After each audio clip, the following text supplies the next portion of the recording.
tranche of them have been released. There's been ongoing. It's the more and more detail is coming out. I believe that more and more people are going to be exposed. The former Prince Andrew, of course, was arrested on his birthday uh, when he was 66, 66 on his birthday. In a little bit, we're going to have Leo Zagami come on and talk a little bit about this because he's an expert in this area.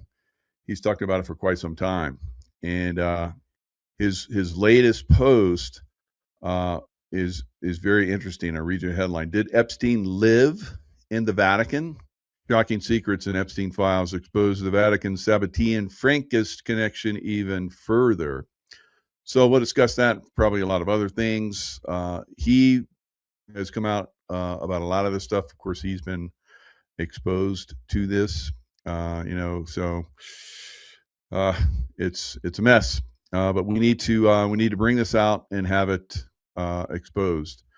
And when will the U.S.'s first arrest happen? So we're starting to see these arrests in other places in the world, but usually it's related not so much to Epstein. Epstein files expose it, but it's on a higher level, I guess, when it comes to the deep state, because it's harder to prove the child trafficking claims. But if they have evidence, like they do, I guess, with former Prince Andrew, that he gave away state secrets, which is treasonous, and it was probably spend the rest of his life in jail. He's like 350 years since they have. I saw one article where it's been since they have arrested a royal. But in a way, they probably excuse me, probably saw this coming because they had like a year ago, they had a white horse with blood on the front of it that was in the streets of England. Everybody's like, "What's that?" And so they knew it was coming. So they basically took away his title so that he no longer was a royal. So we can't say that this is the first royal in 350 years that's been arrested because they took away his title.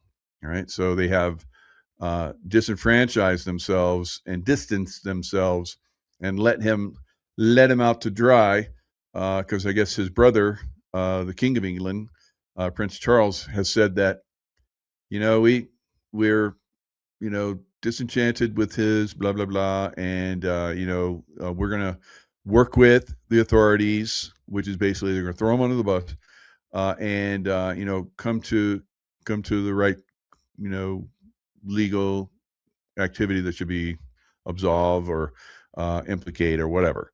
So that's where things are going. No new charges in the U.S. yet after latest Epstein files release yet. All right, so a lot of stuff is being pointed in that direction. Now, we've seen Chief Justice Roberts win against Trump after 6 months. 6 months are looking at, Trump is trying to get, like trading deals and so forth with different countries, and it's bringing a lot of money into the United States, and they're bypassing the deep state, so they don't like that.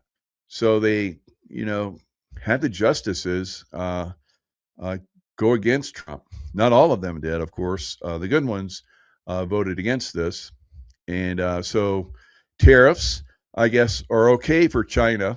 They're absolved. They don't have to pay tariffs or something. So it sounds like the deep state has gotten to the justices. Now, Roberts, speaking of, Roberts was the key guy that basically, shot it down for Trump. But Trump has said, we have other ways around this. They probably knew this was coming because they have corruption within the justice all the way to the top, U.S. Supreme Court. All right, so Roberts, there's pictures of Roberts actually at Mar-a-Lago. They have him in a pool. I think he was with President Clinton at the time and so forth. So Roberts voting against Trump and his tariffs, it's not a big surprise, right? And then, of course, Biden selected a new Supreme Court justice. And will that stay once they come up with the 2020 election was stolen and Biden doesn't have legitimacy? Because, President Trump has got 45-47, and he even told a group of generals and admirals recently that he was 45, 46, and 47. So it sounds to me like he was still somewhat in charge, but he let them expose themselves, I guess. Now we're going to have Leo Zagami come on and talk about a lot about this. Leo, thanks for joining us. Thank you for having me on, as usual. All right. So I was talking about your new article where Jeffrey Epstein may have lived for a period of time in the Vatican. Yes, this is actually in the Epstein files, in the last batch of the Epstein files. There is a specific mail which was dated May 10th, 2015, which was sent by Richard Kahn, I think, to Brandon Thompson's, and it's basically a request for having something a little bit Vatican looking in Epstein's. He was finishing probably some work on his own one of his estates. And he basically, this mail claims that he likes to have these columns in a style that resembled the Vatican where he lived for some time. Wow. Now, of course, we have to take in context of this. It is definitely quite shocking for everybody. But we know that previously, when there was John Paul II in 2003, he had actually received the blessing of what is now a saint, John Paul II. And many people are shocked because, of course, they have some difficulty in understanding such connections. But as you know, I talked about them in my latest book on Jeffrey Epstein because it is all based on the fact that Jeffrey Epstein was part of this Sabbatean Frankist sect, which has a long story with the Vatican that goes back a couple of 100 years when this gentleman called, over 200 years actually, almost 150 years, where this gentleman, Jacob Frank, was bringing to the Catholic Church over 20,000 Jewish converts. And then when he himself converted to the Catholic faith, he still continued to practice in secret this heretical form of Judaism, which was Sabbateanism. And at that point, the Catholic Inquisition intervened and he was arrested. But the arrest was also a very particular arrest. It wasn't like a normal arrest, it was like a different kind of arrest because they say it was a privileged arrest. He basically was placed in a place called Madonna of Czestochowa, and in a monastery, the Jajagora monastery of Czestochowa, in which they have this image of the Black Mary, which is connected, of course, to both the Jesuits as well as the Sabbatean Frankists, though the worship for the Madonna of Czestochowa goes back several hundred years. It became a focus of attention also for this sect because Jacob Frank stayed there for many years during this arrest, let's say, until he was actually freed by the Russians, because at the time the Russians were basically protecting the Jesuits, and the Jesuits themselves were still in those areas which we call Podolia, which is Podolia is a mix of Poland, Ukraine, and some other Eastern European lands that at the time were under Catholic control. But then the Empress of Russia wanted to control, of course, Poland was always a place that Russia wanted somehow to control. And at that point, the Jesuit presence also facilitated the takeover. And at that point, Jacob Frank, the head of this sect, which is the Frankist sect, which was now we call the Sabbatean Frankist, he was liberated, and then he will go to Offenbach, which is the castle, part of the metropolitan area of Frankfurt, where he created his court of bankers, all the important families like the Epstein. The Epstein family had two important branches, one from Warsaw and one from Prague, who both made a lot of success in Vienna. And I'm talking a big success. I mean, the ancestor of Jeffrey Epstein was Gustav von Epstein, in charge of basically the father, Leopold Epstein, in charge of the National Bank, and he was in charge of the banking system almost in the Austro-Hungaric Empire. Then, of course, there was a crisis that affected not only Europe, but as we know, also America, because it's known as the First Depression.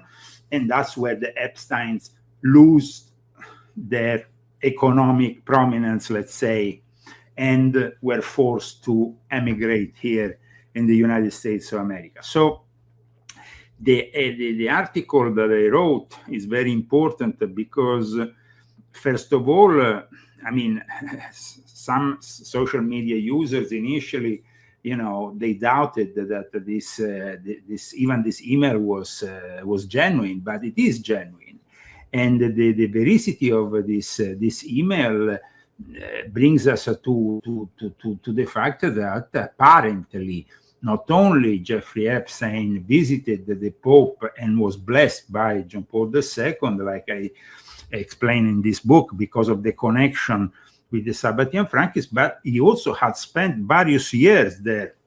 Now, we know that this might seem like some crazy information that doesn't have any reality, in fact, but there is actually in the past various other people, like, for example, Matteo Messina Denaro, who was the head of Cosa Nostra, who just recently died and was arrested only in the last year of his life because he needed to cure himself. Apparently, there is witnesses that claim that he also was guested in the Vatican at times. So, wow. Because when they're guests there, are they being given orders, programmed, or what do you think is going on? Okay, now the interesting thing about the fact when they're guests, usually they camouflage as monks. They don't look as civil people, because that will, in the eyes of the common folk who maybe visits the Vatican or is in the proximities, will dest a lot of attention. Instead, they usually dress up as monks. At times, they also have the possibility of access to the Vatican archives, the 70 miles or the long archives used to be known as the Secret Vatican Archives, that now are known as the Vatican Apostolic Archive. And wow, 70 miles. How wide is that tunnel?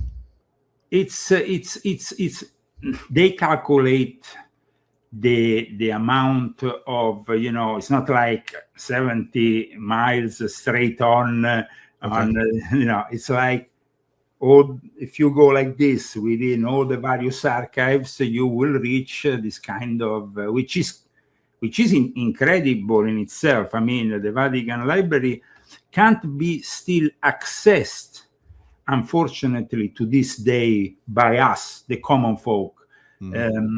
Even I think the only journalist, imagine, that once had access for a documentary to the Vatican Archive was Lester Holt, for a documentary he did for Sci-Fi, I think, for a channel here, a cable channel here in the US.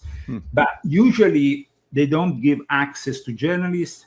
They don't give access to people who are simply curious. They rarely give access to people in the academic world. So it's been actually the access to the Vatican archives, which include, by the way, not only, because when we think about the Vatican archives, we might think about books, and there is a lot of books, of course, millions probably, but the thing is that aside from the books, let's not forget that there is also some other kind of stuff. I mean, there could be anything in there. There could be even alien artifacts for what we know. I mean, it is a dragon bones. Who knows? Yeah, it is definitely a very interesting place to go. And so it is said that those people who maybe are guested in the Vatican have access to it. And the interesting thing is that to access to be able to enter this place, you have to obligatory pass through the gate of Sant'Anna, Porta Sant'Anna. Wow. And you have to give your documents to the Swiss guards, because it is a border area between Italy and the Vatican that you have to go through in order to access to the Vatican archives. Crazy stuff. So the Sabbatean Frankist and the Jesuits connections, Jesuits control them, or how does that work? Okay, like I explained in my you see, as you know, I published this latest book on Jeffrey Epstein, which now is actually going very well, because even I was on the Epstein files. As you know, my name appeared on the files because apparently in September 2008, when Jeffrey Epstein was under arrest, for some reason, somebody sent him a series of files and stuff in which my name appeared as the curator of a site that they deemed reliable on the New World Order and the Illuminati. So wow. This is quite a compliment when you see the rest of the... So my name is actually in the Epstein files, and I actually published an article about it you can find on leozagami.com. And it's not because of any wrongdoing on my side, but apparently this Matt CC, who apparently some say is the creator of The Simpsons, in early September 2008 had sent this article. You can actually maybe post it on the screen. It's I've wrote about it on my website. So which one is it? It's the second, the Leo Zagami, the Illuminati families, and their associates are inside the last batch of the Epstein files. And of course, there you have also the link to. And that the latest article, you have like some interesting stuff in there. In the latest article, and wow, okay. Yes, no, well, there has been a few articles I've been publishing lately because this latest batch of the Epstein files has definitely confirmed a lot of the things which I wrote in my books, including what I wrote in Confessions of an Illuminati, Volume 9, which is an older book about this artist, if we want to call him artist, called Andres Serrano, who created many years ago this controversial Peace Christ in the second part of the 80s. By the way, let's mention what you're watching here is, like I said, my own involvement in the Epstein files, which is, like I said, simply an involvement due to the fact that in 2008, in that period of 2008, and you can go and click yourself on the Justice Government, because there is a link from my article directly so people can check and verify for themselves. You can then open the government website, confirm that you are 18. That's and all you got to do. Just hit that and they're good.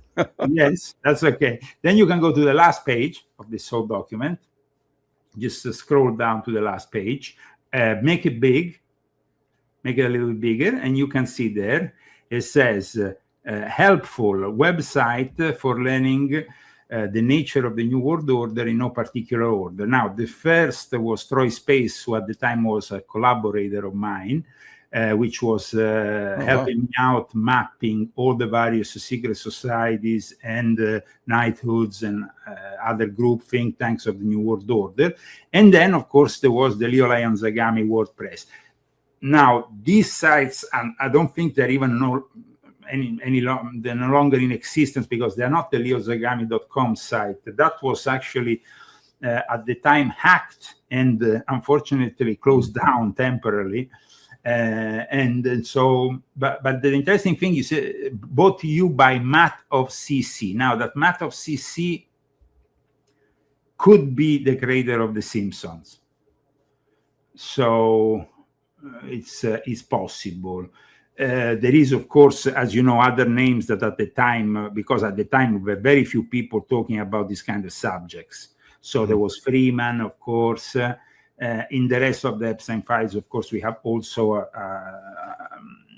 nominated Alex Jones. But I mean, we are talking here about an interesting positioning, as you can see, because these subjects are quite interesting, including the Illuminati of Thanateros, for example, which I've discussed profusely in volume 7 of my Confessions.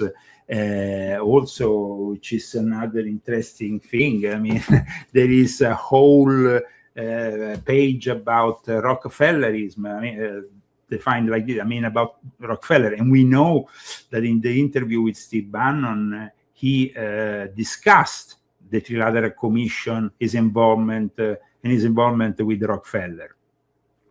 So it is rather interesting, the fact that not many people in the media have given any importance to these files, these files here that you are showing, because if you go on them, you just showed something that was interesting on those files. There was a series of names that for some reason, you see, if you go on the further down, here there is the names of the main families of the Illuminati, blah, blah, blah.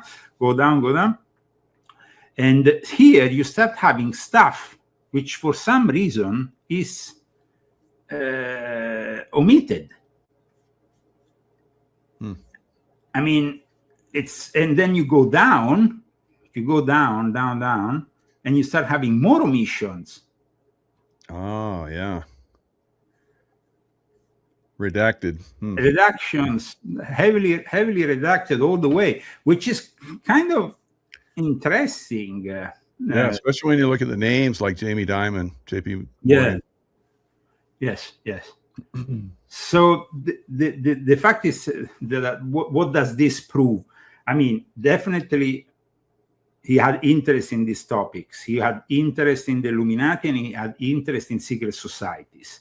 There is another, actually, another file, which, not this one, which is a guy talking about a secret society which distinguishes itself by the star signs of the zodiac. There can only be 12 members at the time. And this guy was discussing with Epstein this secret society as an old school secret society. But it's very interesting because in reality, Epstein, in his temple on top of Little St. James, the one that you are pointing out there at the center of my book cover, and now it's being painted in white, by the way, because they are restructuring the whole thing to transform it in some kind of tourist place. Yeah, wow.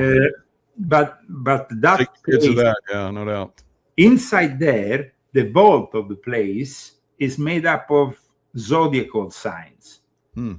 And zodiacal signs in a specific position can also be used to communicate in a certain coded Masonic language.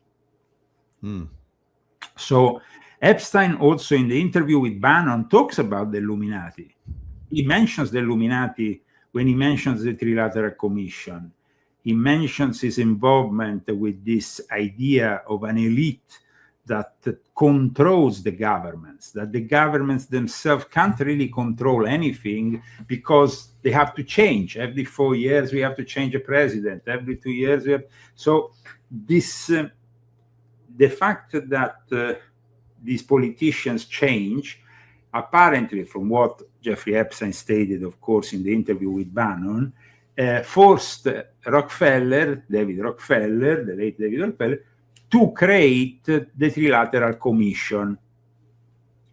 Now, what the thing that nobody seems to understand here is his involvement with the Vatican, because the Vatican then is seen often, and I explained this, I was just telling you, if we go back to the latest article I wrote, there is actually some very interesting indications that Jeffrey Epstein was somehow also playing Steve Bannon,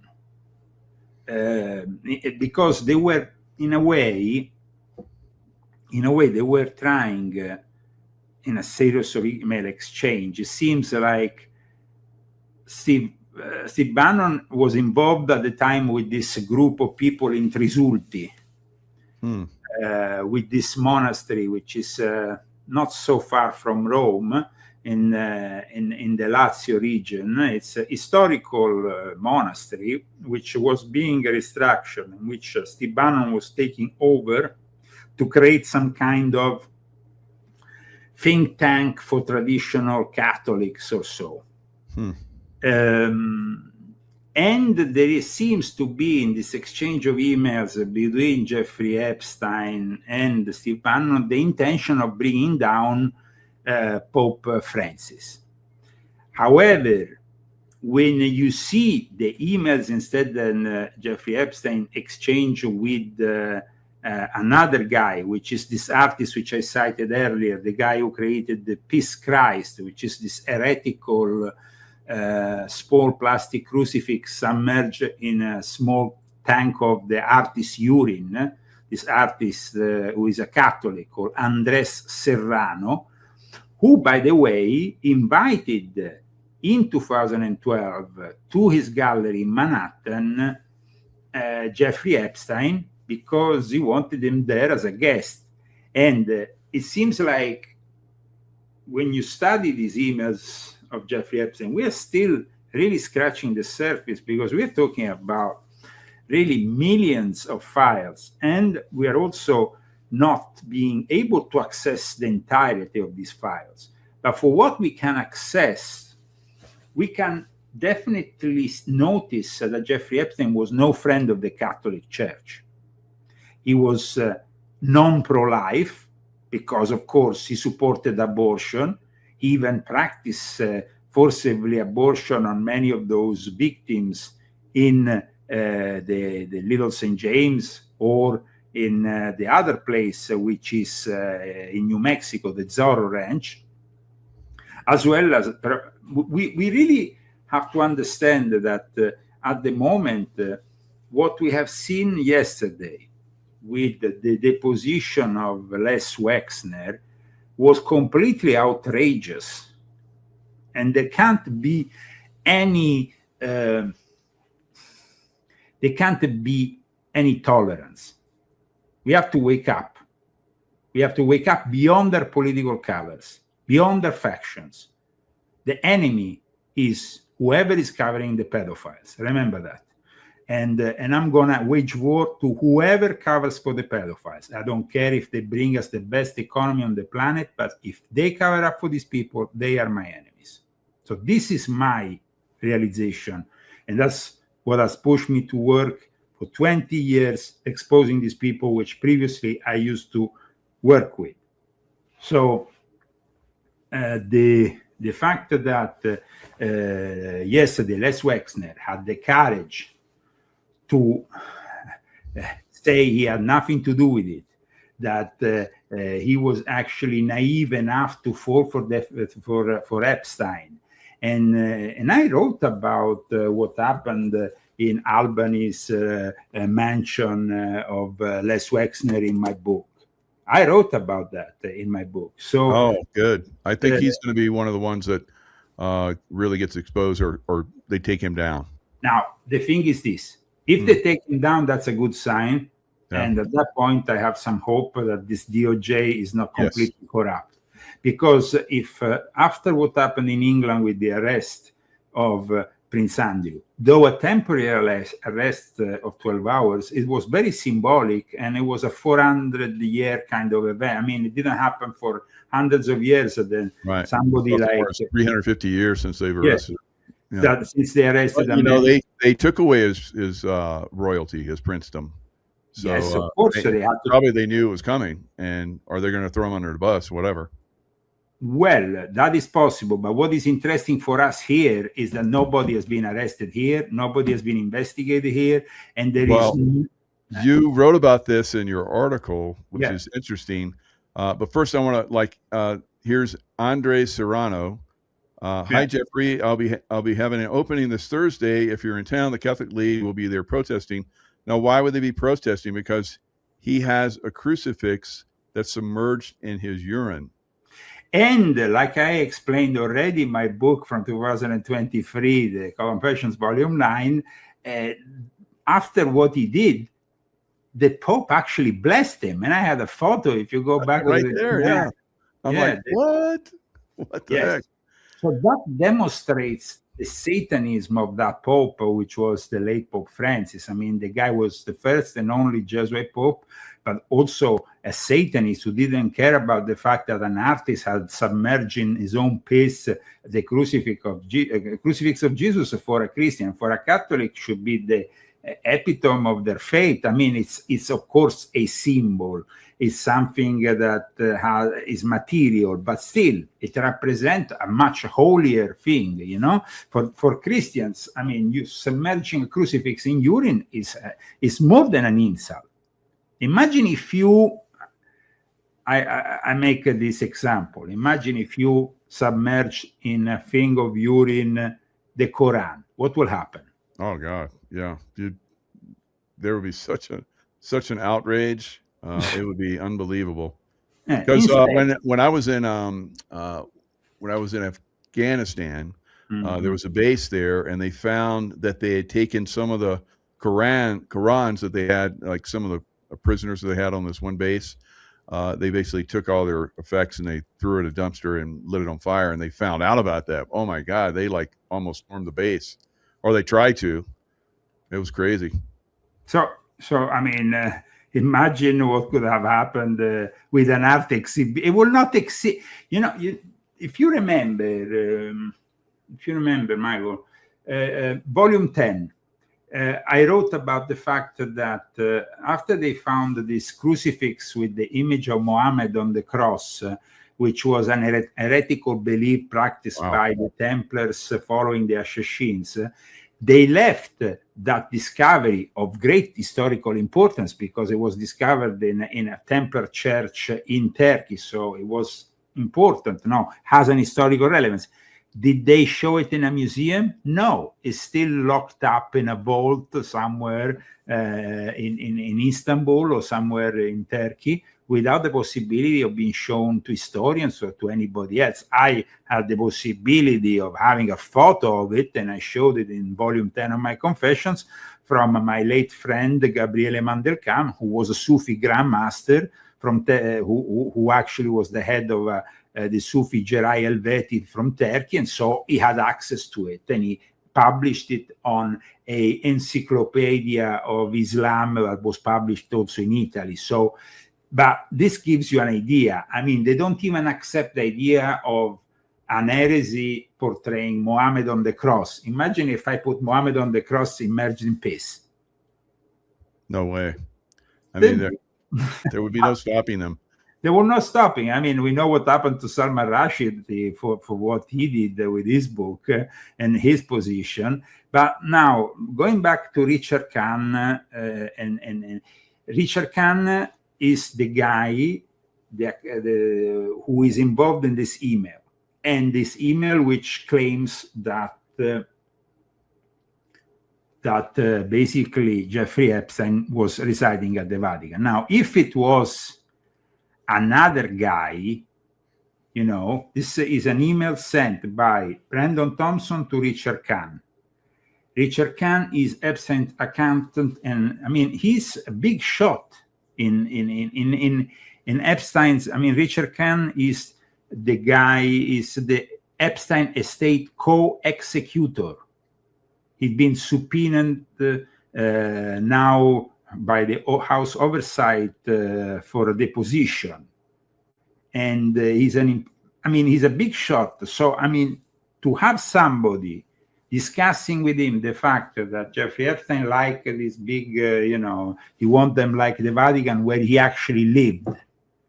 I mean, this is not an info. It's not like if this came, because there is millions of files, and there is a lot of people that have to understand that some of these files are not true, because at times they are simply hypotheses. They can be simple citizens, but even people sending things to Epstein about this or that, and maybe a name appears. And we don't even with Mike Pence. Mike Pence went and visited the Pope, and 1 year later, he was definitely the guy who betrayed Trump, probably at his worst moment. So right. I will never trust somebody who goes to the Pope, especially after this Pope has made it rather clear that he is in line with what Pope Francis was doing with immigration and everything else. And so, and at the same time also... So what about J.D. Vance when he went and visited the Pope and the Pope died the next day? Yeah, well, that was definitely a weird occurrence. Yeah. But this new Pope is simply following the script from the Jesuits, because in 2023 he was recruited by Pope Francis, and for 2 years before his death, he was prepared in a way to follow up from, so there was actually a firm intention to have him as Pope. In fact, when the then Archbishop of New York, what is his name, arrived, the Cardinal, and he was surprised because they presented this guy who basically nobody knew, because he was most of the time abroad. He had lived and worked in South America. So even if he formally belonged to the US Bishop Conference, he wasn't really an active participant and nobody knew him. But the Jesuits had prepared him for that role. Pope Leo XIV, in fact, recently people are discussing now what Obama has said about the aliens are real. But if you follow the entirety of the podcast, what he says immediately after is even more interesting. Because he says, okay, the aliens are real, and then it goes into that discussion with the podcaster. But then after, when he's asked who you want to meet, and Obama says, well, I've been able to meet basically everybody because I was the president, but I want to meet Pope Leo XIV. So Obama, we know it's another of those dark figures behind the unfolding of this new world order and the way things are now. Because if it wasn't for Obama, we will definitely not have what is happening in Ukraine, and we will not have all the problems that are connected to it. Now you're showing, of course, J.D. Vance when he went and visited the Pope, then he died. On Easter Sunday, and yes, just 1 day before the Pope's death on April 21st. That was also a very interesting event, because for Catholics, for Christians in general, you're talking about Easter, a holy time of the year. You're talking about the resurrection of Christ. Suddenly, this Pope dies. I actually 2 months prior to that said as a joke, when he entered the hospital where he stayed for a time before going back to the Vatican, maybe they gone, because there was a lot of talk, if you remember, about the Pope actually being dead and then keeping them alive, So I said, I remember, I think either in an interview or somewhere, I said, well, I think they're gonna they're gonna resurrect him, and that was exactly what happened, which was pretty shocking. because Pope Francis was definitely a very powerful figure as a Jesuit, the first Jesuit Pope. And in fact, he's also, let's not forget that, buried outside of the Vatican in a specific church. Now, let's go back a little bit to this Madonna of Czestochowa, because it's the Black Mary of Czestochowa. Now, if you have read volume 12 of my Confessions about the Jesuits, you know that the Black Marys are linked to ISIS and linked to the secret beliefs of the Jesuits. So for them, the Black Mary places of worship, which usually in antiquity used to be places of worship for the female goddesses, in particular Isis, but also others, it's very important. And at times, the Jesuits even, took over places, specific places where the cult of Isis was popular in antiquity. And so the fact that the Sabbatean Frankists, who have also a belief that is particular, because when Jacob Frank claimed to be the reincarnation, and Jacob Frank worked with the Jesuits, Jacob Frank, in that holy place, as they call it, of the Black Mary of Czestochowa, had some visions of the future. And that's where he understood that, because he had an understanding of the Trinity, which was, of course, very particular and very heretical, of course, but he understood that he had to nominate as his successor a woman, and that woman would be his daughter, Eve Frank, who became the first Jewish Messiah. And always based on the concept of Shekinah, which is a very particular concept within the Kabbalah, within and the Shekinah concept. Shekinah or Shekinah is this Hebrew term which refers to the divine, the visible and localized presence of God on earth, but it's also, of course, very much connected to the female side of God. And for that reason, the Confessions of an Illuminati, Volume 12, talks about this connection with the female goddess of the Jesuits, but at the same time, I talk about the same kind of connection with the Sabbatean Frankists.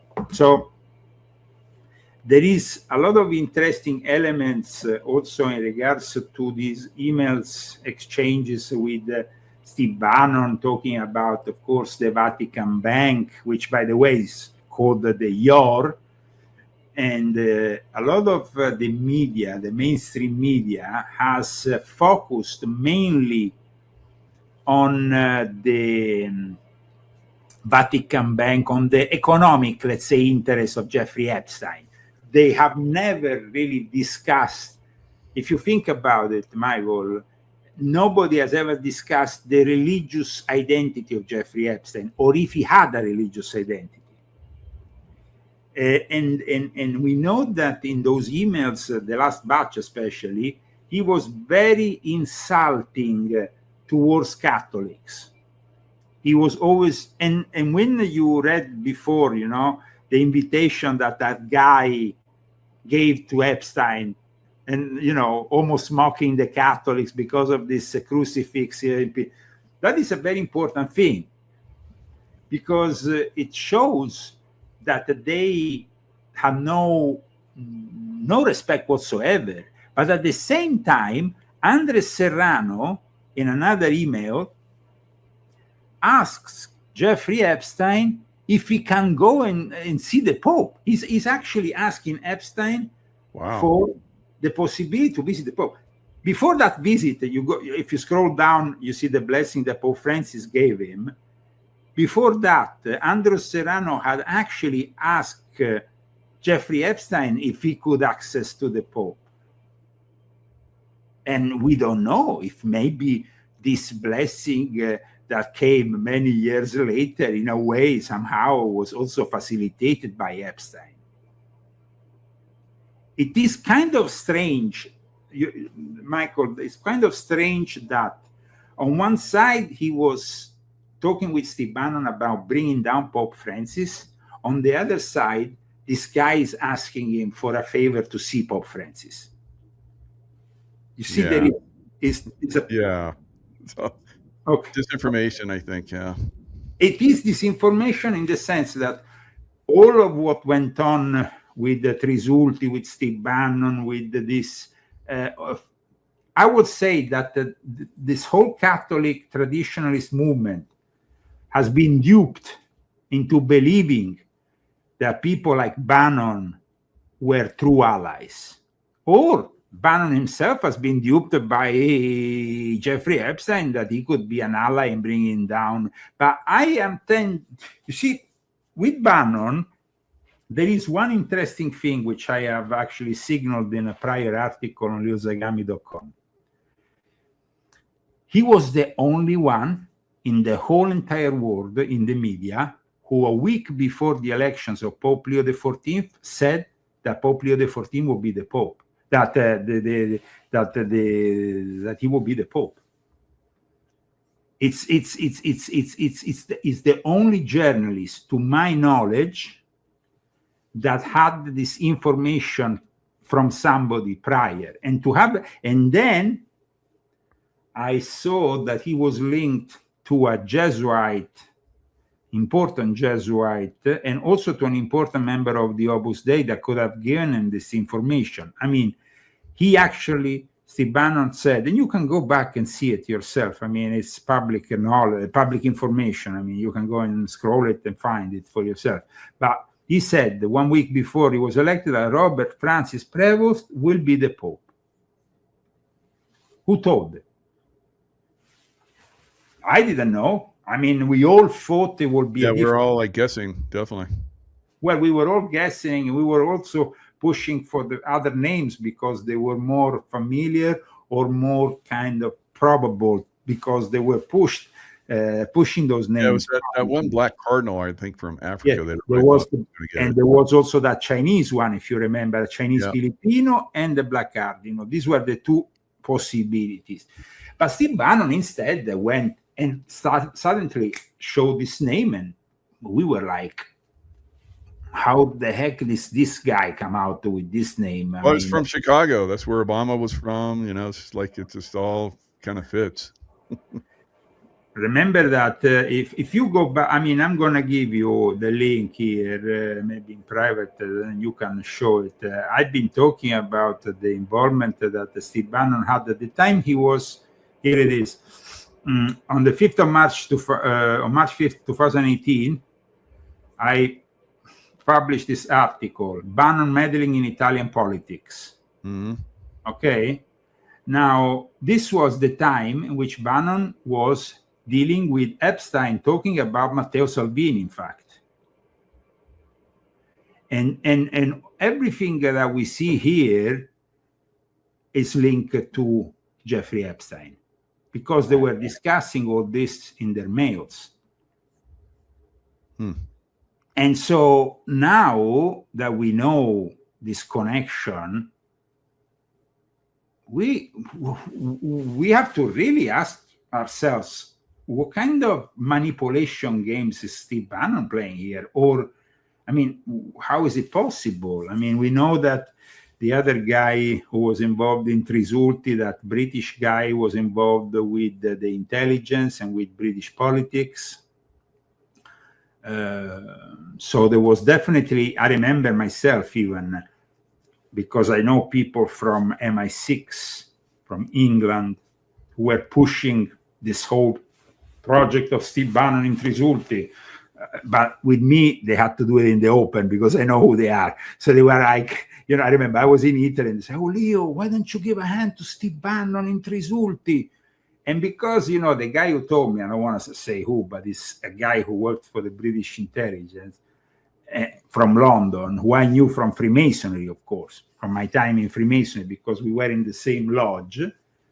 And I was like really not convinced about this whole thing. It was definitely, there was, I think my idea is here that the whole war that was waged publicly by the so-called traditionalist world against Pope Francis was in itself a scam. It was like, it's almost like when you want to play both sides and you want to control both sides of the narrative, so you have complete control of the whole narrative, which is a classic thing they do, no? Like, for example, in Israel, like I explained in this book, the labor Zionists and the revisionist Zionists, which represent now the Likud, and the other one, which was Ehud Barak, who was friend of Jeffrey Epstein, represented the labor Zionists. But at the same time, we have to believe that Jeffrey Epstein was working with Steve Bannon, who is a completely right, populist-minded guy. It doesn't make any sense if you don't see it in a much wider way in the context of controlling the oppositions. Yeah, you even wrote in that your latest article about Barack Obama. They were calling for him to denounce what they call the Piss Christ art, and he didn't do it. And so there's lots of people that are suspect that he was is an Islamist. So, what are your thoughts? Absolutely. But I also, at this point, think that because of what is happening in the world at the moment, with the release of the Epstein files, this whole backwards and forwards regarding the alien disclosure between Trump and Obama might actually be organized behind the scenes as a way of distracting the general attention. Now, we know that there is something big happening in the air in the next few months. We know that a member of that elite super lodge, the mega group of Les Wexner, Steve Spielberg, is about to bring out a big movie in June, which will be Disclosure Day. We know that something is happening. What's that movie? It's a movie that the first movie in a long time that involves extraterrestrial, and Steven Spielberg, of course, has a lot of attention. We don't really know the full plot. We have pieces, clips and stuff. It's rather interesting, but it's going to come out, I think, on the 12th of June. And there's going to be a lot of surprises regarding disclosure in the months ahead. So prepare for that. Where do you think it goes from here, from your experience with, I mean, you're obviously a great expert on Epstein. Where do you think the files go as far as exposing people going forward? If, I mean, I hope that the same level of attention that the Epstein files are gathering by the judiciary and the criminal, I mean, the authorities are acting against people in Europe. There has been a former prime minister in Norway, where I used to reside, where I was accused of espionage. A guy who was in charge of the Sturt, which is basically the course. When I was accused of espionage, he was also, prior to that, I think he was also prime minister. He's now being arrested, or at least he has received. I mean, like they did. These people are never really arrested. You know, even Prince Andrew. People, you know, in England, if you are a normal folk, you will have to stay in prison 24 to 48 hours minimum for the same kind of thing. Well, they're saying that the reason I think they're not getting these people on the child trafficking stuff is it's not going to happen probably, but they're getting those two that you just mentioned on espionage, really. I guess on corruption, because the former Norwegian Prime Minister Torbjørn Jagland has been charged with gross corruption, and of course they are. Let's say this in regards to former Prince Andrew, which is no longer a prince, but thinks of himself still as a prince. Believe me, when he's in closed doors. And he was pretty shocked when, yesterday they had to go through this whole thing. for his birthday, which is also kind of interesting, because here we have a very interesting synchronicity that has occurred, which made me really think about the synchronicities that we have in the world. Now, I don't know if you remember, but back on April 24, 2024, there was a couple of horses that were let loose on London. I remember that. You know, I mean, a couple of beautiful horses starting to go, and then injured 4 people running near Buckingham Palace. Now, it's very important because 666 days after, there is the arrest of former Prince Andrew Mountbatten Windsor. He's 66 years old 66 yesterday, years old. and he was arrested by 6 police officers. Yeah, 666. Come on. So in our face. Yeah. It is, I mean, in the realm of synchronicities, okay, because Carl Gustav Jung will have said definitely this is a synchronicity. It's definitely something that has to do with the synchronicity. It is definitely a very ominous sign. If you think about it, it's definitely a very ominous sign. Aside from that, so when you say ominous, do you think there's something else coming? Because I mean, look at the numbers on this. They obviously had this planned out long ago. So you think this is going to lead to something else?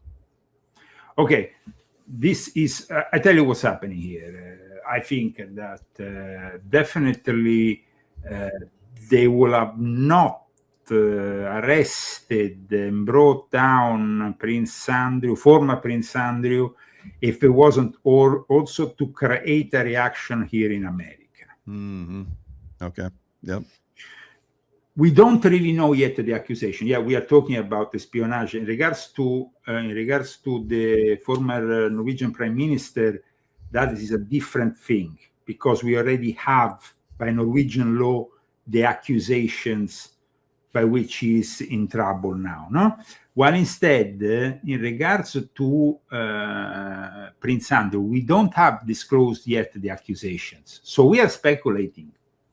It could be that, and I tell you from my own personal experience, that yes, they're saying that of course it's about espionage, and it has to do with the espionage. They were both, I mean, this espionage though goes very high, because you know that there is also accusations against Mendelssohn. Mendelssohn used to be this former British politician, very influential, from the Labour Party, who then was nominated last year to be the ambassador here in the United States. But what people don't know about Lord Mendelssohn is that Lord Mendelssohn is a Sabbatean Frankist from a very old Jewish family, which has a very important history, because they are also behind the establishment of one of the most important synagogues. His grandfather, Norman Mendelssohn, founded the Arrow United Synagogue. And Mendelssohn is, like I said, part of the Sabbatean Frankist. In fact, in a typical Sabbatean Frankist tradition, his various relatives were in charge of the Jewish Chronicle, and that was quite a long time ago. And they were, of course, of Polish Jewish extraction, because the Sabbatean Frankists, who are more influential, like Benjamin Netanyahu, come from Poland, or from Vienna, or from the area that is Ukraine or Belarus, all those Eastern European, but then also gradually went into Central Europe. So Virginia Giuffre, I think that's how I pronounce it. She was obviously, the prince's biggest accuser, and she basically brought him down pretty much. She committed suicide. Well, yeah, that's about a year ago. Like, yeah. I mean, it's like believing that Jeffrey Epstein suicided himself. I mean, either he's alive or either has. a lot of people are saying he's alive now. No, I said the day of, I said he's still alive, and now we have all these other people saying he's alive now. Do you think some of these people that are in the the community that discloses outside of the mainstream media, do you think some of those people have insights, or are they just making guesses? I kind of feel like I'm like you. I make educated guesses.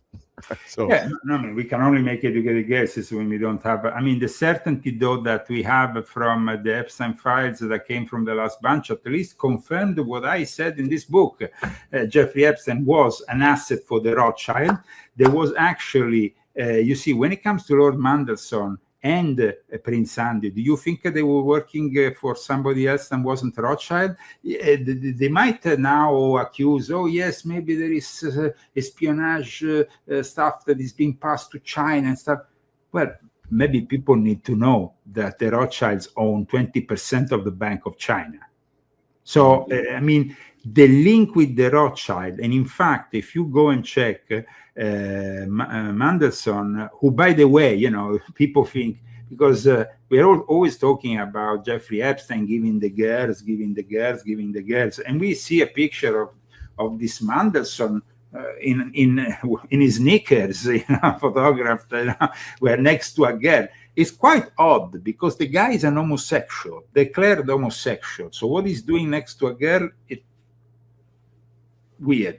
But probably, what Jeffrey Epstein was offering was not just little girls, but also little boys. Oh, yeah, of course. Because so here he is. Yes, that is. And if you go and check, you put, Peter Mandelson is somebody who is, of course, connected and is being connected to Jeffrey Epstein, but he's also very much connected to the Rothschild family. And this is not like a secret. It's like he's been working with them very close.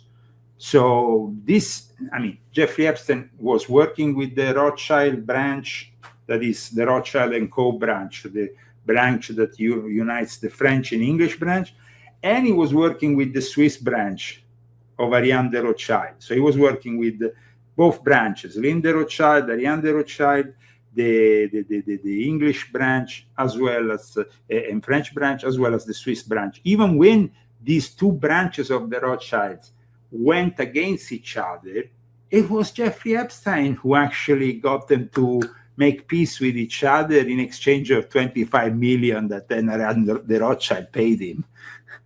And that is not a little amount of money, because at the time, 10 years ago, 11 years ago, up until 10 years ago, the big problem was the exclusivity of the name Rothschild. But if you go on the Wikipedia of Peter Mandelson, and you go in you can find that in October 2008, Mandelson was the subject of much press speculation when it was reported that Nathan de Rothschild, who is a British-born Canadian financier, and the Russian oligarch Oleg Deripaska had met Mandelson in a yacht near Corfu in a party attended that was held by the Rothschilds. So you might. Well, it goes back with the. I can share it to you in screen so you can see it. Oh, good. Okay. But there was Peter Mandelson, a former UK Labour politician, and Nathaniel Rothschild were central figures in 2008 scandal involving a yacht meeting, blah blah blah, with Russian oligarch, like you're talking about. Yes, absolutely. It is this one. It is. If you want, I can share it on my side. You can see it from here. Here you go. There it is. You have it on the screen. Yes. So it's all pretty clear here that the Rothschilds have always been the ultimate controllers of the whole thing. And you see people like Les Wexner or any others here are always working for the I mean, even the mentorship that Jeffrey Epstein claims from Rockefeller, but the Rockefeller became the Rockefeller thanks to the Rothschilds. Oh, wow. The involvement that they had also with the Federal Reserve. In the Federal Reserve, all members were Sabatian Frankists, the Warburg, the Schiff. Remember one thing about the Schiff family. The Schiff family is very powerful. Jacob Schiff in 1905 said to the Tsar of Russia, you better treat our people well, otherwise you will have consequences. And those consequences arrived. And when the consequences arrived, like I explained in this book, it was Jacob Schiff who gave one of the most important Bolshevik, Leon Trotsky, received his first money for the revolution, for the Russian Revolution, thanks to the Schiff and the Warburg. These were both members also of the foundation of Jekyll Island's Federal Reserve. Wow. Let's not forget that, because the Federal Reserve is the system by which America has lived for over 100 years now. Yeah. Well, it seems like through Trump, they're trying to take it down, have the Treasury take over. The tariffs, I guess, obviously work around the Federal Reserve as far as control. And today the Supreme Court basically said that China could go ahead and Trump could do tariffs or something like that. And Trump is like, I'm going to work around you. So there's it seems like, and it could be just, facade, like a lot of stuff that Trump is trying to take down the Federal Reserve. We've heard that. No, but that is something I've been saying for a while now. In fact, he went to Davos with all his team, trying to find allies so he could announce the next guy who will take on Jerome Powell and the Federal Reserve. But it hasn't yet happened. Because, of course, there is still a board in the Federal Reserve. And even if he kicks out Powell now, he will not have the same control he want to have. He can, because Powell can stay in the board for another 2 years. So that is blocking him from a complete takeover of the Federal Reserve. And the Federal Reserve, of course, but at the moment, the whole tariff thing also with him opposing the Supreme Court, it creates, unfortunately, a constitutional crisis, inevitably, because we are talking about a crisis between the executive and the judiciary branch, which is unprecedented. And I don't see that as a positive thing for American democracy. Well, if people have to pay back, or the Treasury that took in a lot of this tariff money has to pay it back, because I guess a lot of companies are suing because they're doing. That will be a disaster. That will be a disaster. I mean, that will be a complete disaster. I mean, I think that whatever happens, they should probably make it in a way that it starts from the new year eventually, because if then Trump or America is forced to give back this money, guys, that is going to be further crisis that we can't really afford for our banking system, which is already in debt. We are talking trillions of debts, adding more debt is not really the case here. Absolutely. All right, Leo. So great. God, you just, every time we come on, you just dump so much great information. Oh, well, I hope that it's very clear that we are living always in unprecedented times. So, I mean, I remember when 10 years ago, 11 years ago, there was a naked guy who was climbing down Buckingham Palace, and suddenly they sold us that as part of some kind of a clip that was made for, I don't know, a TV thing or something. I mean, it was a naked guy coming out of Buckingham Palace in full daylight, guys. Escaping. God knows what. And I think that now the biggest crisis is actually in Great Britain, because it is a crisis involving the monarchy, the House of Windsor. And it's a crisis that for us is very difficult to understand here in America. But remember that the royal family is in charge of the ethics and morals of the British nation. I mean, of the United Kingdom, that is united around this royal house. Now, when in the past, royal house, there has been scandals like this in the past. It's not the first time in history. It's not the first time in history. But when scandals like this surface, usually what happens is that they kick out the whole family line and substitute it with another royal house. Wow. Is that what they did with this? This was the Windsors now, or really a German family? Well, the Windsors, in reality, yes, they were Hanoverians, they were Germans. Yes, definitely they were Germans.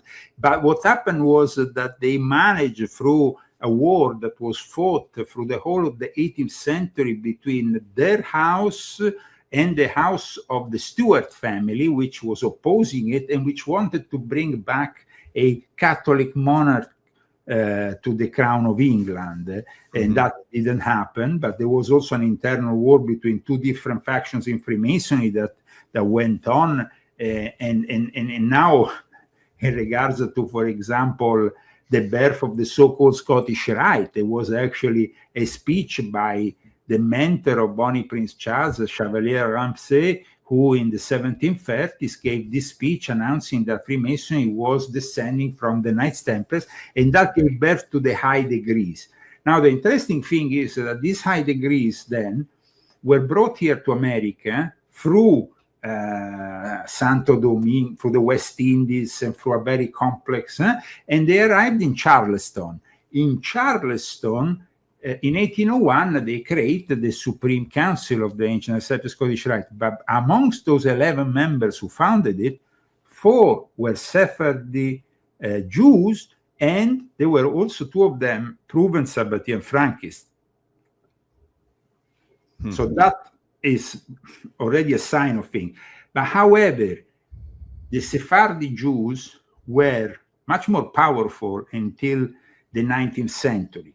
That is the moment in which you have the big arrival of the Ashkenazi Jews and the banking families that then saved the life of the American finances and then helped the creation of the Federal Reserve. That's why they hold all this influence and power, and that's why people like Lex Wexner think they are untouchable. Yep. Including, of course, his prodigy Jeffrey Epstein, which was more than an Olympic charlatan, like he describes him. Jeffrey Epstein was the guy who literally gave him a palace, a building in New York, in a very fancy area in New York, but the building was already rigged with cameras and everything. And now we know for sure that it was the Mossad taking care of that. And so at that point, now that we know that it wasn't only because of Ehud Barak, of a former prime minister, but since the middle of the 80s, Les Wexner had been working with these people. And then we have, of course, Roy Cohn. So then we have Roy Cohn, which also plays an important role because he was the head of the Banking and Finance Lodge of the B'nai Brit, which is also involved. So now the problem, unfortunately, the next time we talk is going to be the war in Iran. I mean, that is what is going to unfortunately happen because we see the display of forces unprecedented since the war in Iraq. The build-up is going to definitely then lead to something. It's not simply a threat. It's something more that is unfolding. And I'm not happy about that because, remember, promises made, promises kept. And one of the promises was not to do this kind of foreign wars because we know when we start them, we never know when we finish them. And we never know how many lives and how much money it's going to cost us to add to our trillion debts of, the trillions that we have already in debt, we are going to grow even further. So, I mean, are we going to go into another Afghanistan, another Iraq? It's not really something that we need. And so we... And there's already opposition. Diego Garcia, the Brits are saying that we can't, launch from there to strike Iran. I know, but I think had a base there for a long time. So absolutely, but when you are bringing the Gerald Ford with the biggest Navy asset in the area, you are almost for certain gonna start a new war. And another thing that is interesting is the operational modality of what is gonna be this new war, because it seems like they're gonna probably use again what Trump has defined as a discombobulator, which of course is the creation of Vallely and Michael Aquino's mind war, because it's mixing AI and more traditional forms of, I mean, you of course come from a military background. You know very well that Paul Vallely wrote with Michael Aquino that Mind War paper in 1980, and then was republished in 2003 for the Iraq War. If you go and read the work of Michael, a known Satanist that created the Church of Satan, and he was in the military, and they let him stay. It's crazy. It's crazy that now we have actually his techniques that he described in a book, which I have here somewhere. Show you this book here. This book here by Michael Aquino has exactly the kind of techniques that have been used for the takeover of Maduro. And wow. It's I mean, and so we should think that maybe the same kind of thing could be used in Tehran. Now, we hope that it's going to be simply an action, directed to nuclear sites or whatnot, and that everything is going to be very precise, and that maybe they can take out the supreme Ayatollah and whatnot and bring it down this. But the problem is that, I don't know if you know, but Russia and China were yesterday in the Hormuz, there in the Strait, how you call it in English, Hormuz Strait. They were there basically in the waters conducting a joint exercise with Iran. I'm talking about China and Russia. So going against Iran now will automatically trigger China and Russia at this point. I mean, the fact that they were doing joint exercises only yesterday in the sea, these three naval forces of these three countries, what do you think can happen? They'll just all get along. Well, yeah, at the end, probably they will, because they have to. It's going to work out.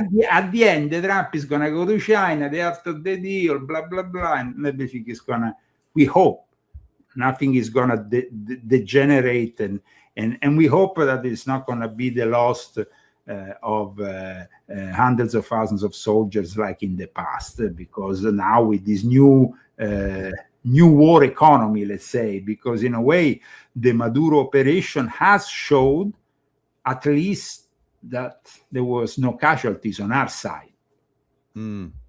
So, when I worked in CIA, we knew that Iran already had nukes for a long time, and they but they have decided not to use them because they would bring up, there would be a backlash from the Islamic community. So, yeah, it's very interesting how things are moving. Now, here in America, we have a massive new Islamist presence. So it could be tying everything together. But to remember start a massive war in America too. A few weeks ago, you had the people in the streets in Iran, and everybody was inviting Trump to intervene. Right. But it was actually Benjamin Netanyahu who called Trump and told him to not intervene, because he knew that Iran will immediately attack them. So, and they didn't have enough defense capacities, because they use most of the defense capacities for Gaza. And then now they are running scarce of missiles for there. So what is happening now is, is Benjamin Netanyahu behind the scenes? He went to visit again Trump, ready? Because now it's, if he's ready, then at that point, definitely there will be an attack on a scale that we don't yet know, depending on their intention. I don't think their intention is to put boots on the ground, but the regime change, if it has to happen, and of course it will involve the former, the son of the Shah, who is himself here in America in exile, with also the Grand Lodge of Iran in exile, of the Freemasons of Iran, who have also played a very important part, as I explained in volume 10 of my Confessions. So let's see what's going to happen. We only have to pray that things don't get out of control in the Middle East. But it seems like the Middle East is always that area in which war has to be kept alive, so that all sides keep on building their military industrial complex. It's like we have seen with the 1984 George Orwell. He describes three factions that fight against each other, and then he also describes this area, this almost neutral area where conflict is always ongoing. Yeah. And war is good for that, for the ongoing. I've had a guest on. We've talked about John Brennan. Basically, he was definitely part of keeping the war going and using the Middle East to do that. So yes, and keeping those nations also, like I explained in volume 10 of my Confessions, dedicated to the secret societies who have kept on this eternal war in the Middle East going. It's also for keeping these societies always underdeveloped, without really a possibility of becoming relevant, if not, of course, there where we have a lot of oil, like the Emirates, Saudi Arabia. Those areas are different. They have another reality, of course. But now let's see what happens with the immediate actions that will be taking place in Iran. And let's hope that they are not a distraction from the Epstein files, because regardless of everything else, there is still 3 million files that need to be released. And we want to have clarity. We want to have absolute clarity. And then we have the midterm elections of this year, which unfortunately are not looking good. No. Unless they do something drastic to stop out the cheat. So we'll see what happens with that. One of the most brilliant politicians that has come out in the last few weeks is Nancy Mace. Yeah, Nancy Mace is an excellent politician. It's a politician that deserves more, because she's actually, even today, she said, okay, let's bring out the Epstein files and the UAP files, the UFO files. Let's bring all these things out in the open. And she's been very adamant about, she was a victim herself, if I remember, of some kind of violence, of rape. And she herself has felt very much for the victims of Jeffrey Epstein. Mm-hmm. And so I see her as the future of the Republican Party, more than other politicians. Because here at this point, we need to understand that Trump can deflect his attention somewhere else. But if we want to make America great again, we have to still maintain certain promises. Also, ethically and morally, we need to feel like we are not enslaved by the elite, that the elite can't get away with everything, that they have the same kind of problems they have in Europe, where they are arresting people, where they're taking action against people. If this doesn't happen, it's going to be simply a great disappointment, and we will be led to the biggest disappointment in the midterm elections. So I just cross my and hope that we will have finally something positive happening. Yep. And you're a great supporter of President Trump, and went out of your way to get a lot of people to vote for him. Now, absolutely, but you have to understand the talk that even thinking that he might be able to do a fair term is just like really not helping the future of a party that needs to be in the hands of younger people with also a way of understanding the problems that would be really enormous with the arrival of the AI, robotics, the loss of millions of jobs. That is a moment in which we need to have a clear mindset and we need to really take some big decisions.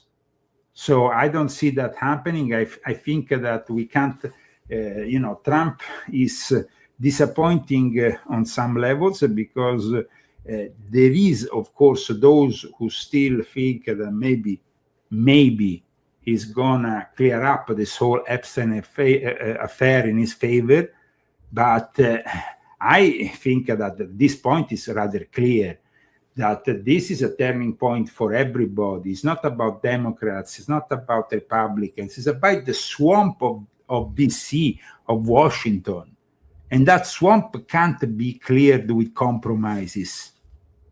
I think that is the case. There is too many compromises on all sides. And it's not about Obama, it's not about Trump, it's not about Biden, it's about a system that we had for a very, very long time. I mean, I was just scrolling everything that the presidents for the last 150 years have written about B'nai Brit. B'nai Brit has an enormous power in this country. And people very rarely even mention this organization that is the founder of CPAC. Is the founder of something that, I mean, it's basically what we have with B'nai Brit is a form of Jewish Freemasonry that we need to understand. I mean, we know that, for example, we have the Anti-Defamation League, and that the Anti-Defamation League is very easy at accusing people of being anti-Semitic, this, that, and all the rest. But the problem is, it's not about... I wrote this book, as you know, about Jeffrey Epstein, and one of the things that I very much focused on was the fact that it's not an anti-Semitic book. It's a book about certain people within the Jewish faith who are corrupted. Mm-hmm. And I said that before IPAC, and the relationship that IPAC has with the American politicians, I don't think is healthy. I don't think that giving millions to this or this other politician simply to have always a positive stand about Israel is a positive thing. America first doesn't mean Israel first. It means America first. And I stay that way. And I think that once we see that we have behind all this corruption, all these big people, they are in charge of the system. I understand that people like Pam Bondi simply don't want to go against the system. Yeah, seems like it. And the fact that she visited the Vatican, probably receiving a tap on the head, a blessing or whatever by the Pope, she behaves well and she doesn't let out certain things rather than others. This is not possible. I mean, I was very disappointed today about Kristi Noem, who wants a new airplane, 75 million, with nice things inside, a restaurant, a big bed. whatever. I mean, come on, guys, 75 million adding to the national debt. Why? For Kristi Noem? I think that the only one doing a great job is Tom Homan. For the rest, it's all show. Personally, I very much supporting Tom Homan because he's a guy who really does the job on the ground. But I think that Kristi Noem is not really doing her job. And a lot of these people are simply, following orders and not really doing it in a way that, they can bring a disrepute to the United States of America. Especially the other day, 2 days ago, when they asked Trump, does Kristi Noem has this love affair with this other guy? Do you know anything about it? I mean, if these things start to surface, they're not a good sign, no? Yeah. What do you think about Tulsi Gabbard? I think Tulsi Gabbard is a person that has stayed really for the last few months behind all this. She hasn't really. She seems to have been kind of pushed aside a little bit, especially since what happened in Syria, because of her previous relation with Assad. Because of the fact that she had visited Bashar al-Assad, and then of course her position now. I don't know if she's really doing much behind the scenes. So, what is your idea of it? Well, she's speaking the right language. Yeah. So I think she's moving in the right direction. There's good things, but I want more action like you. And yeah, talk is great, but you're in a position of actually getting things done. So you gotta do more. So Mace, she's from my home state, South Carolina, and I don't know if she's still running for governor or not, but she went through. She was the first woman to make it through the academy. What's the name of the academy in South Carolina? But anyway, she was the first one to ever go through that academy that's been there since the Civil War, the Citadel. So the Citadel, she went through a lot of stuff. I mean, they tried to resist her going through, and she made it through. First woman. So I think she's very strong. Yes. Yeah, very strong. And I think Tulsi's strong, but is she going to get things done? So that's where we have to start looking at people, merit based, not just talk, get things done. That's what we got to see. And not necessarily because they obey everything Trump orders them to do, because I mean we are remember in a situation at the moment in which something has to emerge at the end of the day as a proposal that is alternative to J.D. Vance, because J.D. Vance is not really the candidate who can win in the next elections. I have the impression that he's a weaker and weaker candidate every day. I agree. Yeah, I don't think he's a very strong candidate. Kind of put there to not draw too much attention to himself, because it's all about Trump right now. And that's the way it should be. The president. But aside from all this talk that we can have about politics before we, of course, end today's show, the problem, I think, is the system. The system on both sides is weak when it comes down to delivering things, because now that the people have seen what was promised and what was not maintained, and what has happened in the last, what has happened with both Biden and with Trump. I think the people for the next elections want a breath of fresh air, and definitely they will not want to elect though somebody who, like Alexandria Ocasio-Cortez, doesn't have a clue of what to do on the international stage, because when she went in front of the Munich Security Conference, she was very weak, intellectually speaking, with her preparations on geopolitics. It was ridiculous. She was obviously ignorant. And that is not acceptable. We can't have another Kamala Harris as That's what they want. They want another puppet, that doesn't know. But then who is going to be on our side? Somebody who can oppose the eventual puppet, because then we have also the always possibility that Gavin Newsom raises and manages to take over the show at some point, which it will be a tragedy for the whole of America. So I think that politics in itself is disappointing, personally speaking. I think that they are all compromised, and that the Epstein files have demonstrated that amply. So we have to start understanding things outside of the political paradigm, simply for the benefit of our country, the United States of America. Otherwise, if these people continue, there's going to be nothing left of it. Yep.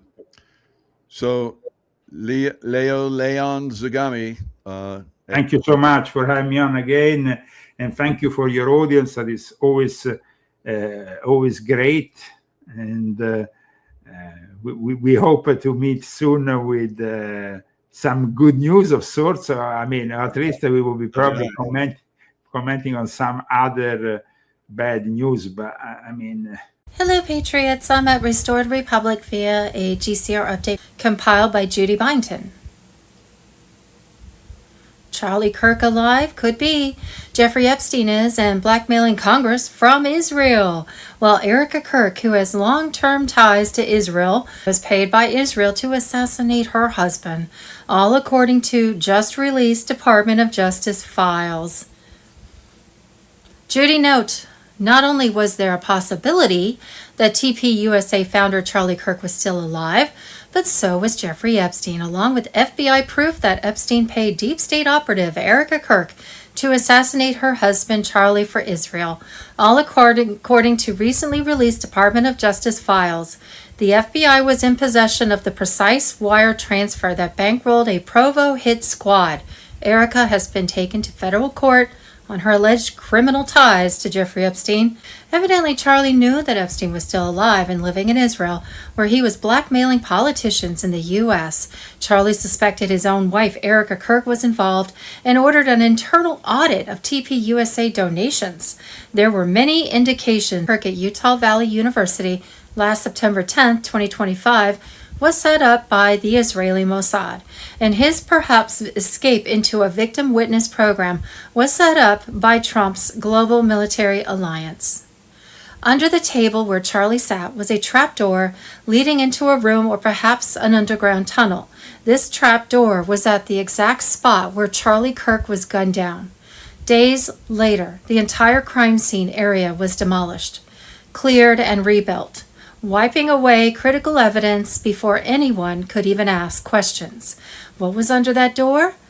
Trapdoor Charlie Kirk, more proof assassination was fake before its news. Sunday, September 21st, trapdoor at spot where Kirk shot photographed. It, an entire crime scene completely taken down before the investigation. Saturday, November 15th, Erica Kirk, deep state Zionist pedo politics. USA Insider reveals Erica Kirk gave security stand-down order at UVU event. TPUSA Insider, Israel executed Charlie Kirk before he could expose Erica's child trafficking network. Baron Coleman discovered prior to Charlie Kirk's assassination that Israeli and Washington, D.C. IP addresses were conducting unusual Google searches in June and July 2025, targeting Tim Panago. In other news, the evening of Tuesday, February 17, 2026, the White House was lit up in gold, symbolizing the beginning of the Golden Age. By that same Tuesday, February 17, 2026, the U.S. military was stationed in around 300 to 360 cities, bracing for the shockwave of the Brunson brothers' announcement, which revolved around the return of Donald Trump and impeachment of Joe Biden. By Trump's executive order, all civilian communications were now under federal control, with override by the U.S. Emergency Broadcast System. On Monday, February 16th, the new global financial system went live across 200 countries. Trump greenlit the GFS as the sole legitimate American financial backbone. By Monday, March 23, 2026, apparently the general public will have full access to the new financial system. Then there was a rash of bank closures on the horizon. In mid-2025, Trump had signed the Genius Act, a total ban on central bank digital currencies unless one-to-one backed by physical gold or U.S. cash. No programmable tracking money, no surveillance slavery, no Biden-style digital dollar nightmare. Violations? Treated as financial terrorism, straight to tribunals. Right now, banks were flipping to the gold-backed system, with the old SWIFT system expected to be completely collapsed by July 4, 2026. Prepare for Phase 1 blackout and lockdown expected to last 10 to 12 days. Rolling blackouts were already all across the world, with travel restrictions, emergency lockdowns, and needing virtual ID to enter businesses. Nasara is live and unstoppable. Trump flipped the switch. Federal income tax, gone forever. Illegal debts from fraud and manipulation, wiped clean. Stolen wealth from decades of elite looting, returning to verified patriots through direct payouts. The fiat scam is dead. A rock-solid asset-backed system rises from the ashes. No more endless printing, no inflation traps, no banker slavery, just real value, real freedom.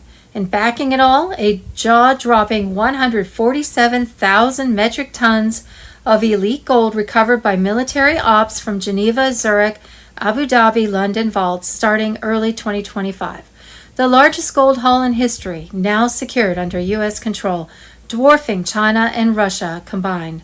Fort Knox audits confirmed, hidden foreign stashes reclaimed, new mining ramps up in Arizona, Nevada, Alaska. The gold backs the new treasury currency, shuts down IMF, World Bank control, and funds massive infrastructure without a dime of debt. EBS Days of Darkness lockdown. Wednesday, February 18th, sometime soon, an announcement will hit cell phones worldwide saying that in the next 5 hours or so, everyone needed to be home for a global lockdown that would last 10 to 12 days. A Nasara announcement will be made, and then the emergency broadcast system will take over mainstream media to show 24/7 on TV, radio, and internet, broadcasting 8-hour documentaries that provide full disclosure of what has been done by Trump's global military alliance to wake up the masses. The White House triggers emergency broadcast system in 24 hours. The Rabbit Hole on Telegram, 4:02 p.m. Eastern Standard Time, Wednesday, February 18, 2026. Wednesday, February 18th, Project Odin, a new phase for humanity, has begun. Project Odin on Telegram. Last Monday, February 16th, 2026, marked the official shift. From that point forward, changes were no longer subtle or hidden. They unfold openly and decisively. Expect confirmations. Expect clarity. Expect the narrative to change. Public disclosures are imminent. Announcements are expected to validate what many have sensed and followed all along. Do not be surprised if the emergency broadcast system is activated to deliver a unified message across every screen. A global reset of direction leadership may formally acknowledge a new economic beginning, a transition towards stability, transparency, and restoration. Imagine the moment when it is stated clearly. Debts are forgiven, currencies are stabilized through real value, programs focused on public welfare are launched. The countdown is real. The silence before this phase is intentional. Once it begins, nothing proceeds the same way again. Global Currency Reset. Judy note. There was no news on Wednesday about Tier 4B notification to set appointments. To my knowledge, no one in the internet group has started the process. Everyone appeared to be waiting for the EBS to activate. It was assumed we would begin after that. Wednesday, evidence uncovered the $1 trillion gold lie, 1973, how the U.S. froze time, hit $1 trillion liquidity bomb, and could quietly trigger a global reset without QE or Congress. Wednesday, February 18th, confirmed intel, security structure and silence. The Tier 4B protocol ignites global reset as Iraq, Vietnam, and Zimbabwe lead the financial revolution, AMG News. Evidence uncovered. Boom, you are a financial asset. Your birth certificate created a secret cestui qui vie trust worth millions, and the system never told you. And Wednesday, February 18th, breaking update. Trump's tax torpedo. Treasury Secretary confirms gigantic refunds coming. $2,000 payouts expected under one big. And Wednesday, February 18th, boom, Donald Trump demands no more property taxes across the United States. 6 states cutting property taxes to zero. Wednesday, February 18th, Global Wealth Distribution. Phase active. Project Odin on Telegram. Control is shifting back to the individual. Under the new trade and sovereignty framework, every account is owned solely by the account holder. No banks, no governments, no intermediaries. Debt forgiveness. Illegitimate obligations erased under GSARA reforms. Account access. Wallets unlocking through biometric authentication only. Global currency revaluation. National currencies adjusting to reflect real sovereign value. Central bank phase out. Issuance authority returning to national treasuries. End of SWIFT and tax slavery. Outdated control systems dissolving as sovereignty is restored. Restored Republic. Wednesday, February 18th. We are on a mission from God. Restore America once and for all. The time is now. Project Odin on Telegram. Q is the 17th letter of the alphabet. While the letter 17 is considered the greatest operation in the history of the world, the Q movement. The Q movement supports the global currency reset and was behind forming and running the global military alliance headed by Commander-in-Chief President Donald Trump. Right now, Trump's global military alliance was arresting and bringing to justice over 500,000 Illuminati deep state cabal globalist Satan worshippers who adhered to the Vatican's Ninth Circle and their New World Order Agenda 2030. That Illuminati globalist New World Order Agenda 2030 has been designed to completely control the people by depopulating the world through creating bioweapons and food shortages, plus implementing a fiat digital banking system that controlled what, how, and where you spent your money.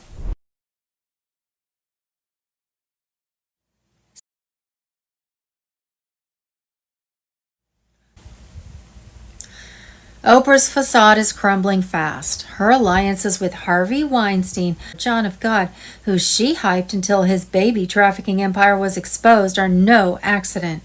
Fresh Epstein docs show a witness testifying Epstein paid for birthing babies for black market use, directly linking him to John of God and Oprah as the connector. FBI whistleblowers are finally confirming what we've known. Oprah wasn't just Epstein's pal or John of God's buddy. She was their operational partner, delivering vulnerable kids and newborns to the cabal's clutches. While collecting awards like Disney's Legend honor, she orchestrated horrors behind closed doors. Disney cruises full of children docking at Little St. James. Not a coincidence. It's the system. Epstein files tie him to Wayfair Furniture, buys for Woody Allen. Survivor Juliet Bryant exposes Epstein's boast. He controlled own network using Oprah's empire for blackmail and domination. Flight logs and testimonies place Oprah there repeatedly as recruiter, overseer, the dark high priestess. The Brazil Trail reveals the end game. Elites like Oprah thought they could play gods with lives, but the white hats are closing in. Arrests are imminent. Tribunals gearing up. Whistleblowers naming Oprah as the architect have been silenced, but their sacrifice fuels the Great Awakening. Ties to Clinton, Campbell, Abramovich. It's all unraveling. Trump signaled the takedown. Q drops warned us. Oprah's fall will shatter the illusion. Stay vigilant. The storm hits full force tomorrow, and victory is ours. Where we go one, we go all. Wednesday, February 18th, Sidney Powell claimed that the Secret Service flagged Hillary Clinton as one of the America's biggest national security threats. Espionage Act violations on her illegal private server, Obama knew and approved, while Comey's FBI buried 675,000 plus emails on Weiner's laptop to shield the Swamp Queen. NYPD insiders almost vomited from the horrors they saw. Comey lied about BlackBerry copies. The deep state cover-up is crumbling. Charlie Ward on Telegram. Wednesday, February 18th, Fox News. FBI Director Kash Patel highlighted what he described as a record-setting first year at the helm of the Bureau during an appearance on Fox News last week, citing major gains in capturing fugitives from the FBI's 10 most wanted list. Patel appeared on Hannity after host Sean Hannity noted that the FBI has apprehended 6 of its 10 most wanted fugitives in just 1 year. Hannity compared this performance to the previous administration's record of only capturing 4 fugitives from the list in 4 years. FBI arrested 6 of 10 most wanted fugitives in Trump's first year. Wednesday, February 18, 2026, Taliban releases video of fields of U.S. military vehicles, piles of U.S. high-end weapons, and rooms filled with stacks of $100 bills surrendered by Joe Biden. White Hats on Telegram. Wednesday, February 18, 2026, Reid Hoffman was the billionaire, Dem pervert, who funded lunatic E. Jean Carroll's lawsuit against POTUS Trump. He used the nonprofit American Future to funnel his money to her. He wanted President Trump in prison or worse to hide his Epstein crimes. Wednesday, February 18, 2026, another shocker from FBI Director Kash Patel was that deep state operative Erica Kirk, widow of TPUSA founder Charlie Kirk, has been taken to federal court on alleged criminal ties to Jeffrey Epstein, Israeli Mossad, and child trafficking. I said from day one of the shooting, see Kirk is alive, major sting up. Sticking with it, Nasara Jasara QFS on Telegram. And Wednesday, February 18th, DMV workers busted for selling driver's license for cash. President Trump, Elon Musk, and Attorney General Pam Bondi have masterfully trapped the elite predators. Q on Telegram. The Epstein files are exploding open, exposing the vile, corrupt politicians and globalist puppets. Bondi, fierce and unyielding, pushes forward unredacted truths despite desperate Democrat screams of cover-up. But the people see through it. Whistleblowers rise, social media warriors amplify the drops, and the old order crumbles as names of the guilty flood into the light. High-profile figures scramble, cutting ties while the storm rages. This is the reckoning Q foretold, the storm Trump promised. The critique rips apart the failing Democratic machine, riddled with internal chaos, rigged elections exposed in places like Maricopa, and voter fraud schemes that stole voices from true Americans. Paid agitators fuel fake protests. Teachers' unions push depraved agendas on innocent children, forcing parents into homeschooling revolutions to protect the next generation from woke indoctrination and open border insanity. Government schools and bloated nonprofits perpetuate the problems they pretend to solve, but patriots reject it all, turning to faith, family, and freedom. Biblical prophecies align with this moment. The Great Unveiling, the fall of Babylon's modern empire, the Epstein horrors point to coordinated elite evil, but justice accelerates. Trump's team with Elon's tech, amplifying truth, and Bondi's DOJ, unleashing the files, dismantles the pedophile rings and corruption webs once hidden in shadows. The deep state panics as millions awaken, seeing the plan unfold in real time. Yet hope shines brightest. Kim's story reminds every patriot that redemption awaits through Christ, sobriety, and relentless fight. Prayer rises for the addicted, the lost, and the warriors on the front lines. The future glows bright. No matter the chaos engineered by the cabal, victory belongs to those who trust in God. Stand with Trump and refuse to kneel. This message ignites the fire. The old guard is destroyed, the traps sprung, and the great awakening roars unstoppable. Patriots hold the line. The best is yet to come, and the storm has only begun to deliver justice. Tuesday, February 18th, National Alert. Deep State strikes U.S. military tribunals. Ezra A. Cohen. At 4:20 a.m. Eastern Time on February 17, 2026, a coordinated deep state assault targeted active U.S. military tribunals inside the secure Naval Station Norfolk complex.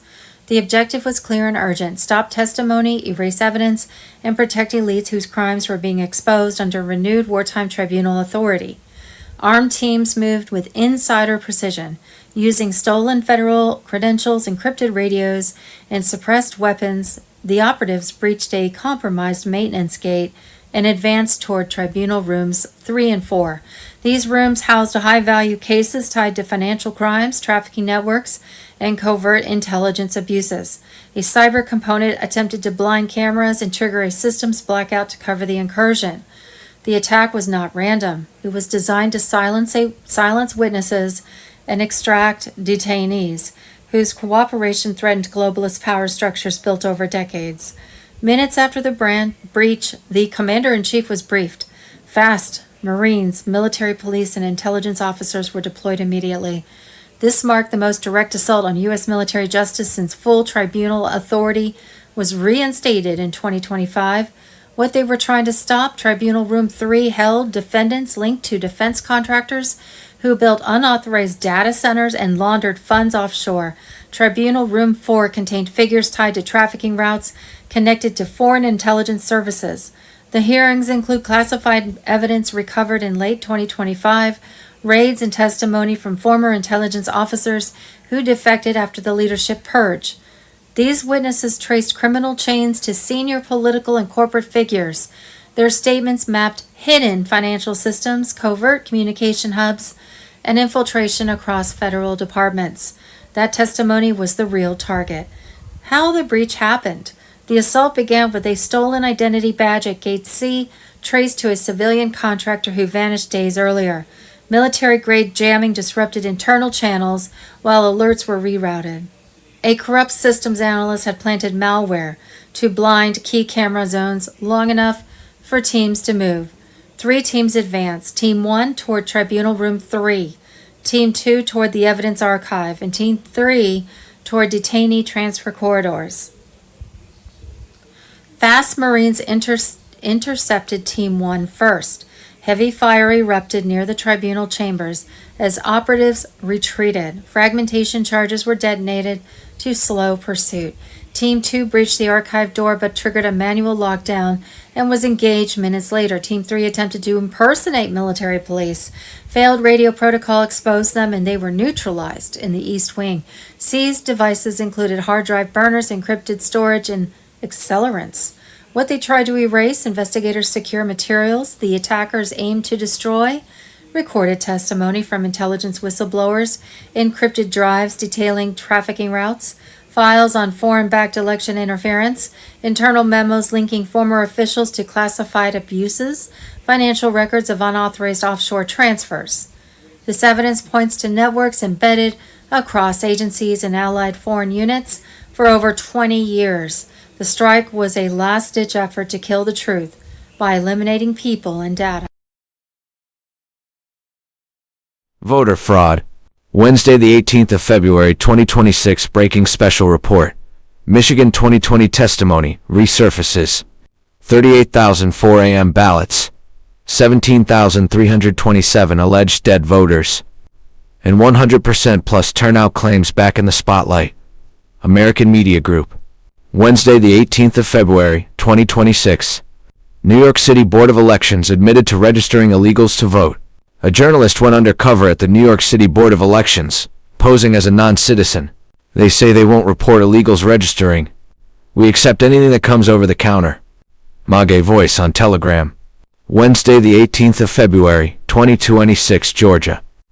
Tabulation machines in Savannah, Georgia, were wirelessly connecting to a smart thermostat sending 2020 Georgia election results and other sensitive data to servers in China, which was discovered and traced by a Microsoft engineer. The CCP played a large role in this stolen 2020 election operation. The CIA oversaw the process, and the FBI covered it up. All to install Joe Biden as their puppet president in the 2020 election. The 47th on Telegram. Wednesday, the 18th of February, 2026. Pennsylvania sent out 1.82 M mail-in ballots, but received back 2.5 M for the 2020 election, exposing Biden's 682K vote spike anomaly. These ballots were counted with no observers, erasing Trump's 700K vote lead when states shut down to steal the 2020 election. The PA state website later wiped the 2.5 meters figure. Philadelphia election officials testified that hundreds of thousands of ballots were processed with zero oversight. Observers fenced in 15 to 200 plus feet away and unable to watch or challenge ballots. A truck driver discovered thousands of shredded Trump mail-in ballot applications with names and addresses in the back of dump trailers at R.R. Donnelly in Indiana. In 2024, Lancaster County exposed an organized fraud operation with over 2,500 fake applications and flagged more than 50% of mail-in ballots for fraud or being incomplete. This is only a fraction of the fraud in PA. Steve Bannon on Telegram. Wednesday, the 18th of February, 2026, Georgia. Ballots have been identified as counterfeit, and nearly every single ballot went to Joe Biden. Fraud lawsuit filed by Sidney Powell in Georgia. Details the use of counterfeit ballots. An affidavit filed with Powell's lawsuit reveals that Georgia's counterfeit ballots could be identified by darker watermarks on them. The witness says such ballots were printed on different paper and their watermarks are dark gray as opposed to transparent on the real ballots. Almost 100% of counterfeit ballots were to Biden.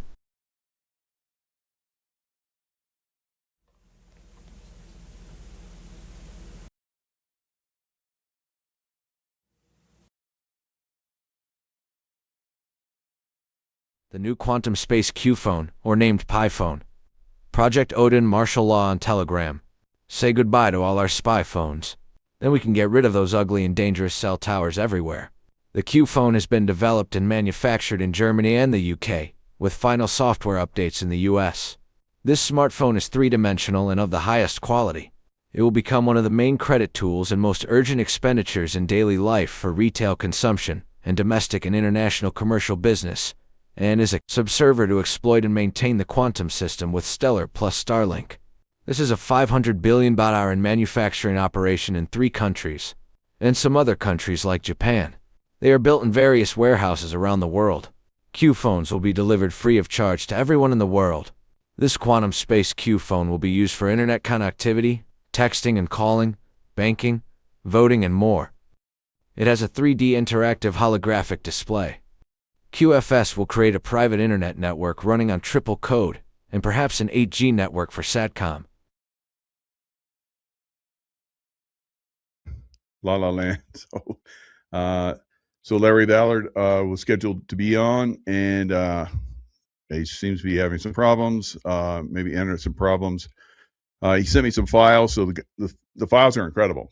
I mean, I hope he makes it so we can go over this. It's basically information that's talking about the destruction of the economic system, destruction of the earth, in conjunction with that. And one of the things that he found was that there is some kind of volcanic dome or something that's under. Let me see if I can pull it up. That's under Hoover Dam. Wow. So if that goes and Hoover Dam goes, that would like wipe out the water supply for 100 million people or something crazy. So crazy stuff. So hopefully he can come on and talk about that. If he doesn't get on, then we'll probably figure it out and get him back on later. So it says a volcanic vent opens over around Hoover Dam, threatens water supply to 25 million. So not 100 million, but 25 million. Still a lot. 12-degree temperature spike. So he's got some stuff in here. Threatens drinking water and so forth. So if he comes in, we'll discuss it. He's got a lot of other stuff in there to go over. So basically, Earth changes and economic collapse and God's plan for the Earth if for people that don't wake up. So if you haven't seen my Gene Decode show I just got off of, highly recommend it because we talked about a lot of this stuff. He basically had a death experience, and he saw all of his lives. He saw the future, and things are still unfolding. Stuff that he saw. He had conversations with the Creator, and like one of the last shows we did a couple of years ago or so, he talked about. He had a picture of it. He took a picture of the Earth, and there was like a another Earth that was superimposed out from it, and he said that was the 5D Earth, and that's pretty much what we're going into, I believe.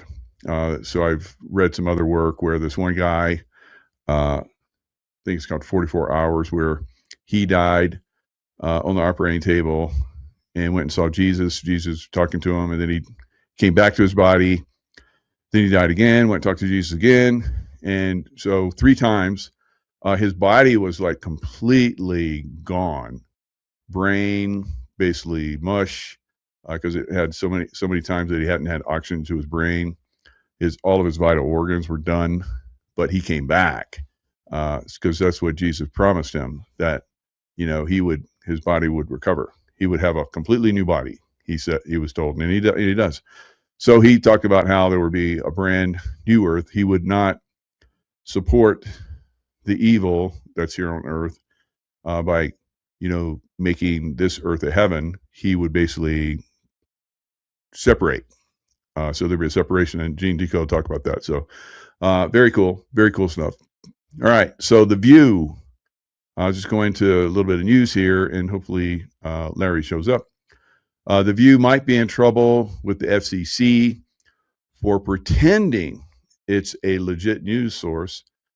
So it seems like all of those groups, deep state groups that have been attacking Trump, like Colorado, cut off funding for Colorado to the tune of $1.2 billion, and they're having to scramble. The way they're scrambling, they're going to raise taxes on the rich. Right? That's the way they're going to pay for it. So that's not going to endear them to the rich. The rich are going to leave, just like they're leaving California. And the rich are going to leave New York. So all these Democrat hellholes, the people that make those or have made those cities and states profitable and beautiful, are leaving, right? Because of these demonic jerk-offs, right? All right, so President Trump plans to release UFO files in July, is sending shockwaves of terror through the deep state. And I can tell you that's the truth, because a lot of us that have revealed anything to do with UFO or anything along those lines, we've been attacked badly, right? So they've tried to take us out.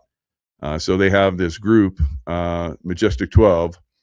They have carte blanche to anybody that would dare to disclose.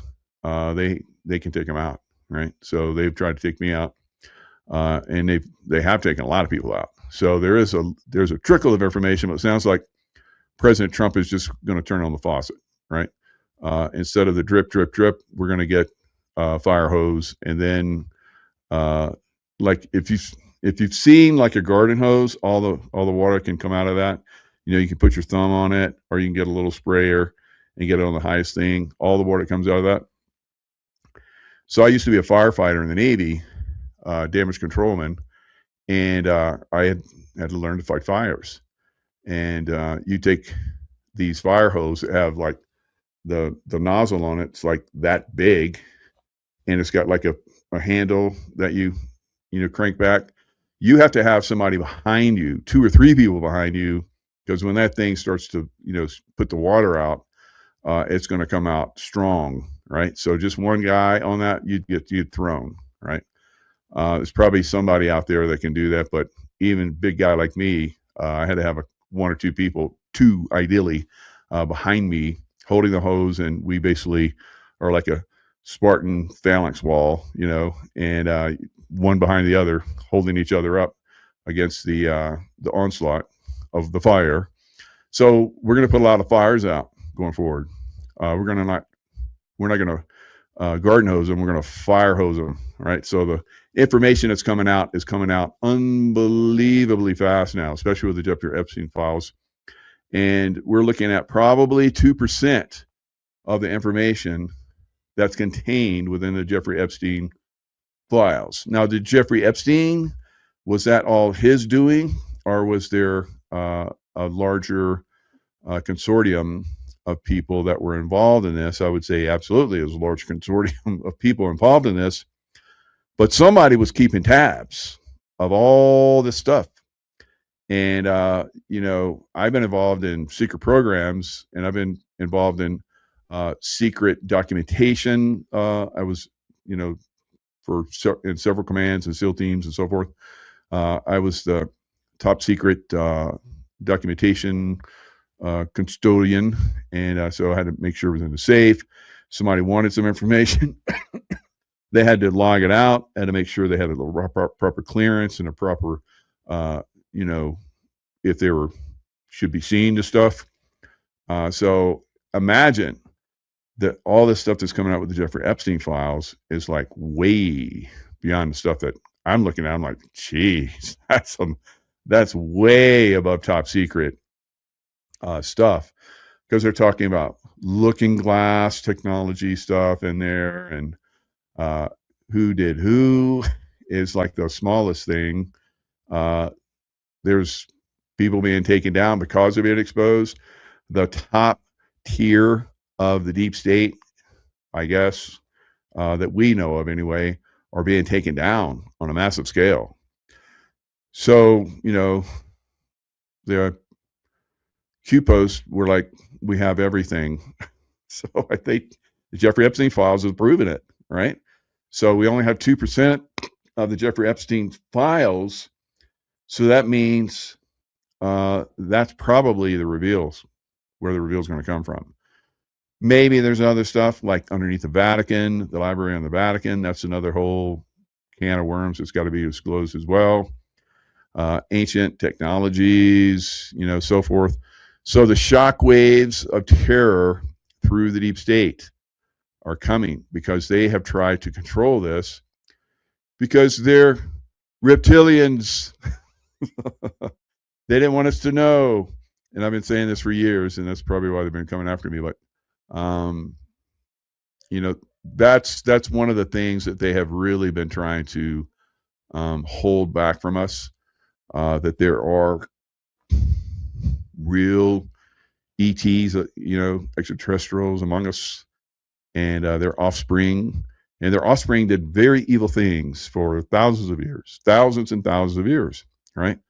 The Luciferian, agenda is not anything new. It's done throughout many solar systems, not just ours, right? And not just our planet, many planets. But there is the war that we talk about against evil is something that goes on, like we've seen in Star Trek and all those different movies with Star Wars and all that stuff. Somebody just didn't dream that up. Come on. Right. So this stuff is real. It has been revealed for a long time. And Avatar, on and on and on. All these different things are being revealed, and the Matrix, all this stuff. So we're starting to find out that this stuff that we thought was just fantasy is actually part of our reality, right? So that's the beautiful thing that's going on with that. All right. So other things that I'm looking at as far as like, the Epstein files is, who goes down first. I think the people that go down, that we're seeing to go down now, like Andrew, he's no longer Prince Andrew. They took away his prince title because they knew that they were going to throw him under the bus, right? And he probably knew that too. And so he's going to have to take one for the team. And they all know that at some point, that if Lucifer wants you to take one for the team, you can't argue. And if you do, then it's going to be really bad for you. They're going to find you hanging somewhere with your, pants down and all kind of crazy stuff. So it's not going to look pretty, right? So don't get out of line. If you take one for the team, then when you come back, I guess, when you go to hell, you'll be met there with you won't burn in hell for a long time. You just be like, okay, you did a good job, go back, right? Or something. I don't know. You're gonna go back as a demon. Oh, what kind of demon? I want to be this kind of demon. All right. I don't know. So they have their procedures and so forth that they do on their end. I have a feeling it's kind of like that though. So a lot of things that are being disclosed now are going to seem like nothing. It's going to be like garden hose variety stuff we're seeing right now compared to the fire hose I described earlier. You're gonna be like standing in front of it. You're gonna like they're gonna knock your ass back with all the information that's coming. You know, that adrenochrome stuff, frazzle drip. God, how many people still don't have a clue about that? Lots, right? Lots and lots.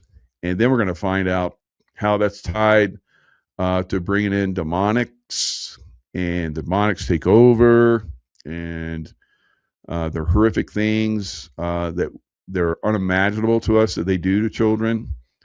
Some people have talked about that. They've seen some of the videos that are on the Epstein files, and they're like, you do not want to see these, right? I take them for the word. Okay. You took care of that. Thank you. So I know.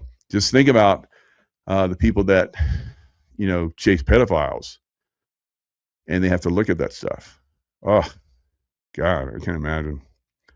That must be horrific. And, to live with that, I know a lot of those guys become alcoholics, do drugs, and suicide themselves, and for real, not suicided, but they suicide themselves from all the, horrific stuff they've seen. They're out there, doing the hard work, trying to get these guys to justice. I think we really need to support them and send them a lot of love, and hopefully angelic support. So I'm sure those that do it a lot, they have some way out there stories, right? So yeah, we're going to learn a lot of stuff going forward, and it's going to blow everybody away, except for them, because they're all part of that club. It's like George Carlin said, you ain't part of that club, and and you don't want to be, really. So that's a bad club to be in. And some of them don't have a choice. They're born into these families, and these families take the children and do all this horrific stuff with them, warp their minds, and then they just keep doing it generation after generation after generation. So it has to stop, and we have to start to see this stuff and decide that, yes, it's going to stop. And those of you that have been involved in this, go bye-bye, right? You either go to prison forever.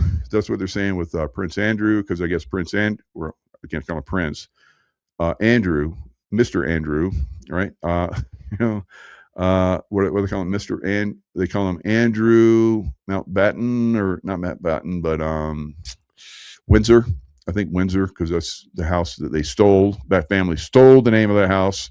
All right, they're Germans that stole the name of Windsor because they didn't want, during World War I, they didn't want everybody to think they were Germans, and it wouldn't look good for them.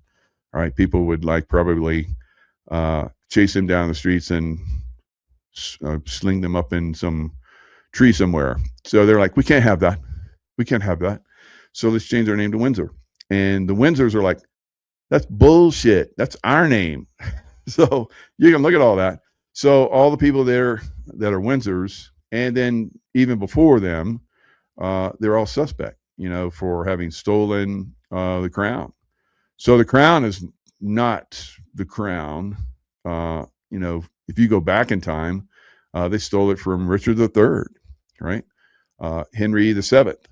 And the way that he got crowned is because he took Henry VII's daughter and forcibly married her, and then he was king, right? King Henry VII. And then, of course, his son, King Henry VIII, he was so corrupt and so evil and got away with it that he would have an affair, marry a woman, and if he got tired of her, he'd say she's treasonous, chop her head off. So I don't know how many got chopped, that had their heads chopped off. It was quite a few. So these are very evil people, all right, going all the way back then. And I remember seeing, they did a poll of the English, and to see if there was a favorable, if they thought favorably of Henry VIII, and most of the English do. I'm like, what? You guys are, you English are corrupt. So you need to pull your heads out. Right. So you guys have been, controlling the world for a long time, still do to a great extent. So that's got to stop. That bullshit's got to stop. That City of London, somebody needs to raid that place and burn it to the ground. So somebody, I don't know who that might be, but I think somehow, it's so evil and so corrupt, and they've planned and done so many evil things there. They cut the head off Charles I, and that was the last king to have his head chopped off. City of London, and they did a civil war, and so they have carried that across the world, and Britain came to England or came to America, and they're like, we're going to tax the hell out of you, and you're not going to have any rights. And if we decide we're going to occupy your house and steal your food and rape your wife and your daughters, and you don't have any say. So Americans are like, bullshit, you guys are out. And half of America sided with the British. So, and that's where we're at today. So we have somewhere near half of America is still sided with this evil side, right? And we have to wake them up with a fire hose, right? A big one, right? Cold water, very cold water, right? Foamy. Put some kind of foaming stuff in it, so it'd be hard for them to breathe. They were like, you have to stretch your lips up out of the foam. All right, I'm very creative, obviously, but I've seen some of this, and I've been involved in some of this.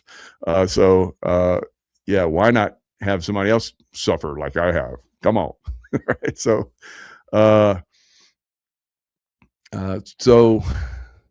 domestic terrorists crashed stolen ambulance loaded with gas cans into DHS office in Idaho. Right, domestic terrorist. All right, so who are these people? Domestic terrorists. But they don't show any pictures. I'm not seeing any pictures here. So an attempted terror attack was just called out against. So was it Muslims? Come on. Was it illegal aliens? Domestic terrorists? That's all you're going to give us? That's bullshit. So that's one of the things that has to stop, this control of information. All right. So you look at the news, and it's, there's a little sliver of truth, and the rest of it's bullshit. United Kingdom blocks U.S. from using Diego Garcia and Fairford for possible strikes on Iran. So I thought we owned a little piece of Diego Garcia. Do they? Am I like, what? The UK blocks us from using Diego Garcia? I guess. See what I'm saying about the UK guys? They're still in control. Those bastardos are still in control. All right. So UK has blocked U.S. use of RAF Fairford and Diego Garcia for Iran strikes, citing international law. International law. We're trying to take down an evil cabal that you guys, obviously, because you're trying to stop us, support. It's that simple. Right? Keir Starmer, sir, because he had right, and that seems to be the deciding factor for a lot of these nobles in the UK.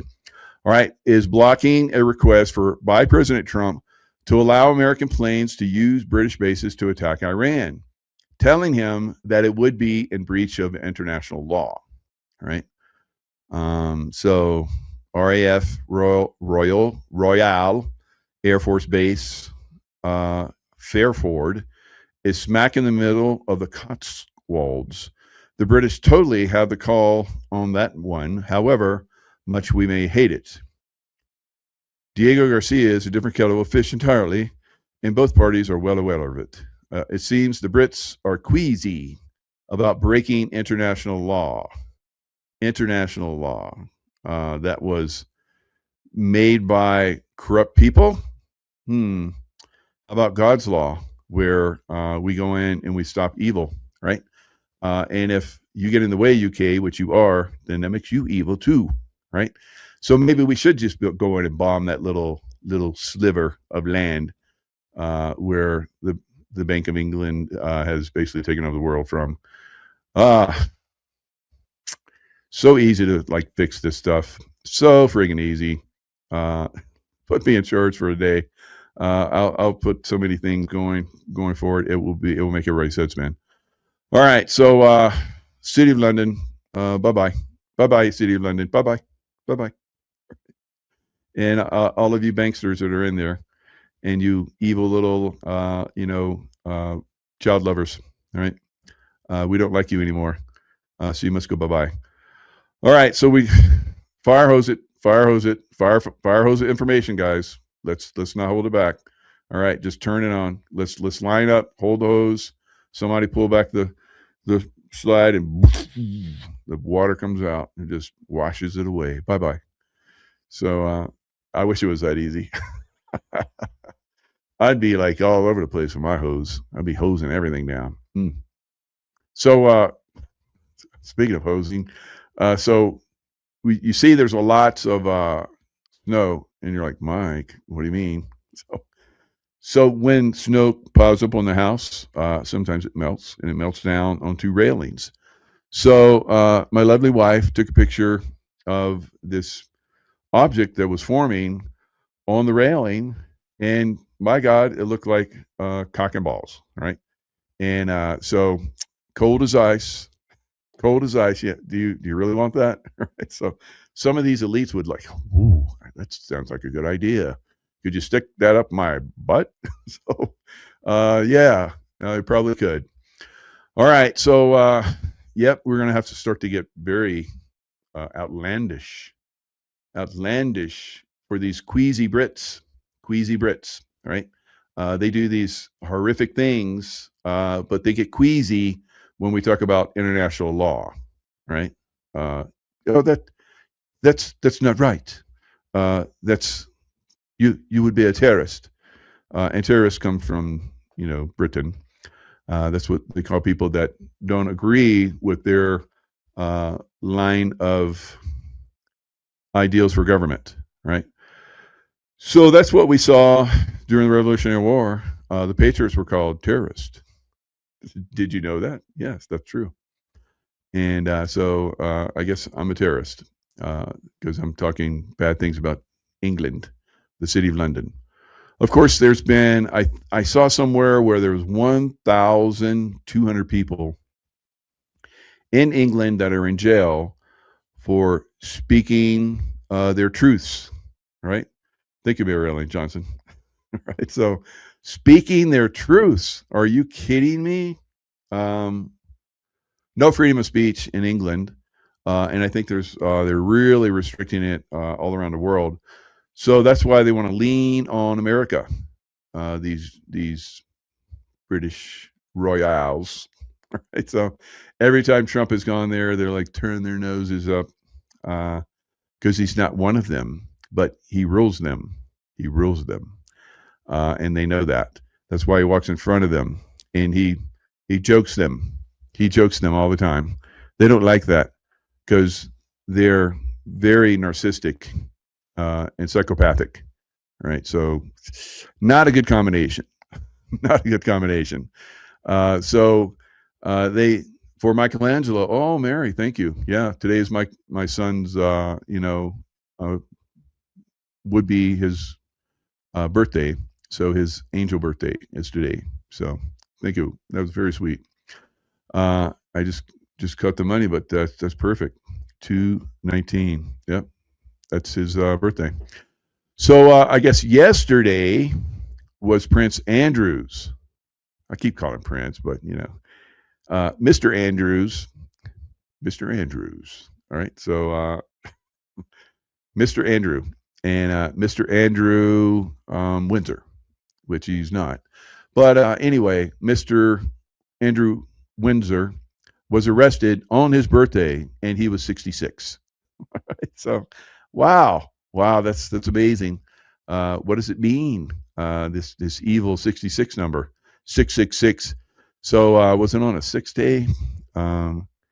18, 19. I wonder if it all turns out to be 6. I have to look at that later. But if there's a 666, the Queen, when she went, there's some kind of 666 going on with her. And when her husband died, there was some kind of 666, his day. So yeah, they go on those days. They they're sacrificed on those days. Kind of like what is that? A statue of Lucifer in New York Harbor, right? Holding the light, the bearer of the light. That's Lucifer. So he's been honored. I wonder how many times the Luciferian elite in New York and some of those places have been sacrificed to that statue. What would you guys think? I don't know for sure, but I'm sure there's been a lot. And who was sacrificed? Wow. So maybe that will come out in the Epstein files. Or the Vatican Library or something like that. All right. So that's things to look forward to, the things that we're going to learn about the world going forward. And so ET types, been on the world for tens of thousands of years. Some of them good, some of them bad. The ones that are running the show now are bad. They're about to be thrown off, Mary Ellen. So the monsters, now that we're seeing them, it's going to be like pitchforks and torches, going to their homes like Frankenstein, the monster. So, it's like think of all those. I'm not going to name names because I don't want to get in trouble, but think of all those people that are out there right now that are governorships, right, in America that are truly evil, and pitchforks and torches, and of course some long ropes with nooses on them. Noose them all. Right? So that's my thoughts. Yeah, I mean, I'm just making fun here. I don't really believe in that. I don't think that's really going to happen. Kind of, maybe. All right, so Boasberg rubber stamps DOJ request to keep FBI Twitter payments secret. Why? Why are you keeping that stuff that the FBI basically, was watching us and restricting us on Twitter, now X, and probably coming after a lot of people because of comments they made, kind of like what's happening to people in the UK. They're going to jail. I wonder how many people. Happy heavenly birthday, Michelangelo. Oh, that's beautiful. Live younger with Shelley. Thank you. And I wonder how many people, that are out there right now that are subscribed to the evil side, that believe that the FBI is good, right? I think the numbers are really being reduced because the show that I just did, we talked about that. And it was a devastatingly amazing number. I was devastated by it, not in a bad way, in a good way. That's 3 billion of 8 billion, I guess, depending on who's doing the roll call. But 3 billion people have now awakened, and much of it because of the Epstein files. Yeah, so that's pretty amazing. Now, going forward, is that going to be the case? More people wake up? I would say, yeah. I think it's like the fire hose treatment. People are going to be like, wait. I'd rather wake up. Don't hit me with the fire hose. Blast me across the street. So that's going to be a little bit of that. I'll just do the research. I'm good. Right. And that's what's happening. People are looking at stuff and they're like, Andrew, really? You gave away state secrets to Jeffrey Epstein right after you received them? Wow, that's kind of like treasonous, isn't it? And I guess the Brits don't execute for treason. They put people away for life, though. So I guess he's going away for life. I wonder what life is for a former prince. You're going to have to go to the smallest castle that we have, and you're going to stay there, and you're going to get tea and crumpets in the morning. That's all you get. And in the afternoon, meat and potatoes. You ever eaten meat and potatoes in Britain? Oh my God, it's the plainest. That would be like torture. Have to live off that stuff. Ah, but uh, can I get a French chef, please? So no, no, you must eat what we give you, and you cannot complain. Stop complaining. No complaining. And so, can I live in the Rothschild estate? Because they're like evil too. So, demonic. And so, who is it? What was it? What was a Rothschild? I'm gonna have to look it up. The Rothschild, was it David with Marina Abramovic? Rothschild, Rima Abramovic, Rothschild Abramovic. Yeah, there we go. So the painting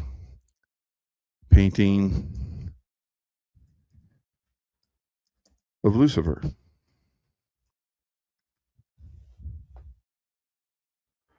The Fallen Angel. A famous painting of Lucifer, but it is housed in the Musefabrik, not owned by the aforementioned individuals. What, did they give it away? So, images, come on. All right, so here it is. I'm going to share the images. So, I mean, all of this stuff, I've been sharing this stuff for a long time. The thing about the Lucifer in the New York Harbor, people are like, wow, you're right. It's like, it does look like, look at that painting. That looks like Statue of Liberty, doesn't it? So let me see. Look at that one. Let me do the Statue of Liberty. I can't bring them up next to you. I got to line it up. Otherwise, it won't do that on this platform.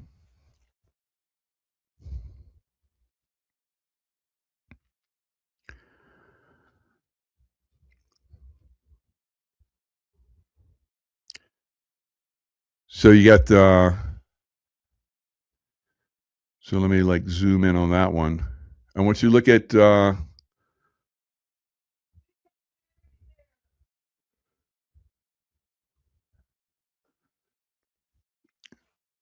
no, Larry. So we have, once you guys look at that, look at that face, look at that nose, look at that jawline of a man, but boobies. And they don't show this crotch area. They got like this, cloth that goes over it. And now there's something very strange that's like above here. And I've seen somebody zoom in on it. It's like some kind of demonic face or something that's above that. So here you have Rothschild and Marina Abramovic. Now, Marina has said, kind of getting to that place where you can't walk the streets. She said it's because we, truther types, and you and I, have been disclosing things about her that she says are not true. But yeah, you're standing there with the Rothschild.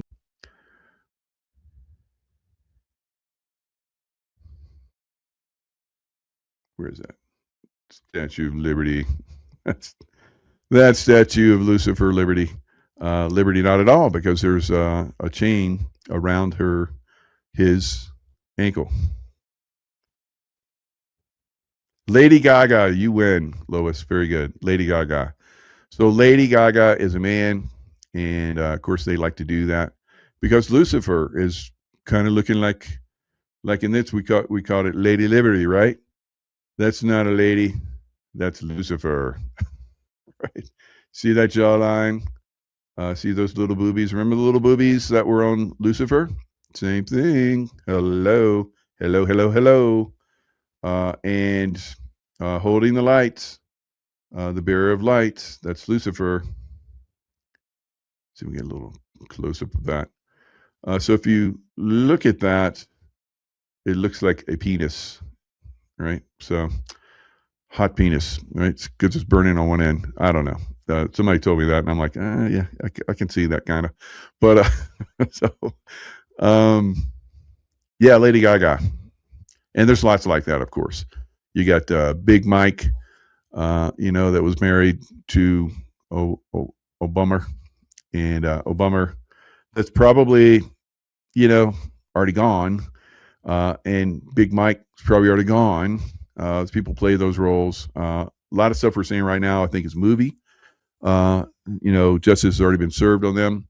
If they cross a certain line, with children, and of course that goes down a deep rabbit hole, like we've talked about, mentioned, then it's basically they can pick them up and make them go bye-bye, right? Very easily, especially if they have all the information on it. So I don't have to go through. You were on Jeffrey Epstein's file, and you talked about pizza, and you talked about chicken, which is little boys, and all these different. You're gonna have to like sacrifice it. Hillary Clinton's like, I might have to sacrifice a chicken. So like, okay, you're gonna have to sacrifice a boy. Yeah, we got it. We see it now. All right. So, but they'll say that's not what I meant. I was just kidding about sacrificing a real chicken. Okay, yeah, all right. Well, we got some video where you were doing that. What do you say now? What say you now? 444. That's angelic number. So, in my edge of the woods. Big Mike, lots of laughs. That's right, Janet. You know what I'm talking about. All right. So Washington Monument is a big pecker. Why? Yes. You didn't know that. And that's the Egyptian thing where Osiris was cut up into, 12 pieces, 13, 12, 13, whatever it was, pieces by his brother Satan, and Isis, found all the pieces, but the penis. And so she fashioned a penis out of stone, and she made it with a penis and had a baby, right? So it's like, in our face, it's in your face everywhere. So those monuments. So Washington Monument, big pecker, right? So I don't know.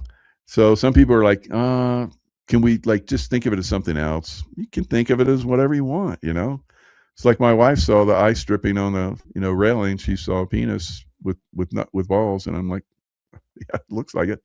I don't know. Maybe she'll share it with us. She showed it to me, and I thought, it's good. So,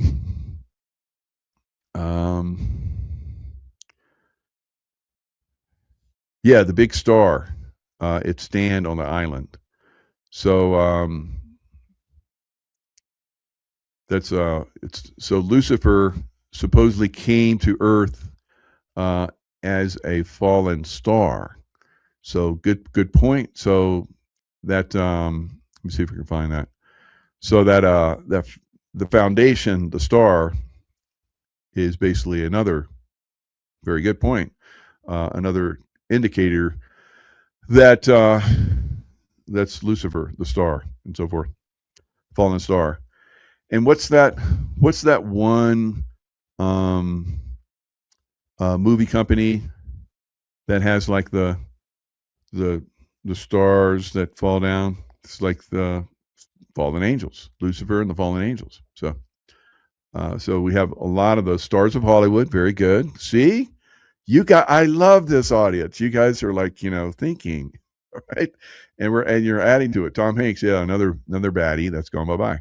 So Paramount, that's it. Very good. So Paramount, see if we can go Paramount stars. See if it gives it to us. Yeah.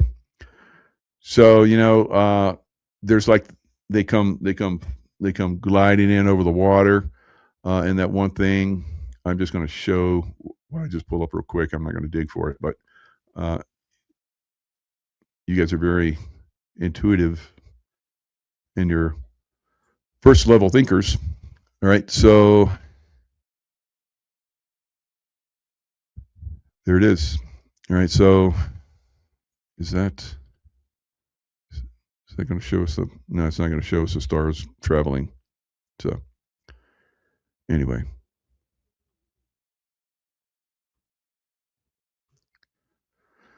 so lots of stuff. So let me see if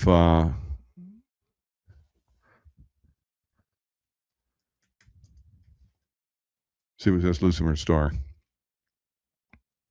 Lucifer historically refers to the morning star or the planet Venus as it appears at dawn, derived from Latin for light bringer, like the statue of Lucifer in the New York Harbor, light bringer, right?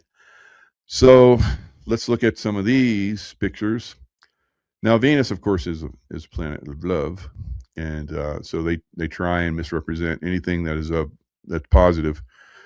So I don't subscribe to that, but maybe I'm just watching. All right, so here's all the Lucifer star stuff, and then the head of the goat.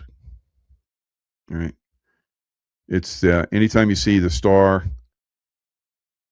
the 5-pointed star, 3, 4, 5, yep, 5-pointed star, and the point is pointing down. That's Lucifer star. So wherever you see that, you go, oh, okay. But here they have it pointing up, so I don't know. They make it however they want it. All right. So let's go with Lucifer star, Statue of Liberty. Throw them for a loop, see what they do. Statue, Lucifer morning star statue. Let's see what that is. Whoa, that's friggin' crazy. Look at that. Statue of Lucifer morning. That looks wicked. Who did that? Right.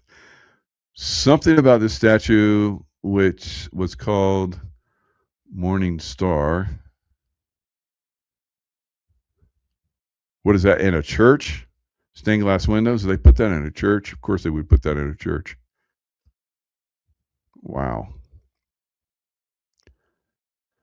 So Matt McCartney says, love this. Nice to see pictures of it again. All right, something about this statue, which was called Morning Star, that I really dig. All right, you crazy people out there. All right, so let's see. Statue of Liberty. Statue of Lucifer. Platform. Star platform.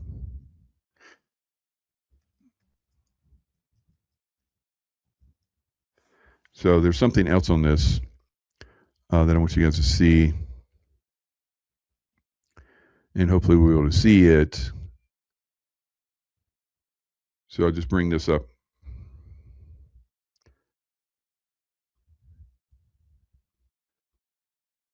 Learning with Mike. All right, so here's the star platform. And I want to get a close up, if I can, of the foot, the feet. Maybe I have to go star platform, feet. See if it shows us the feet. Yep, there it is. Look at that chain. Ha ha. So Statue of Liberty not, all right, in our face. Once again, chained. You're all chained here. You're all our slaves.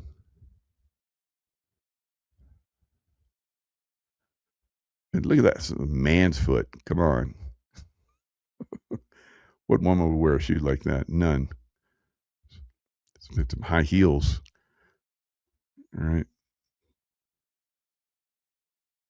All right. So there's probably a lot more if we were to dig I would say something about, well, Mithras had 7 stars. So Mithras was the Roman god for a long time. And they decided, let's just say that Jesus has all these things. Like Mithras was born to a virgin. He was sacrificed. So a lot of the same things. You'll see those that are Christed will have the 7 rays that come from their head, and that's something that goes throughout history. So there's lots of different things that go with this. So a prominent Roman mystery cult deity, 1st to 4th century CE, popular among soldiers, characterized by underground all-male worship in Mithraea. So they had bull, sacred bull. So I think it was around the time frame of Taurus, if I'm not mistaken, in this guy where Taurus was more prominent. Sioux Indians had 7 bands. Could someone drop a Q link in the chat? Right. I used to love wearing 3-inch heels, and I was 6 foot. Were you 6 foot? So it looks like 6 inches, but 3-inch heels, and I was 6 feet. I'm the thing that's which just one little tick if you're feet. So, and I'm not being picky, but that's just the way it is. All right. So I guess my guest is not coming on. If you didn't see that show that he did earlier with Gene Decode, it's been a long time since I had Gene Decode on. Boy, he went so far down the rabbit hole. I was like, both of us are like down rabbit holes all the whole show, guys. You're gonna love it. So if you haven't seen it, go check it out. We'll figure this thing out, and we'll get this show going again with Larry Ballard. I think he's having some kind of problem with his internet, so it's a bummer because he's got really good information. So I don't know, maybe we'll set it up next couple of days or so. All right, guys. Lots fun chatting with you guys. And thanks again, Mary Ellen Johnson, for Michelangelo's 219 on his birthday, his heavenly birthday. So appreciate that. We'll see you guys next time. You know the deal. Stay in the love vibration. Don't let those evil ones bring you over to the darkness. Restored Republic via GCR. Judy note, with the Act of 1871, Congress unconstitutionally sold a bankrupted, from the Civil War, America to Vatican and London bankers. They changed one word from the United States for America to the United States of America, making the U.S. no longer sovereign, but a private corporation owned by foreign entities. This U.S. incorporated District of Columbia sat on a 10-acre plot of land separated from the rest of America, with its own flag, police force and constitution. The Federal Reserve Act was passed in 1913, handing over America's gold and silver reserves and ultimately total control of America's economy, to the privately owned Federal Reserve Bank, a private corporation which established their own private bank. 113 years later on Tuesday, February 17, 2026, Fox News reported that a shutdown of that U.S. incorporated corporation government would start at midnight. At that same time, Democrat members of Congress were literally leaving the country. Fox News stated the politicians were headed to Europe, though rumors coming out of the global military alliance, which was making mass arrests, suggested otherwise. Why? It all started long ago when the official head witch of the deep state global elites, Hillary Clinton, was arrested by the White Hats, underwent a military tribunal and was sentenced to death for treason and innumerable crimes against humanity. Most of her obstructions of justice had to do with the Clinton Foundation, according to recently released military intelligence reports. To cheat the noose, Hillary cut a deal: full video confessions exposing her crimes, total wealth forfeiture, 24/7 surveillance implants that tracked her every move, and absolute obedience to White Hat commands. For that obedience she could spend a life sentence at Gitmo in solitary confinement. A lot of intel was coming out of the recently released Epstein files, which also confirmed that Biden was executed by a firing squad in 2019 in a covert military black site op near Little St. James. A body double was believed installed by former President Obama, and then he, the Clintons, Soros and other Satan-worshipping Democrat puppets secretly controlled years of the so-called Biden administration. To obtain such power, Democrats had for years orchestrated massive rigged election campaigns that were led through Dominion voting machines, specifically designed for the purpose of throwing votes wherever seen needed. In other news, Bill Gates and Epstein ties confirmed this week that they were working with the CIA so taxpayer money is cooled. For years Soros NGOs had blocked any attempted investigations. A recent DOJ probe also uncovered that Chicago public schools had lost $23 million. Worse, after it was found that the $23 million went missing, Democrats refused to do any audit of the situation, even though no audits had been done in 4 years. Most all of these corrupt trails led back to Obama, the Democratic Party and a blackmailed Congress. It was believed that these same monsters had built an international network to honor Satan in return for his fake promises of wealth, power, and glory. Thus, the global military alliance mass arrests this week. A possible timing: on Sunday 1st of February, 2026 the new gold/asset-backed quantum financial system went 100% live across the globe. On Friday, February 6, 2026 the emergency broadcast system activated in 100 U.S. cities.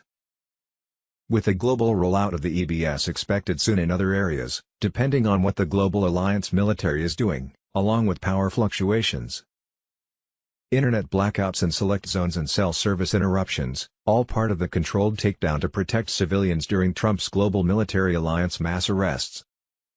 Sunday 8th of February, 2026 CBS blackout launched in select areas. Underground DC, London, Berlin facilities overtaken, servers seized, propaganda under military control, CEOs vanishing. Controlled outages strategic to block sabotage. 2s.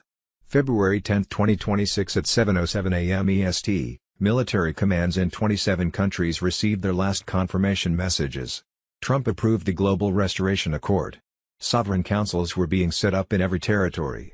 They were backed by gold, enforced by truth and guided by consciousness. Wednesday 11th of February 11, 2026 President Trump signed an executive order that nationalized the Federal Reserve, seized all its assets, ended central bank control overnight, froze the accounts of Rothschild-linked bankers, and launched a gold-backed currency to crush the inflation from Joe Biden's fake economy.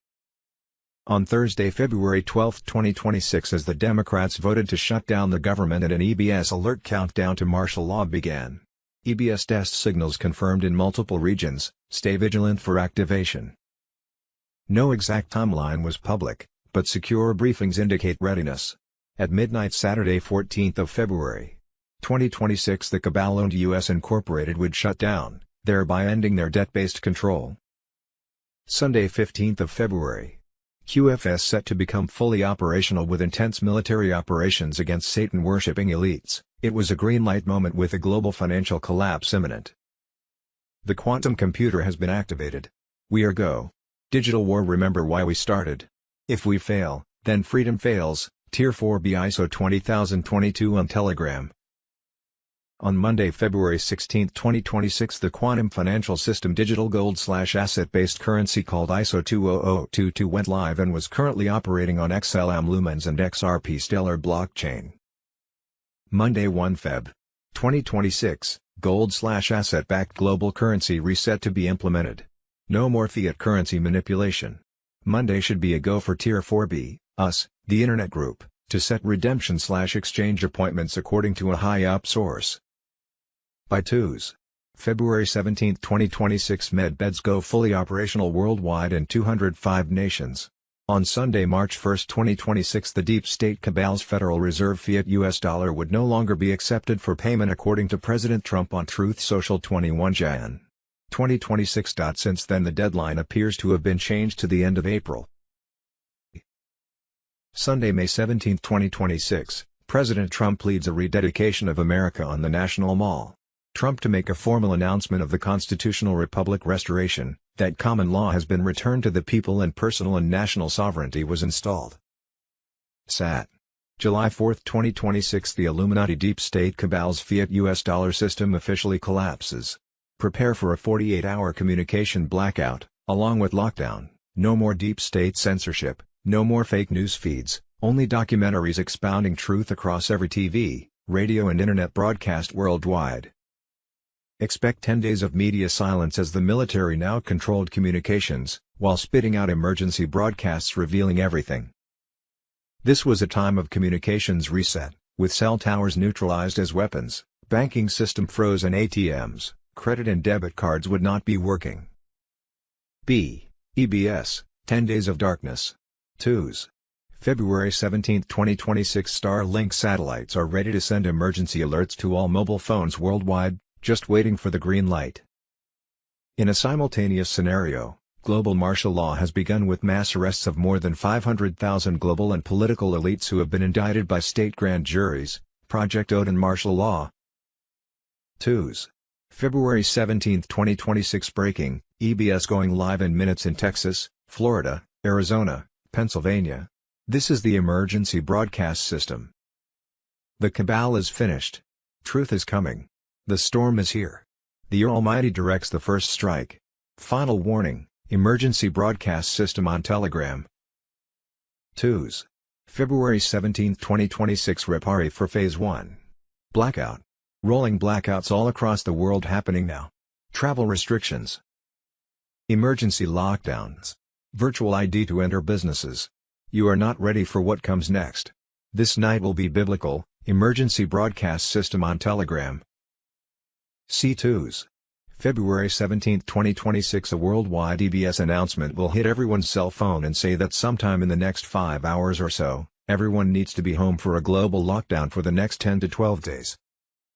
After an ESRA announcement, there will be an emergency broadcast system circulating globally, where they will literally be showing documentaries of everything that has happened to wake up the masses.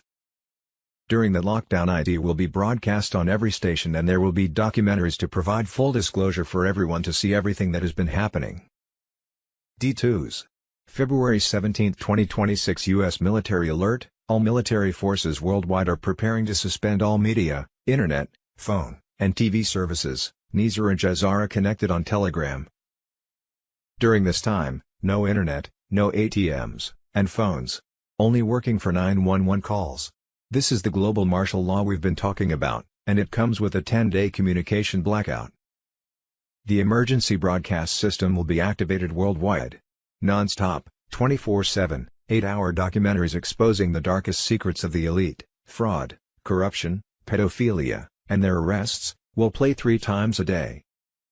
The military is taking down cabal-controlled governments worldwide, executing mass arrests based on 500,000 sealed indictments. This is the moment we've been fighting for. After the 10 days of darkness, we will reconnect to a new quantum internet. The old systems of government, education, finance, health, and commerce. Gone. A new age is coming. E2s. February 17, 2026. Code Red EBS ready. Web 3.0 ISO 20022 on Telegram. The last phase of Trump's presidency is not a headline, it's a battlefield. The end isn't February. It's the starting point for a global operation that is happening in every area, military, financial, and spiritual. The fake systems are falling apart. Jazara is in action. QFS is now live. Redemption centers are now open online. Verified operatives now have quantum access cards, which means they don't have to use the dead fiat system. The best. Can't get in. Their accounts are locked. Their safe havens in other countries were raided. They took their gold from hidden estates and bunkers underground. The Federal Reserve is no longer in business. The IMF is falling apart. The inside of Deutsche Bank is starting to fall apart. The conclave starts on February 21st. But this isn't a spiritual change. Davos agents are in the lead. They follow a made-up religion that was made to control AI and carbon. They don't have plans for Christ. Obedience in the digital world is. Trump's quantum override is now available. People are taking AI grids. White Hat control is taking over DARPA systems, facial recognition programs, and Vatican satellite surveillance nodes. The networks that used to keep an eye on, control, and control people's behavior are now being used for other things. but only after all of the deep state code has been removed. More and more people are being arrested. Gitmo is full to the brim. Military courts are handing out final sentences in secret locations and hidden facilities. These aren't trials for show, they're planned removals. Names will come out soon. Some are already gone. Commissioners of the EU, directors of the UN Health Agency. Epstein had ties to owners of legacy media, biotech CEOs who agreed to gene weapons. F2s.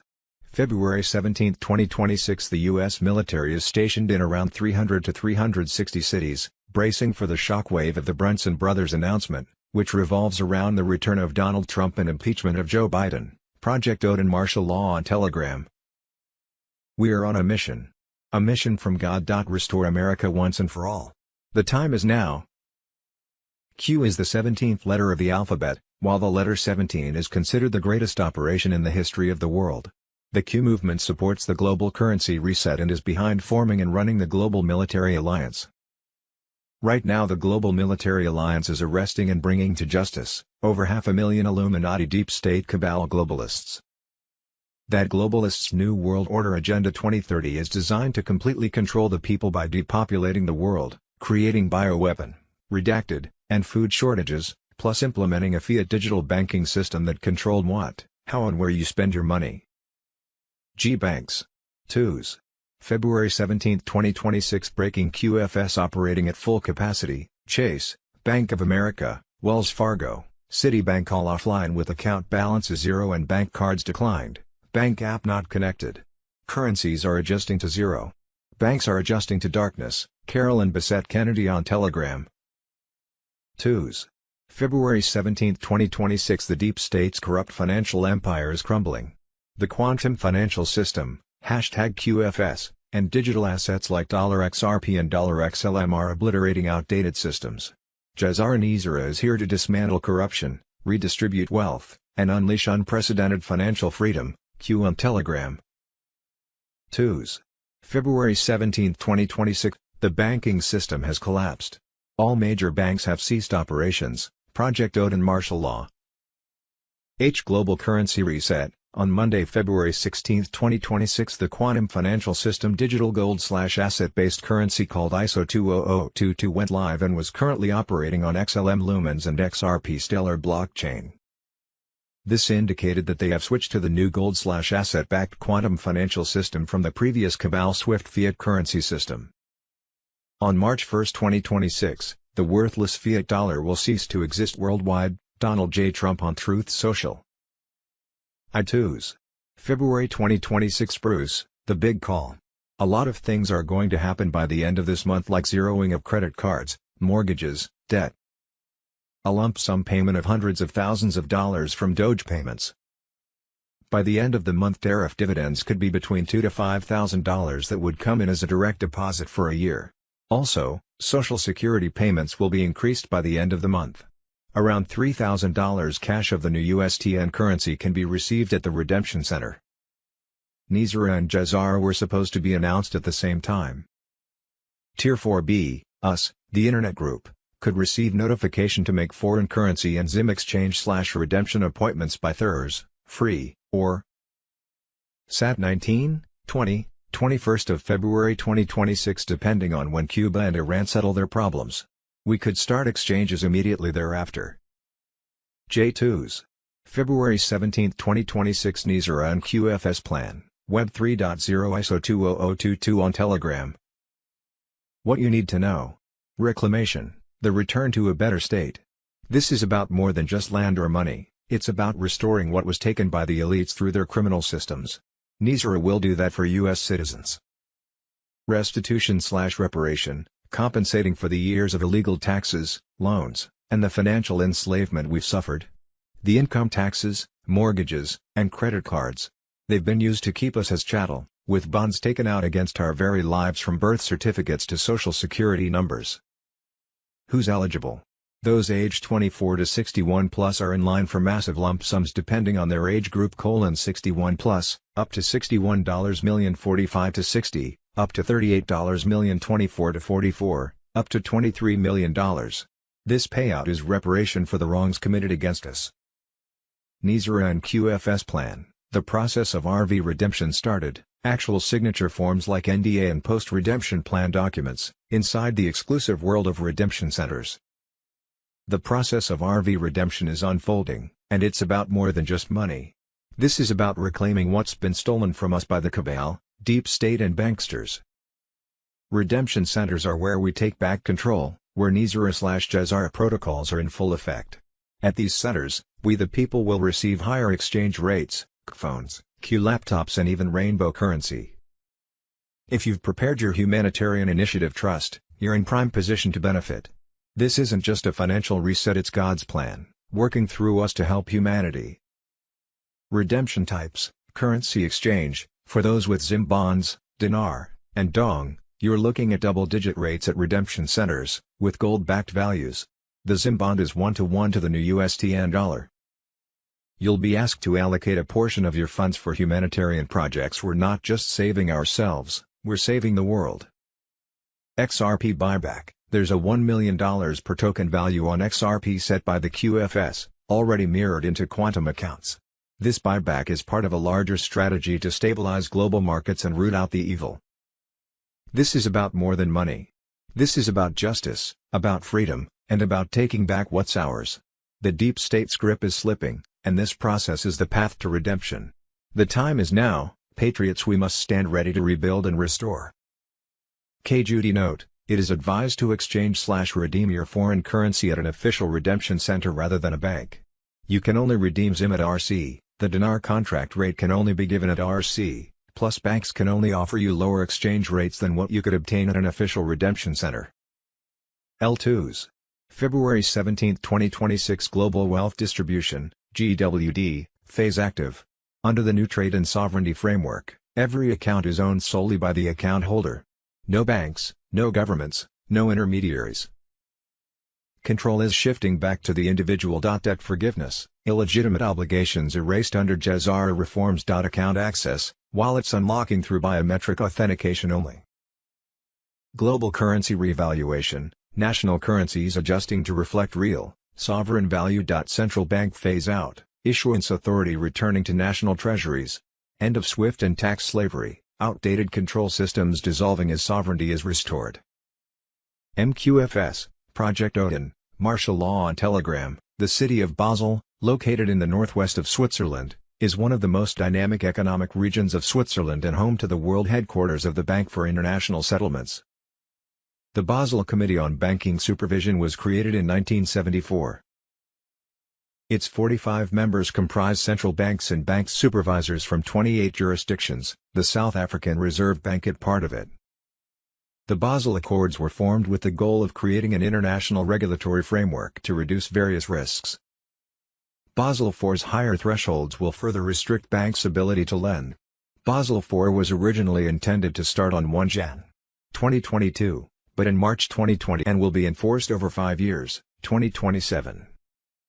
All banks across the globe have to be Basel IV compliant, meaning their money had to be asset-backed. Many banks have since consolidated, or closed completely. Since Friday, February 3, 2023, all Basel IV compliant banks were expected to go public with the new gold, commodity-backed currency international rates as required by the JESARA law. This is the re-evaluation of all the global currencies, meaning the global currency reset. The Iraqi dinar will be the first indicator that will trigger the rest. Fiat money is backed by a country's government instead of a physical commodity or financial instrument. This means most coin and paper currencies that are used throughout the world are fiat money. This includes the US dollar, the British pound, the euro and the SA rand. All Basel IV compliant countries will then put out their new currencies and take the old money in, so the fiat dollar will become obsolete outside of the US and millions hidden will become worthless. The world will use the fiat and then transition over to the precious metals, commodity-backed currencies, and the USD, sterling, pound and euro will have no value whatsoever anymore. The use of the fiat will be used for up to 90 days February, March, April parallel with the new United States note, USN, they may cut it off by April 30th or soon thereafter. No fiat currency or any other form of currency or cash can be deposited into the QFS without going through an exchange process and having a digital gold certificate assigned. Without the gold certificate, the computer will not recognize it as money.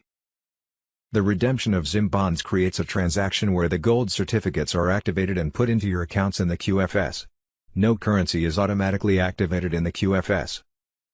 When the time comes, each owner of a bank account will access the QFS portal and can exchange their fiat currency in the bank account to the QFS. The QFS already knows if the money is clean and non-terroristic and will allow the exchange to take place. It will then be assigned the gold certificate and become active for use. Global banks probing the wonderful world of quantum technologies since 2021 already. The quantuminsider.com/2021/06/23/11. Is your bank Basel IV and QFS compliant? No need to worry, you will get a QFS wallet and operate your wallet from your phone. There are three main groups driving this initiative: 1. Swiss Banking Group AG, 2. Indus, BRICS, 3. U.S. Space Force. Guru Information and Intel. O2s. February 17, 2026, the great military tribunals, Hillary, Obama, Biden, and all their deep state friends, Gitmo filling up fast in 2026, executions rolling, the storm is here, Carolyn Bessette Kennedy on Telegram. Boom. The veil has lifted in February 2026, the secret military tribunals are not rumors anymore, patriots. They've been raging since Trump's first term, but now the deep state is crumbling under the weight of undeniable justice. Arrests, confessions, executions, it's all happening behind the curtain while the fake news distracts with their dying lies. Hillary Clinton, Barack Obama, Joe Biden, and their entire slimy cabal of traitors. They're finished. Convicted of high treason, child trafficking, selling out America to globalists, and worse, the evidence is ironclad, sealed indictments unsealed at last. Hillary was nailed in a brutal secret tribunal, death penalty staring her down. To cheat the news, she cut a deal, full video confessions exposing her crimes, total wealth forfeiture, 24/7 surveillance implants tracking every move, and absolute obedience to white hat commands. Now she's a hollow puppet, forced to sabotage her own legacy, appearing dazed and defeated in public as ordered. Obama followed the same path, Gitmo bound for life in solitary hell, no comforts, no escape from the misery earned. Doubles play the roles while the real monsters rot, isolated and broken. This isn't just a few bad actors, it's the total demolition of the deep state machine. Trump's master plan keeps these ringleaders breathing only as leverage, force them to confess, destroy institutions from inside, turn their own networks against them. Thousands more traitors, 50,000 plus by end of 2026, face the same fate. Military justice rolls on relentlessly, no mercy for those who betrayed the republic. Pizzagate ties, elite blackmail rings, child exploitation networks linked to Mossad and beyond, all exploding into the light. The public awakening hits fever pitch as censored truths flood out, media credibility in ashes. Gitmo overflows with elite scum, no vacations, just endless isolation and regret. The Great Awakening surges unstoppable, tribunals accelerate, executions mount, the swamp drains in rivers of justice. Trump restores America, patriots rise victorious.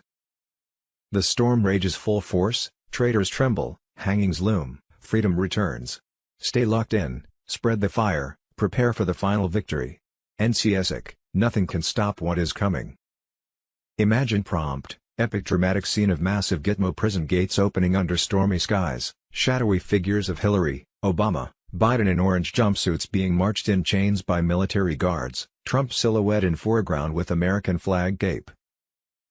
Deep state pyramid collapsing behind, fiery tribunals in background with gavel striking, cue drops raining down, patriots cheering with torches, high contrast red white blue glow, intense apocalyptic energy, cinematic style.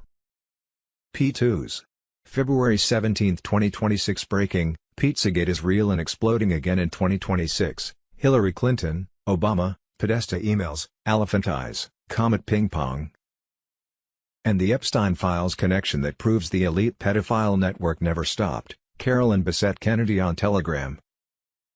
Pizzagate was never a hoax, it was the first massive crack in the satanic elite's armor, and with the fresh Epstein file dumps hitting hard, the truth is screaming louder than ever. President Trump. 2s. February 17, 2026 bombshell revelation, DNI Tulsi Gabbard drops a truth bomb, Joe Biden was not calling the shots. And neither was Kamala Harris in charge. Hillary Clinton, Barack Obama, Antony Blinken, Jake Sullivan, and the deep state using the open to run the Joe Biden presidency, the rabbit hole on Telegram. 2s. February 17, 2026. Ilhan Omar and her husband are facing historic pressure for federal investigation after journalist Angela Rose confirms they ran a company that reportedly pocketed $3 million from Ilhan's campaign. Then the business closed. Trump watch on Telegram. 2s. February 17, 2026. National alert. Deep state attack on U.S. military tribunals. Armed teams break in to destroy evidence, block testimony, and save the elites who are being exposed. 2s.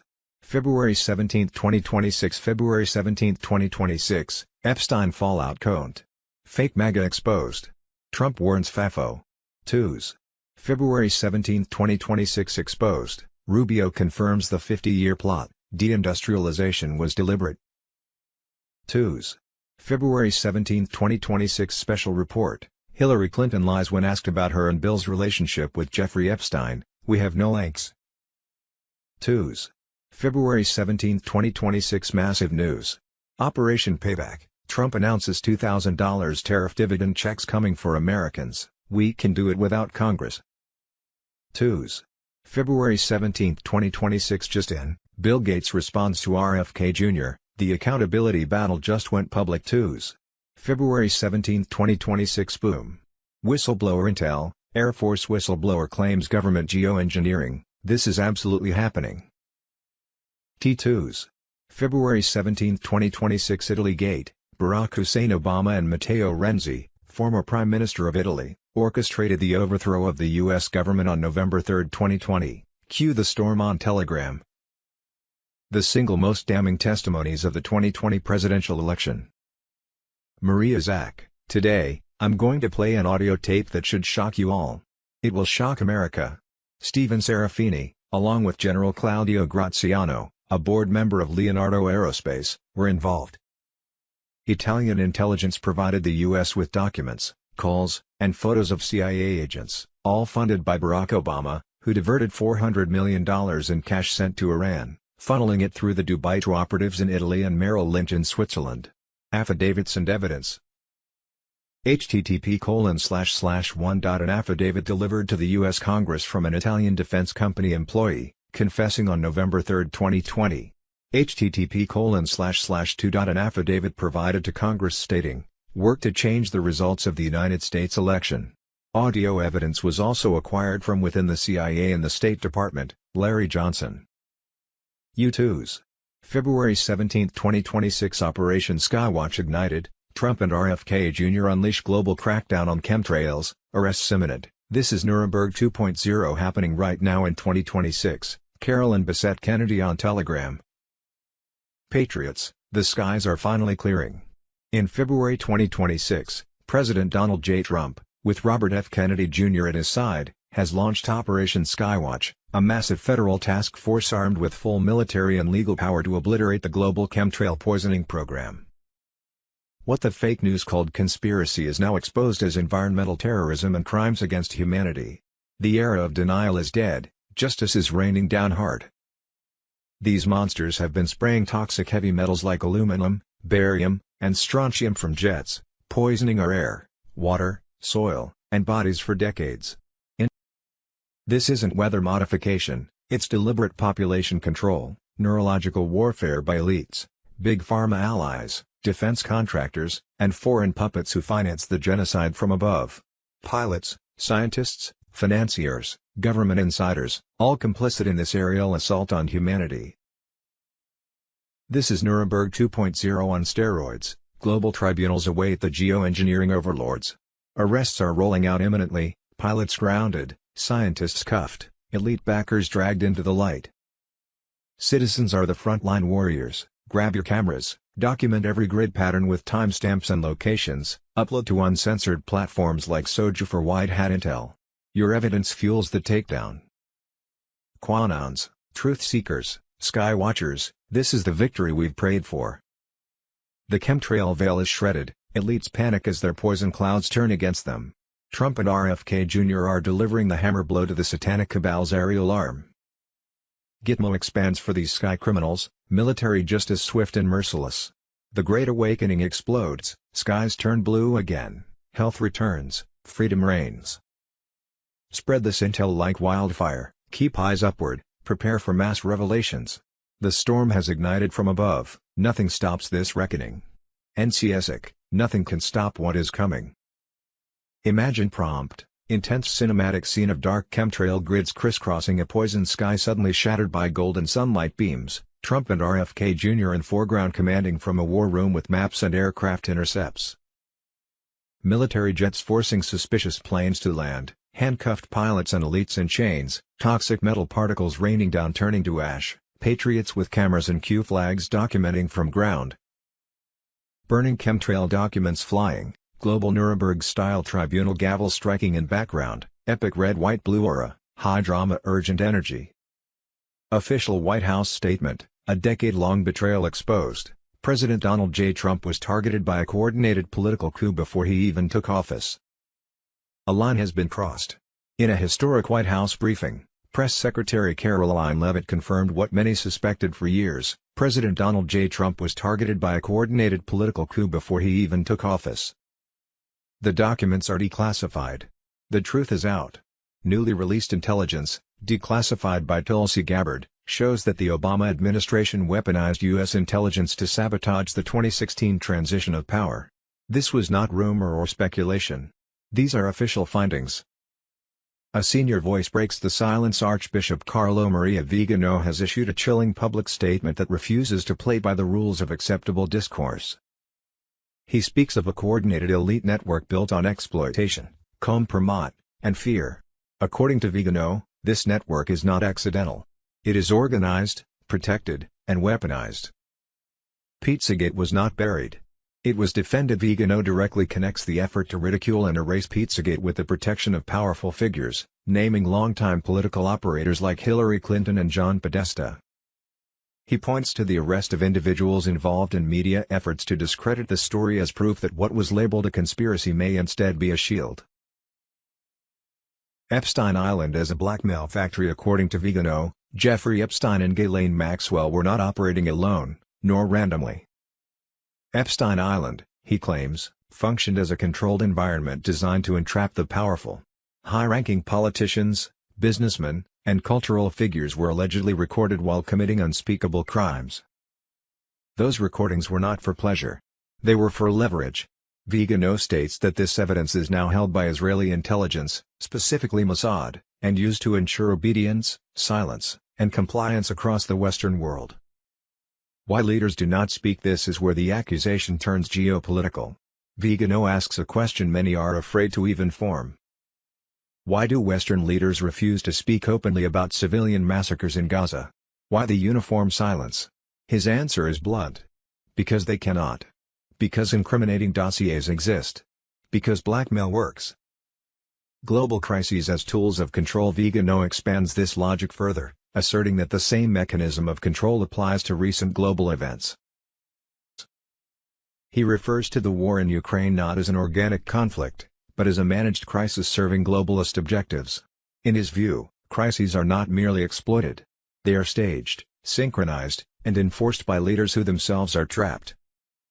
This is not a rumor. It is a challenge. Vigano does not ask to be believed blindly. He demands investigation, public inquiry, courage.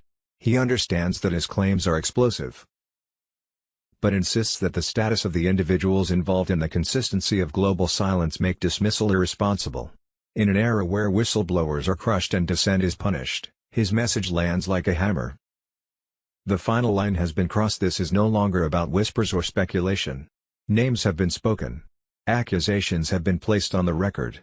Silence is no longer ignorance. It is a decision. If these claims are false, they must be disproven openly.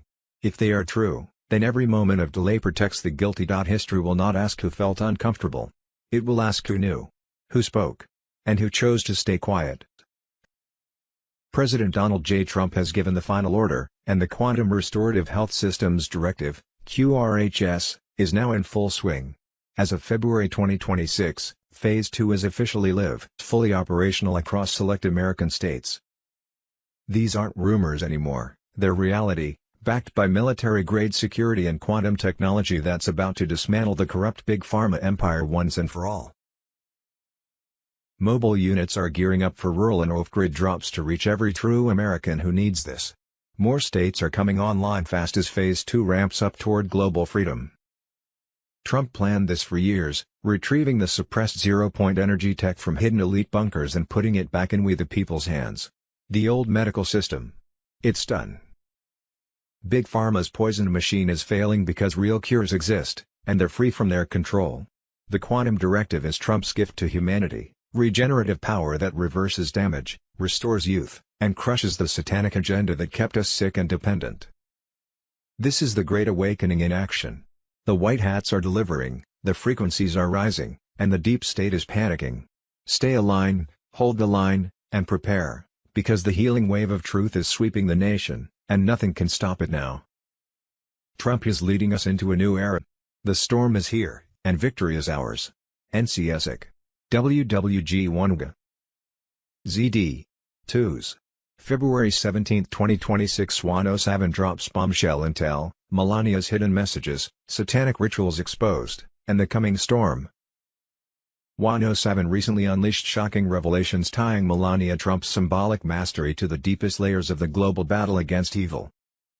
The film chronicling her intense preparations in the final days before the 2025 inauguration portrays her as America's true flag, strong, unyielding, sending unmistakable signals through every elegant choice. Dresses featured in the movie, drawn from real events, carry powerful comms. One gown stands out, a white design with a dramatic black swirl cutting across it, evoking Michael Jackson's iconic Billie Jean performance, Melania's declared favorite song and artist. That black and white clarity screams no compromise between light and darkness. The piece, destined for the Smithsonian as a second historic item from its designer, screams enjoy the show to those awake. Patriots caught the vibe instantly. Melania shielded Barron through campaign fire and White House storms, raising him with integrity amid constant surveillance. She managed the residents, upheld standards, and set a new bar for first ladies while protecting her son's normalcy. Her deliberate presentation as a former supermodel speaks volumes, every detail a weapon in the information war. The movie opens with water imagery and sounds, echoing long-standing Patriot themes. Watch the water. No coincidence. Super Bowl aftermath brings overt satanic halftime displays broadcast to every nation for the first time ever, pure evil forced on the world. Q warned this moment would make the Super Bowl look tame like the Puppy Bowl. The trigger approaches. Satanists announce plans openly, inaction equals consent and transfers karma. But patriots refuse to comply, they oppose the darkness head-on. The war is spiritual, against principalities and powers in high places. Current Israel governance raises stark questions: is it fully the promised covenant land, or infiltrated by ancient shadows echoing Canaanite giants and Baal? The veil tears wide. Millions more Epstein pages incoming, exposing the cabal's child empire. Trump and Melania lead the charge, unbreakable symbols of resistance. The storm rages, evil trembles, light surges forward. Patriots, the best is yet to come. Trust the plan. Victory is near. The greatest show on earth unfolds now. Stay strong, the awakening crushes the deep state forever. Z. 2s. February 17, 2026 The enormity of what is coming will shock the world, the White House on Telegram. A line has been crossed. Not by anonymous posts or fringe rumors, but by a high-ranking voice from inside the system itself. What is now being alleged points to a global structure of blackmail and coordinated silence that reaches into politics, intelligence, media, and geopolitics. If even part of this is true, the implications are staggering. A senior voice breaks the silence. Archbishop Carlo Maria Vigano has issued a chilling public statement that refuses to play by the rules of acceptable discourse. He speaks of a coordinated elite network built on exploitation, compromise, and fear. According to Vigano, this network is not accidental. It is organized, protected, and weaponized. Pizzagate was not buried. It was defended. Vigano directly connects the effort to ridicule and erase Pizzagate with the protection of powerful figures, naming longtime political operators like Hillary Clinton and John Podesta. He points to the arrest of individuals involved in media efforts to discredit the story as proof that what was labeled a conspiracy may instead be a shield. What the public was told to mock, he suggests, was actually a network of filthy complicities embedded in the international deep state. Epstein Island as a blackmail factory. According to Vigano, Jeffrey Epstein and Ghislaine Maxwell were not operating alone, nor randomly. Epstein Island, he claims, functioned as a controlled environment designed to entrap the powerful. High-ranking politicians, businessmen, and cultural figures were allegedly recorded while committing unspeakable crimes. Those recordings were not for pleasure. They were for leverage. Vigano states that this evidence is now held by Israeli intelligence, specifically Mossad, and used to ensure obedience, silence, and compliance across the Western world. Why leaders do not speak? This is where the accusation turns geopolitical. Vigano asks a question many are afraid to even form. Why do Western leaders refuse to speak openly about civilian massacres in Gaza? Because they cannot. Because incriminating dossiers exist. Because blackmail works. Global crises as tools of control. Vigano expands this logic further, asserting that the same mechanism of control applies to recent global events. He refers to the war in Ukraine not as an organic conflict, but as a managed crisis serving globalist objectives. In his view, crises are not merely exploited. They are staged, synchronized, and enforced by leaders who themselves are trapped. This is not a rumor. It is a challenge. Vigano does not ask to be believed blindly. He demands investigation, public inquiry, courage. He understands that his claims are explosive, but insists that the status of the individuals involved and the consistency of global silence make dismissal irresponsible. In an era where whistleblowers are crushed and dissent is punished, his message lands like a hammer. The final line has been crossed. This is no longer about whispers or speculation. Names have been spoken. Accusations have been placed on the record. Silence is no longer ignorance. It is a decision. If these claims are false, they must be disproven openly. If they are true, then every moment of delay protects the guilty. History will not ask who felt uncomfortable. It will ask who knew, who spoke, and who chose to stay quiet. It has been uncovered that the Department of Justice has filed an expose on an Epstein payoff to Erica Kirk for a hit on Charlie Kirk that was possibly ordered by Israel. A forensic probe has uncovered the exact wire transfer funding a Provo hit squad. Evidently Charlie discovered Epstein was alive and still blackmailing politicians, then he suspected his wife Erica Kirk's involvement. Internal audit signed his death warrant. Epstein redacted on Telegram. The Q movement always said that Israel would be last, and it appeared that it now was. European bankers discussing how to block President Trump's policies. Emails detail plans to fund protests against military actions in D.C. Bank records show $1.2 billion moved through shell companies in 2024 to 2025 to support anti-Trump operations. President Trump fights this corruption head-on because it attacks American children, American elections, and American sovereignty. Global elites use these hidden spaces to steal power from the people. He ends their operations with direct military force and full accountability.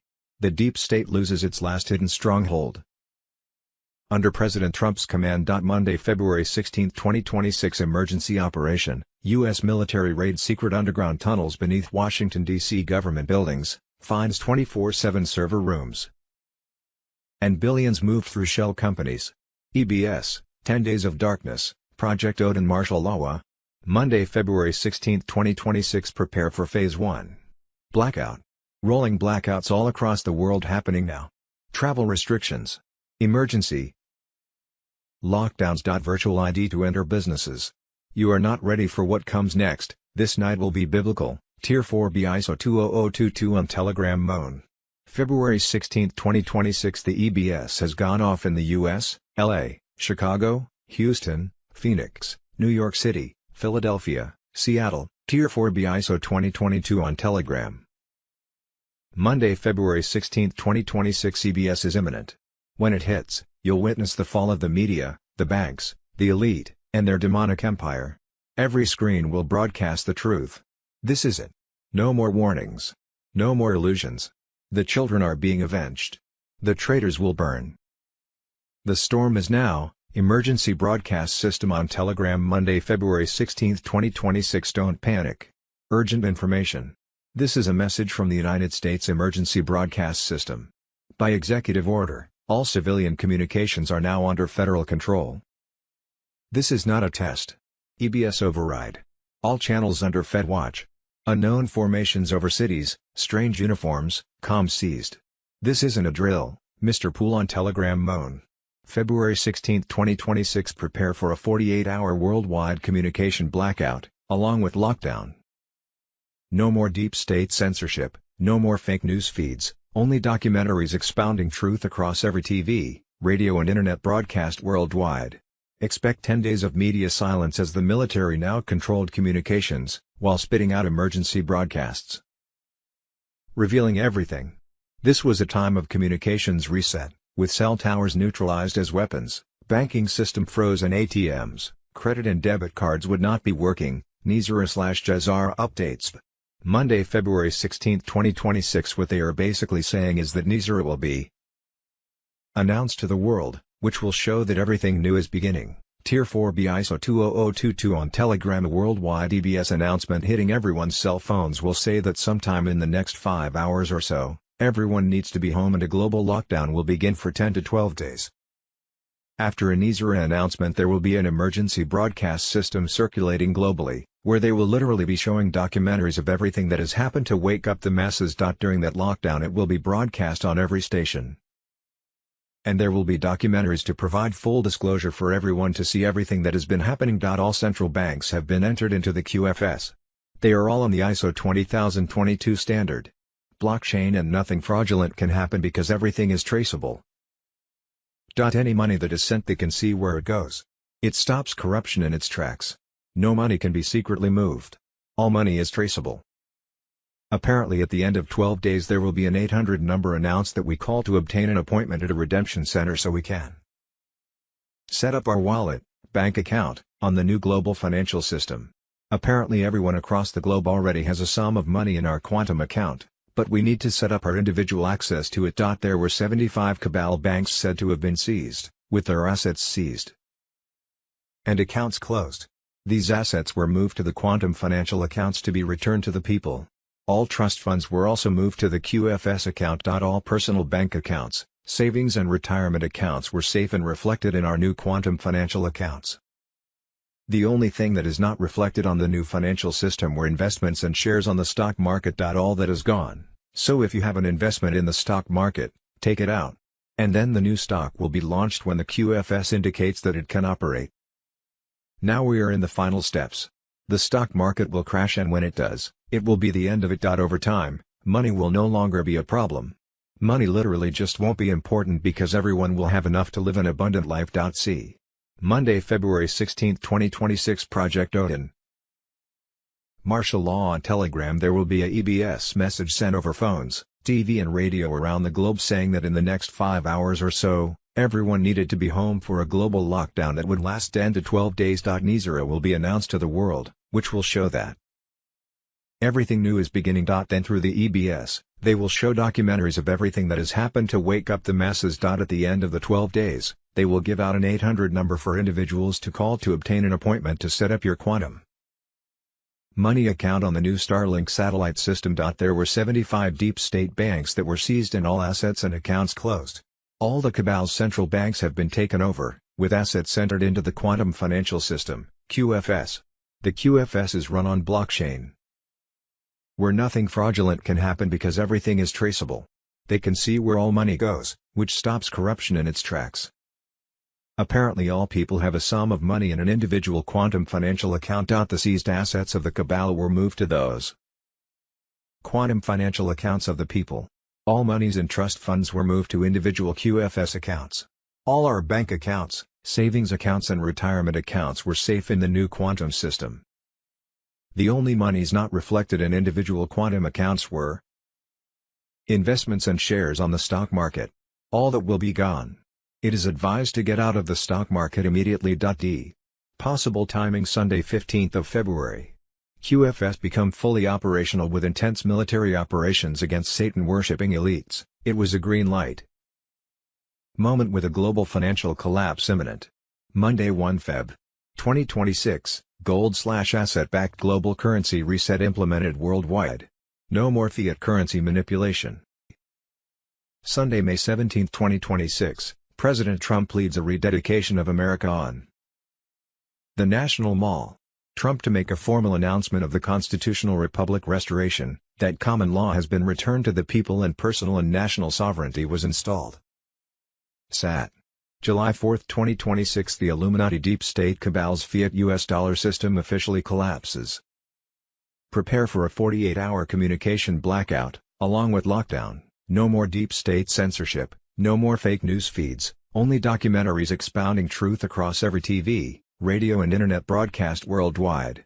Expect 10 days of media silence as the military now controlled communications, while spitting out emergency broadcasts revealing everything. This was a time of communications reset, with cell towers neutralized as weapons, banking system froze and ATMs, credit and debit cards would not be working. Monday, February 17, 2027, EBS and NISA are about to go live. Web 3.0 ISO 20022 on Telegram. Trump's team is quietly enforcing NISA, but the media is not reporting on it. The IRS chief suddenly quits, the global banking system starts to fall apart, and the quantum financial system, QFS, is secretly taking back the people's stolen wealth. Everything changed in 2025. The system they defend is falling apart right in front of your eyes, even though the media screams conspiracy and financial experts deny it. NISA isn't a suggestion, it's a global restructuring that's already happening with the help of the military. They told you the IRS was stable, but their CIO disappeared without a word. No comment. No substitute. The truth. The IRS is falling apart from the inside. The end of income tax is required by NISA. Trump's first act when he got back into office was to bring back tariffs and trade backed by gold. This was the start of the takedown. They say NISA isn't real, though, as central banks fail, countries get rid of their treasuries and stockpile gold, the IMF falls apart, and SWIFT quietly shuts down. Executives leave or disappear without a trace. This isn't just a theory. This is the takeover. The QFS is live right now. The quantum financial system is up and running, not just a test. Safe from Space Force. Safe by blockchain. Keeping an eye on all transactions around the world. The market for stocks. A lot of smoke and mirrors.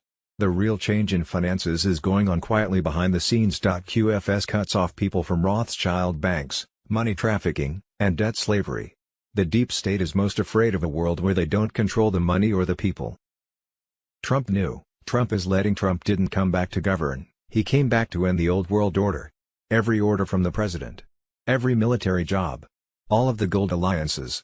All of this is part of the NISA protocol. Why are military units training in cities? Why are currencies around the world slowly changing value? Why is censorship of the media getting worse? Because the event is coming up soon. The EBS will be the signal that starts everything. What NISA really means: no more income tax, forgiveness of global debt.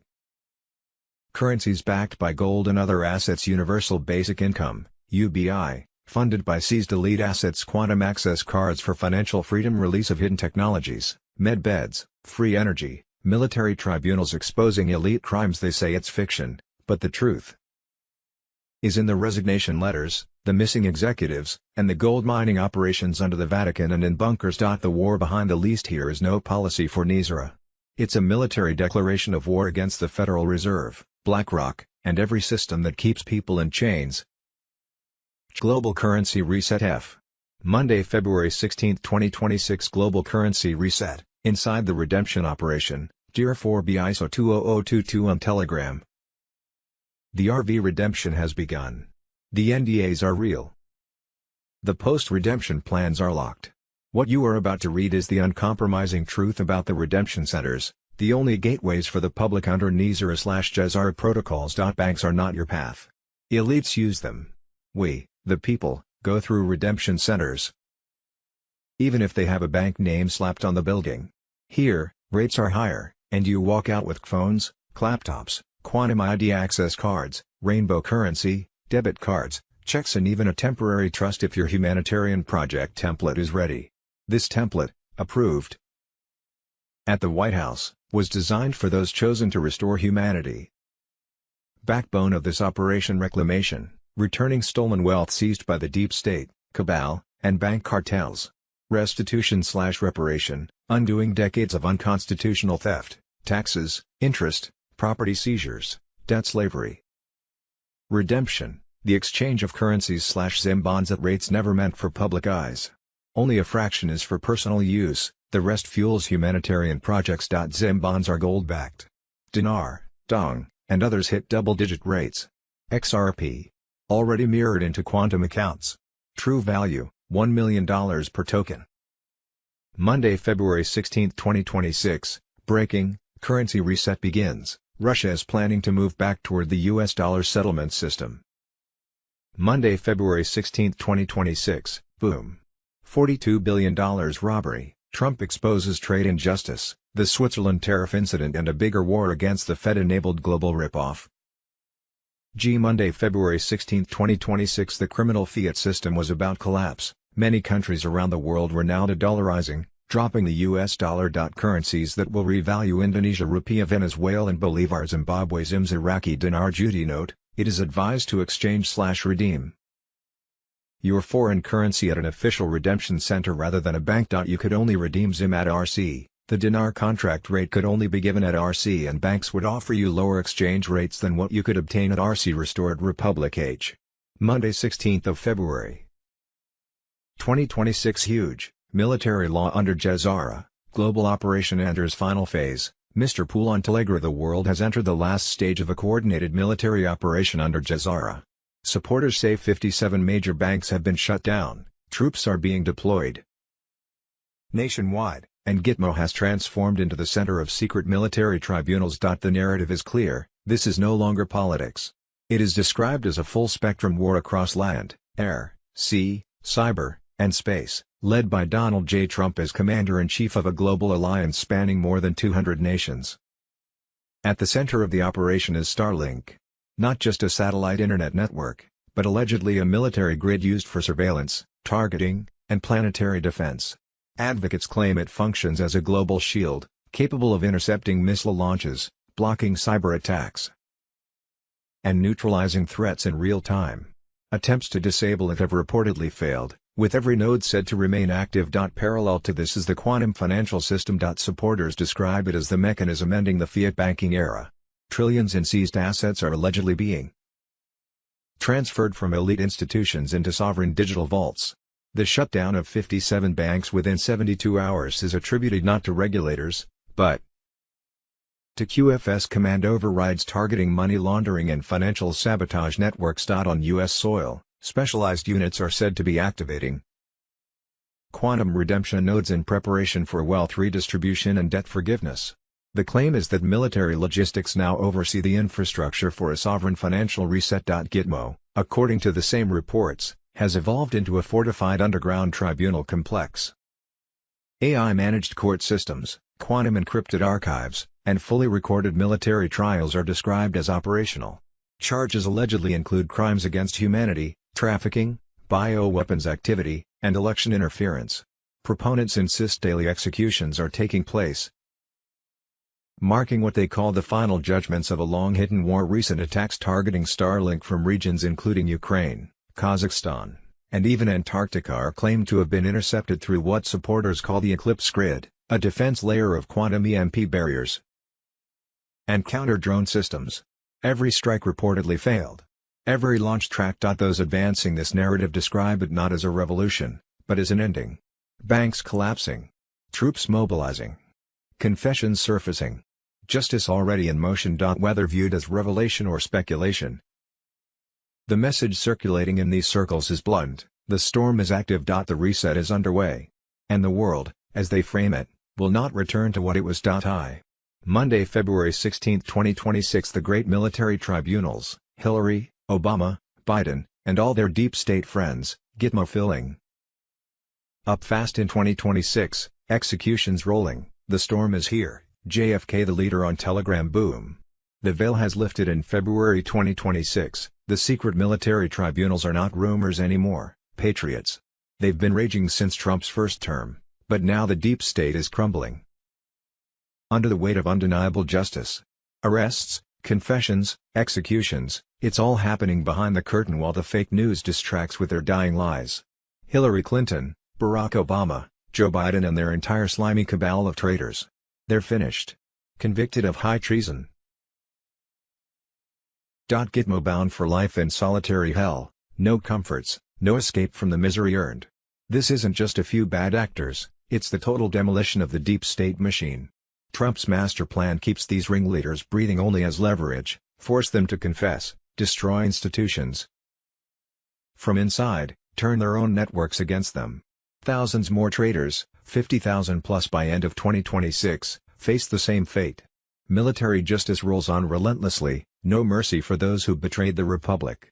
Pizzagate ties, elite blackmail rings, child exploitation networks linked to Mossad and beyond, all exploding into the light. The public awakening hits fever pitch as censored truths flood out, media credibility in ashes. QAnons, truth warriors, this is the reckoning we've waited for. Gitmo overflows with elite scum, no vacations, just endless isolation and regret. The Great Awakening surges unstoppable, tribunals accelerate, executions mount, the swamp drains in rivers of justice. Trump restores America, patriots rise victorious. The storm rages full force, traitors tremble, hangings loom, freedom returns. Stay locked in, spread the fire. Prepare for the final victory. NCSIC, nothing can stop what is coming. The deep state dies screaming in 2026. Imagine prompt, epic dramatic scene of massive Gitmo prison gates opening under stormy skies, shadowy figures of Hillary, Obama, Biden in orange jumpsuits being marched in chains by military guards, Trump silhouette in foreground with American flag gape, deep state pyramid collapsing behind, fiery tribunals in background with gavel striking, Q drops raining down, patriots cheering with torches, high contrast red-white-blue glow, intense apocalyptic energy, cinematic style. Guru Information and Intel K. Monday, February 16, 2026, expect EBS alert, blackouts, martial law and lockdowns as the deep state crumbles. The final storm hits in 2026, Carolyn Bessette Kennedy on Telegram. Cartels just probed U.S. airspace over El Paso in a desperate test run, locking down the entire zone like they owned it, but the White Hats forced them to pull back within hours. That wasn't random, it was the cabal's puppets dipping their toe in the water to see if they could still operate before the hammer drops. Fentanyl pipelines are collapsing, clinics report 0 new cases overnight, switch to weak substitutes because military ops have severed the supply at the root. El Paso is confirmed ground zero, with a 20-mile cartel-free buffer zone now active under sealed agreement with Mexican leadership. Boots on the ground, no mercy. 107 drops the truth bomb, 2020 election fraud evidence is primed to explode any moment. Tulsi Gabbard hand-delivered the smoking gun files straight to the White House, irrefutable proof of the steal from local counters to the highest traitors. Arrests are rolling out fast, the biggest purge in history is underway. Everyone goes down, senators, governors, mayors, the whole rotten network facing military tribunals for high treason. The deep state is freaking out, cartels panicking, because their world is ending now. Bury the truth. Why now? Trump's White Hats are forcing full exposure in the final phase. Kash Patel just confirmed, 60 deep state senators, over 9,000 corrupt bankers indicted and in custody. Media blackout, but Gitmo tribunals roar daily, executions accelerating. Trump's global military alliance activated Nizara/Jazara worldwide, all illegal debt wiped, poverty erased, gold-backed quantum currency lived through QFS blockchain.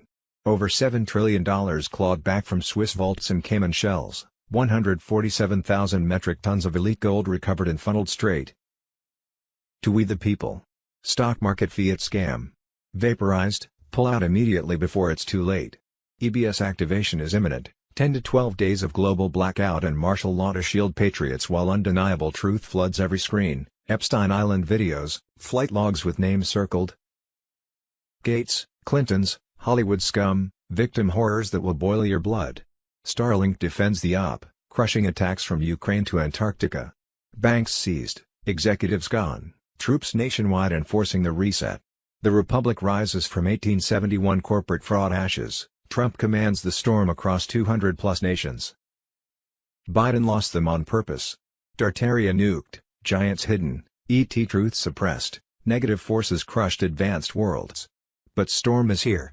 Trump, military prepping fair elections, mass arrests, Gitmo. Epstein files DS/SCI, we have it all. Great awakening peaks, humanity crushes the beast. Share everywhere. Elite falls hard in 2026, NCSIC. Love vibration maxed, victory close N. Monday, February 16, 2026. Swana 7 mass arrests. February 15, 2026, Trump deploys troops, 10 days of darkness imminent. 107 on Telegram. President Trump has already moved elite military units into the worst Marxist-controlled cities, Chicago, Portland, Los Angeles, Washington, D.C., Memphis, and the people are cheering. Even in ultra-liberal D.C. the citizens are finally walking the streets without fear for the first time in decades. The military is cleaning house and the deep state puppets are panicking. Look south to Brazil. The exact same playbook. Bolsonaro, South America's Trump, had his election stolen by the Lula crime syndicate, a convicted criminal released to destroy the nation. Bill Clinton, in the files. Woody Allen, in the files. 318 of the most powerful people on earth. All in one document. All released by one president. Bondi's letter was clear. No records were withheld or redacted on the basis of embarrassment, reputational harm, or political sensitivity, including to any government official, public figure, or foreign dignitary. No protection. No cover-ups. No mercy. But here's what they're not telling you: 318 names. That's the public list. Buried in the letter is one sentence that changes everything: individuals whose names were redacted for law enforcement sensitive purposes are not included. Read that again. There is a second list. Names so dangerous, so powerful, that releasing them would compromise active federal investigations. These aren't celebrities mentioned in a newsletter. These are targets. People being investigated right now by Trump's DOJ. People who don't know yet that the walls are closing in. Representative Nancy Mace read the list and immediately posted there are missing names. She knows. Bondi knows. Trump knows. The 318 are the ones they can show you. The ones they can't show you yet. Those are the ones who should be terrified. The dominoes are already falling while the media debates celebrity names. Look at what's actually happening. Prince Andrew, under criminal investigation. Former Prime Minister Jagland, criminally charged. France, special investigation team formed. Austria, Epstein-linked banker arrested. Goldman Sachs top lawyer, resigned. Nobel Committee chairman, raided. 6 countries. 15+ resignations. 4 criminal investigations. And that's just from the public list. Imagine what happens when the secret list drops.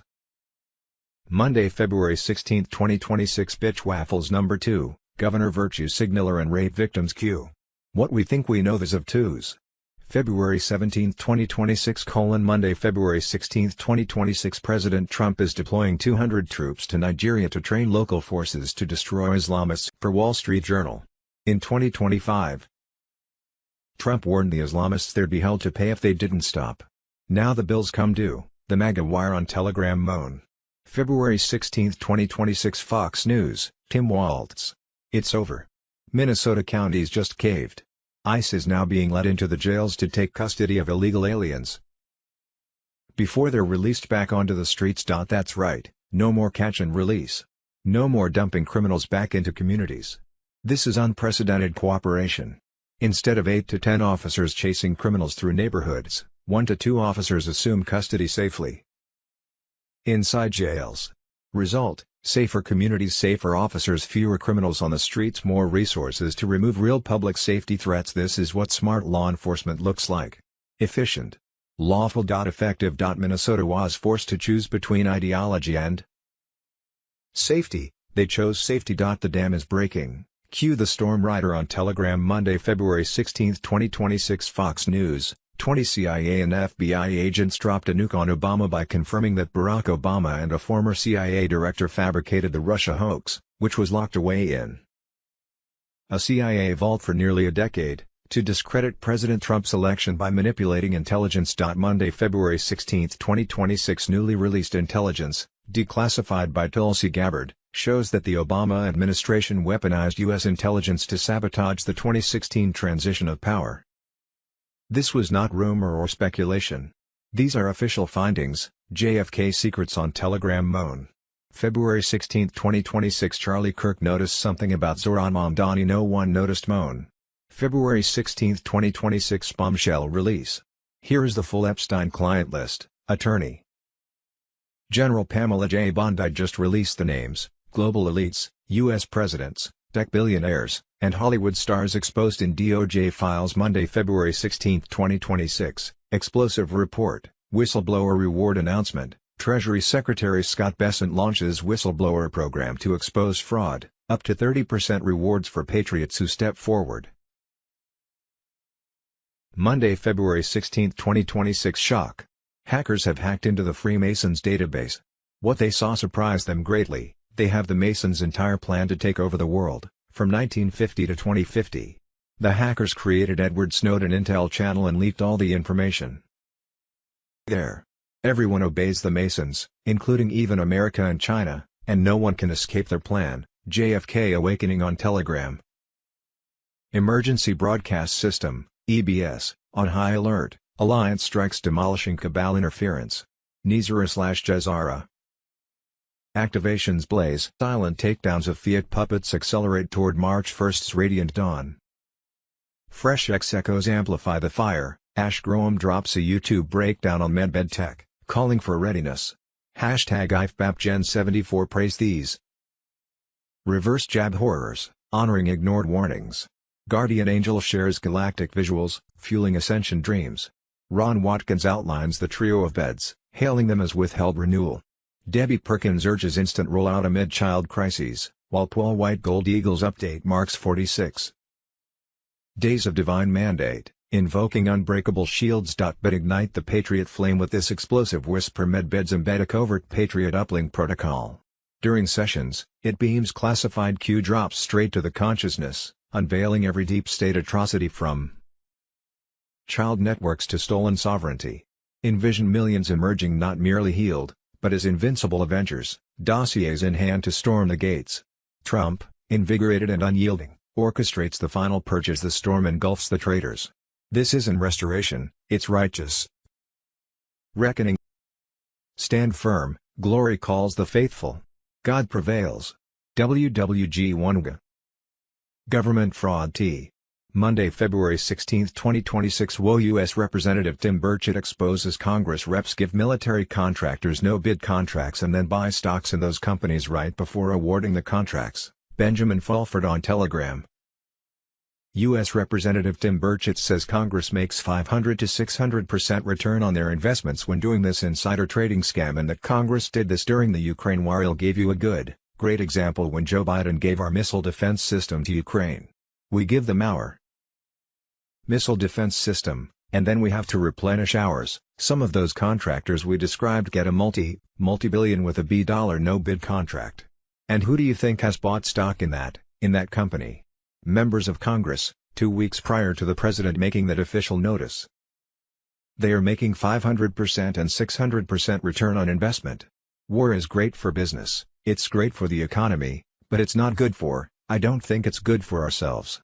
War is great for business. You. Voter fraud Monday, February 16, 2026 Dominion rigging systems, September 14, 2021 Gavin Newsom. Recall election live on CNN. 351,709 votes magically disappears from the yes total. 2,225,915 to 1,874,206 equals 351,709. This is called a glitch, a phenomenon that, mysteriously, favors Democrats exclusively by default.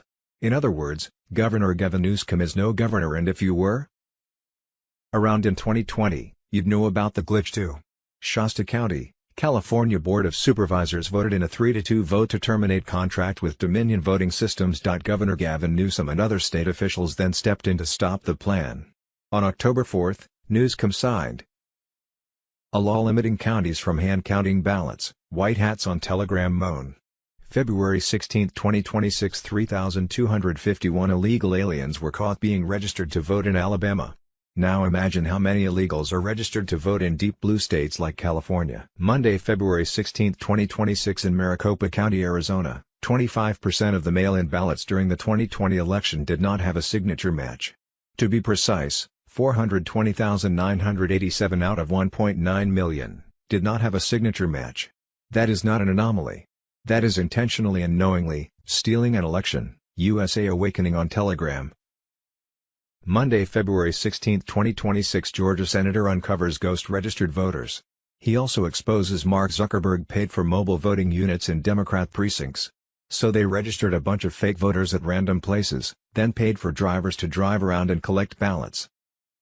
This mobile voting unit driving all around Fulton County, collecting ballots from people who would show up at a precinct that maybe wasn't a precinct that would be open on that day, but they used Zuckerberg money to deploy these mobile voting units to 80% Democrat precincts, of course.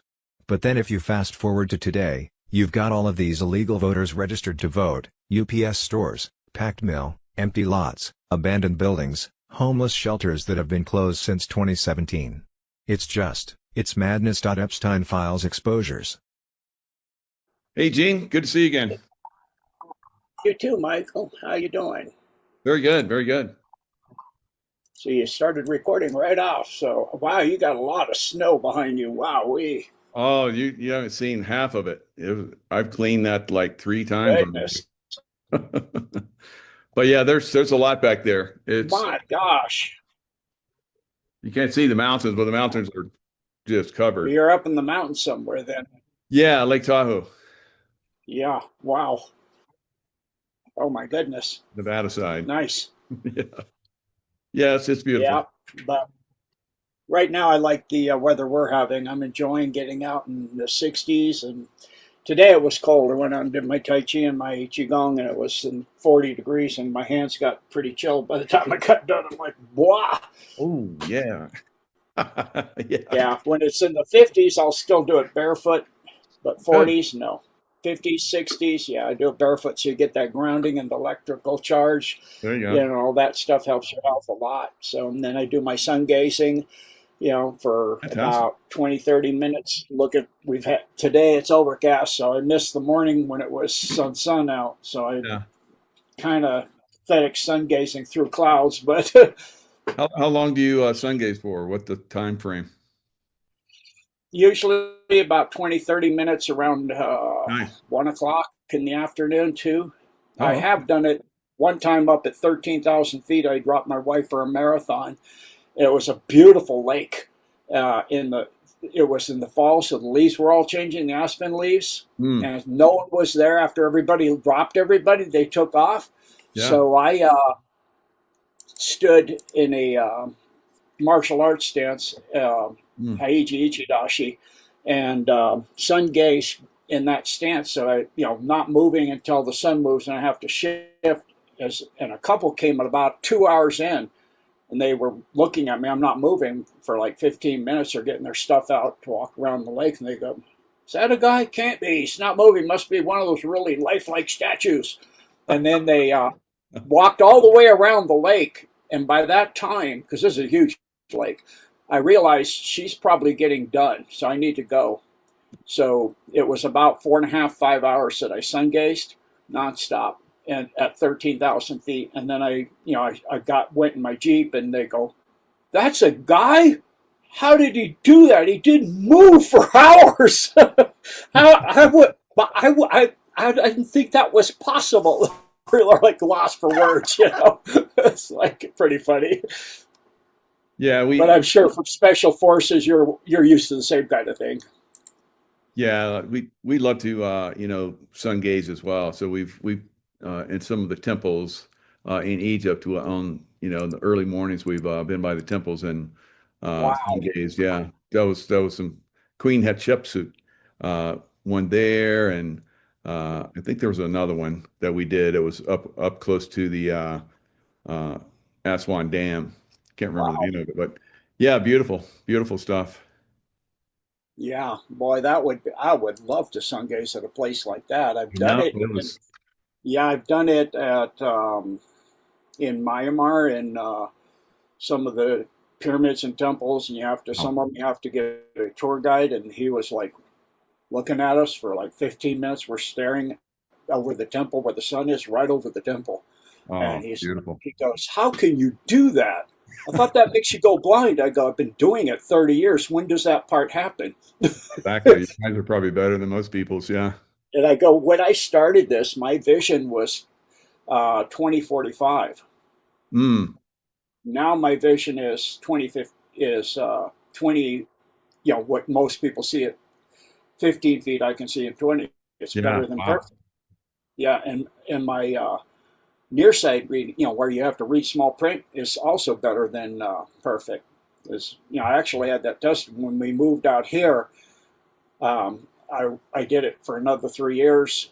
First got my driver's license though when I moved out, and they said, by the time you get to renew your driver's license in 10 years, you're going to be much older. That Mhm. age you usually will need correction. You're right on the edge right now at 2045.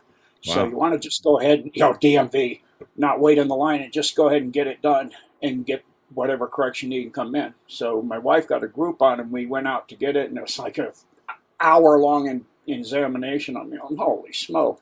So I Mm. was sitting in the lobby while she got hers, and he comes out and he goes, "Why are you here?" I go, "Free LASIK. If she gets hers, I get mine free." And he goes, "Yeah, but we can't fix what you have." I go, "My eyes are that bad?" And he goes, "No, your eyes are that good. We don't fix better than perfect."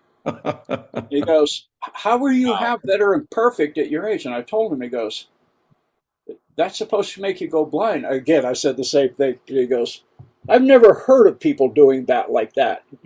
I go, "Well, you start at the very beginning at sunrise or sunset, and you build it up, 2 breaths a day to every week. You go up by 2 breaths a week." And then I got to where I was doing 49 at sunset.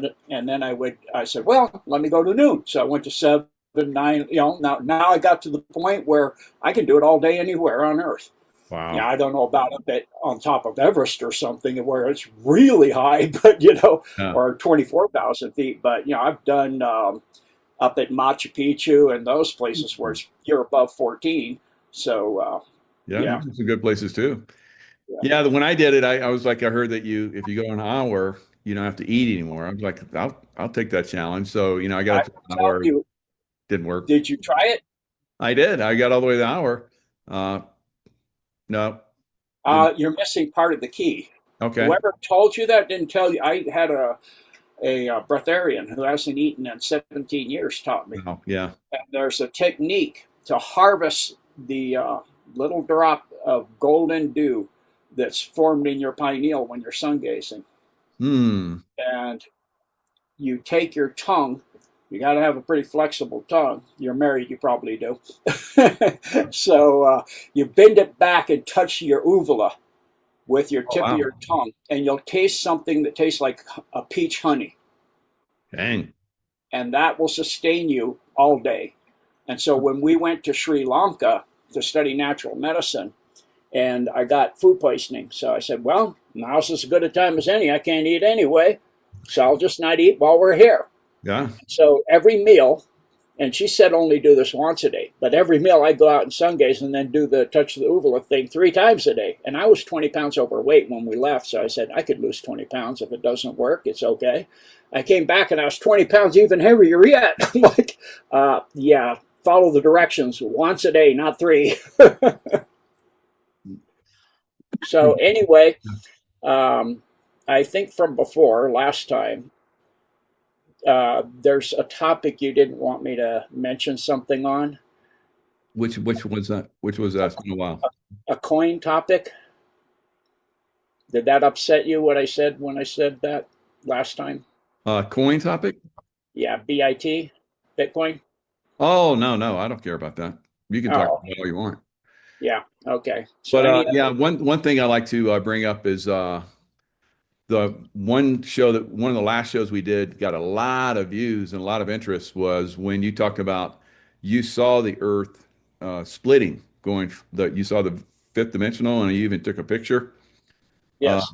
yeah, that was amazing. So I read a book recently. It's called 44 Hours in Heaven, and we can talk about that if you'd like.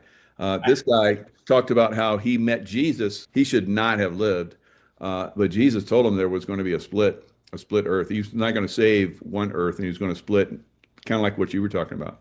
Yeah. So, you know, my validation. situation with my death experience for 30 minutes. So I Wow. was given CPR, but I had no, my eyes were dilated the whole time. Mm, My fiance was giving me CPR, and wow. I knew the exact time because she was looking for the compressions and the breaths at Hmm. the stove for the clock on the stove, Wow. while my student, my top brown belt student, went to get his truck, which was a mile away. And he Jesus. had, so he ran out and came back, and had to drive down backwards in there and all that stuff to come and get me. And so they knew the time exactly. And so, it came from my martial arts. Actually, I had the day before that I had a Samoan, and this is in Hawaii, attack me in Kapiolani Park. Big guy, make you look tiny. They're like walking pianos. Oh yeah. And this guy um, attacked me, and I took him to the ground because I like on big guys not to be in the mercy of their arms and legs at a distance. I want to be up tight where I can do my quick moves, like 1 inch Absolutely. punches, like Bruce Lee and that stuff. So um, I wound up knocking him out, stuffing him upside down on the trash can. But in the process, how I took him down was a flying scissor. And when he landed, he was so heavy, he dislocated my right knee, flipped over and dislocated my left knee. Oh, So when I got done, I crawled myself over to my car and reset my knees using my car door. And then the next day, my student came back from Japan with a ninja sword, and we went up on Tantalus, which is a bamboo forest. And we're up there. And so I'm doing what's in a deep Senkusa Dashi, a double pass, where you come fast down the left side with your left leg back and your right leg out at 90. And then you switch sides as you come around to the other side. If you don't switch sides, you cut your leg off. Wow. So in the process of switching sides, that leg was uphill. And as I started to come down, the right knee, that was my right knee, started to dislocate again. So part of my brain said, stop. So I stopped, but I'm coming down full blast with the sword. So I entered just the skin of this above the kneecap. And I ki'd, ah! And I looked at my knee, and I could see the white of the patella, and wide open. And I focused my mind so the blood was hanging there in the air. And I looked behind me. I looked at the sword, and it had if you look at it lengthwise, it had a bend right where to match my knee. And you look down the length, and it bent outwards and back inwards again. So my student was right behind me, and I go, guess what? He goes, he's used to me being a joker. And I go, I just ruined your sword with my knee. I bent it. He goes, yeah, right. And I go, no, I'm serious this time. And he comes around, oh, my word. It's just hanging in the air, because if I do up here, we got 3 miles to go, and I got to drive home too, because you can't drive a clutch. So he's like, I said, take the hilt of the sword apart. It's got double, rawhide lashings. I'll hold it shut. You lash it. I'll take off my tank top, which is the white tank top. I'll put it on top, and I'll lash it again. Mm-hmm. And then you cut me a piece of bamboo down, and I'll use that to get down the car. So that was the day of the closing of the Olympics, when the Soviet Union had fallen. So I know that's the exact. You can find the exact day of this. So I went, back and butterflied it up and cleaned it up, and was laying on the couch watching the Olympics. The leg was throbbing. So I found that another student had brought a huge Korean comforter. If I wrapped it around, the heat made it throb less. Mm-hmm. So I wrapped it around, and I was just in my shorts. And my fiance came. I'm way down on a low couch. She says, "How come you got your leg all wrapped?" I go, "It helps." So meaning well, she went to the dryer and got a big armload of heavy, dry, hot clothes and dropped it on my knee from a standing up position in her arms, at breast level. And it hit at a glancing blow, and I felt it rip the Band-Aids open, pull everything apart. And I'm like, then I lost control. And I went, rah! And I started to see stars. And okay, great. Now I'm going into shock. So I start hopping on one leg to go into the bathroom. I go in. I can't stop it. So I wrap it with a towel. I'm going to go out and tell my student, go get your truck and take me to Tripler. So I hop out on one leg, and I'm looking out. And all of a sudden, 1 instant, I'm looking out my eyes. The next instant, I'm looking down on the Milky Way. Wow. And I'm like, what the heck just happened? I know where I am, but how?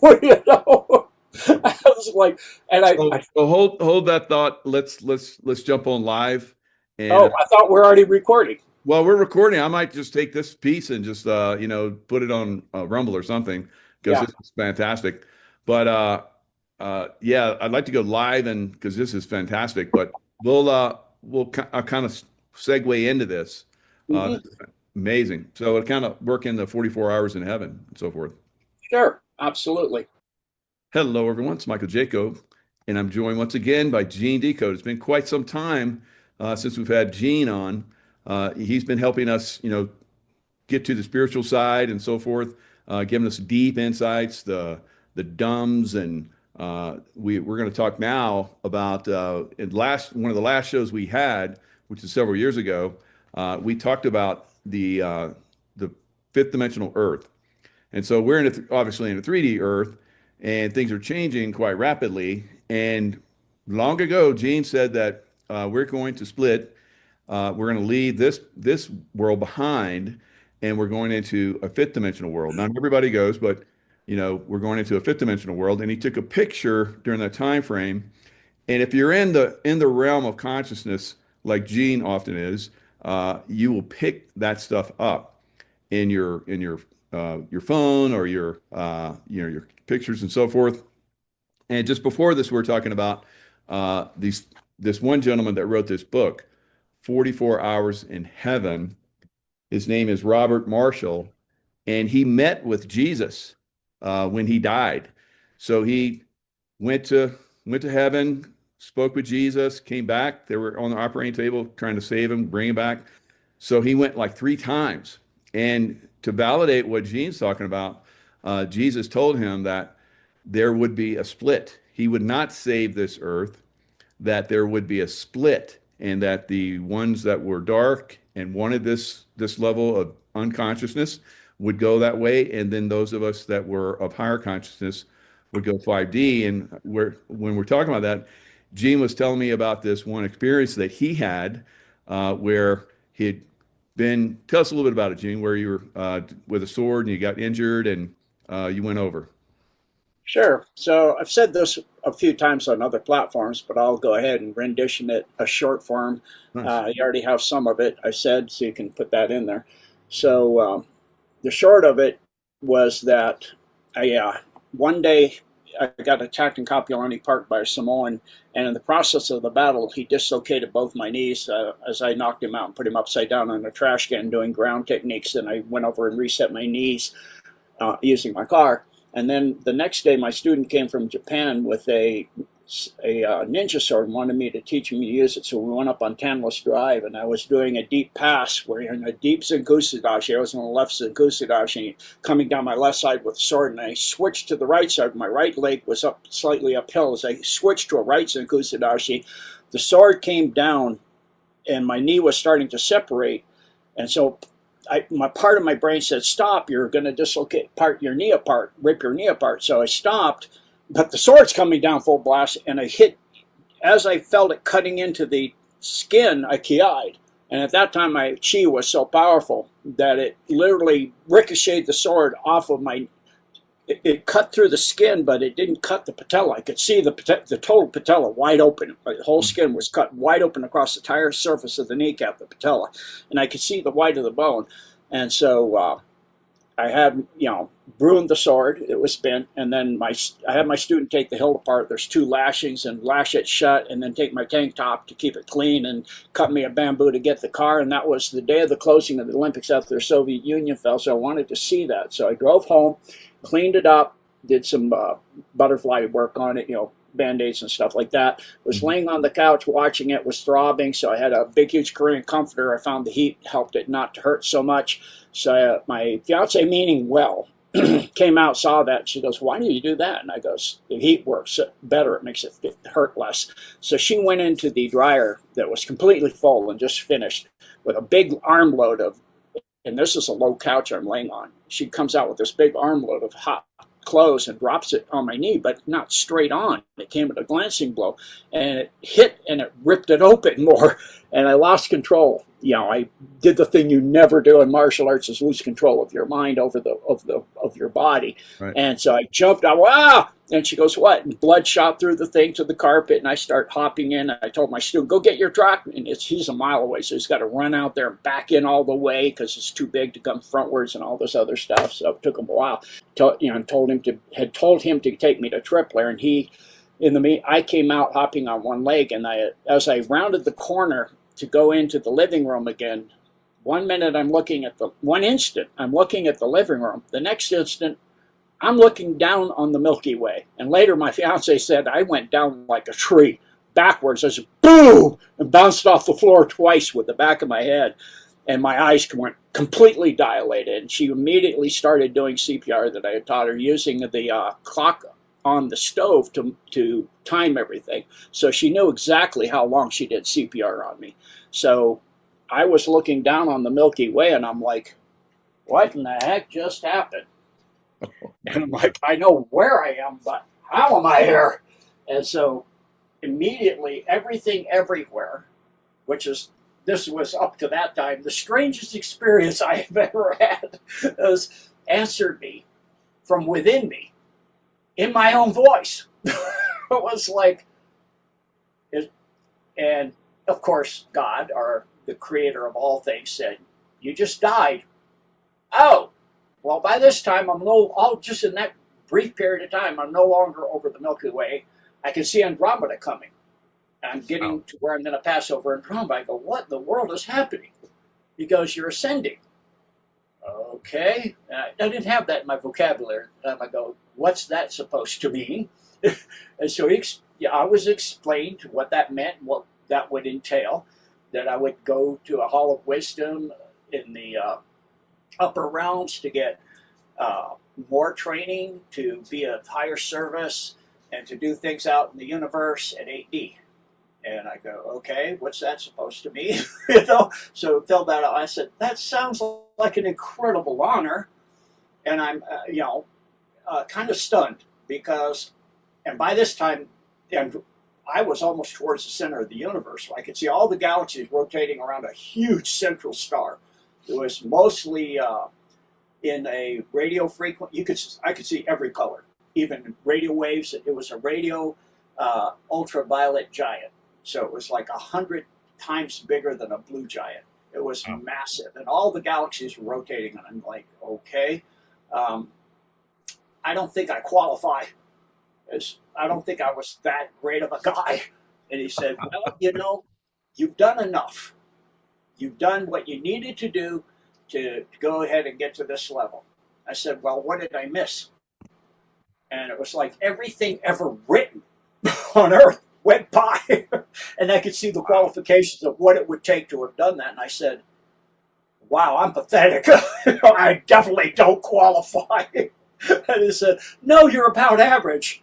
Well, that doesn't make me feel much better. And he said, there was this one item that went by, and I was just stunned that I could ascend and not having done that. And I said, this one item, I don't see how anybody could ascend and be of service at this level without having done that. And so at that point, he said, no, it happens. And you're, sometimes because of overall the weight of the different things you've done, of other things nearly at that consequence, you qualify. And I said, okay, but I wish I had done that. And when you see something, you know what it took to have done it and how and where and when you could do it. And I said, so how could I have done that? He said, you could do that. I said, how can I do that? From all what you explained to me, this ascension process, I'm not going to be corporeal ever again. He said, well, you'd have to go back to your previous life. And I said, okay, I'll do that. Let's do that.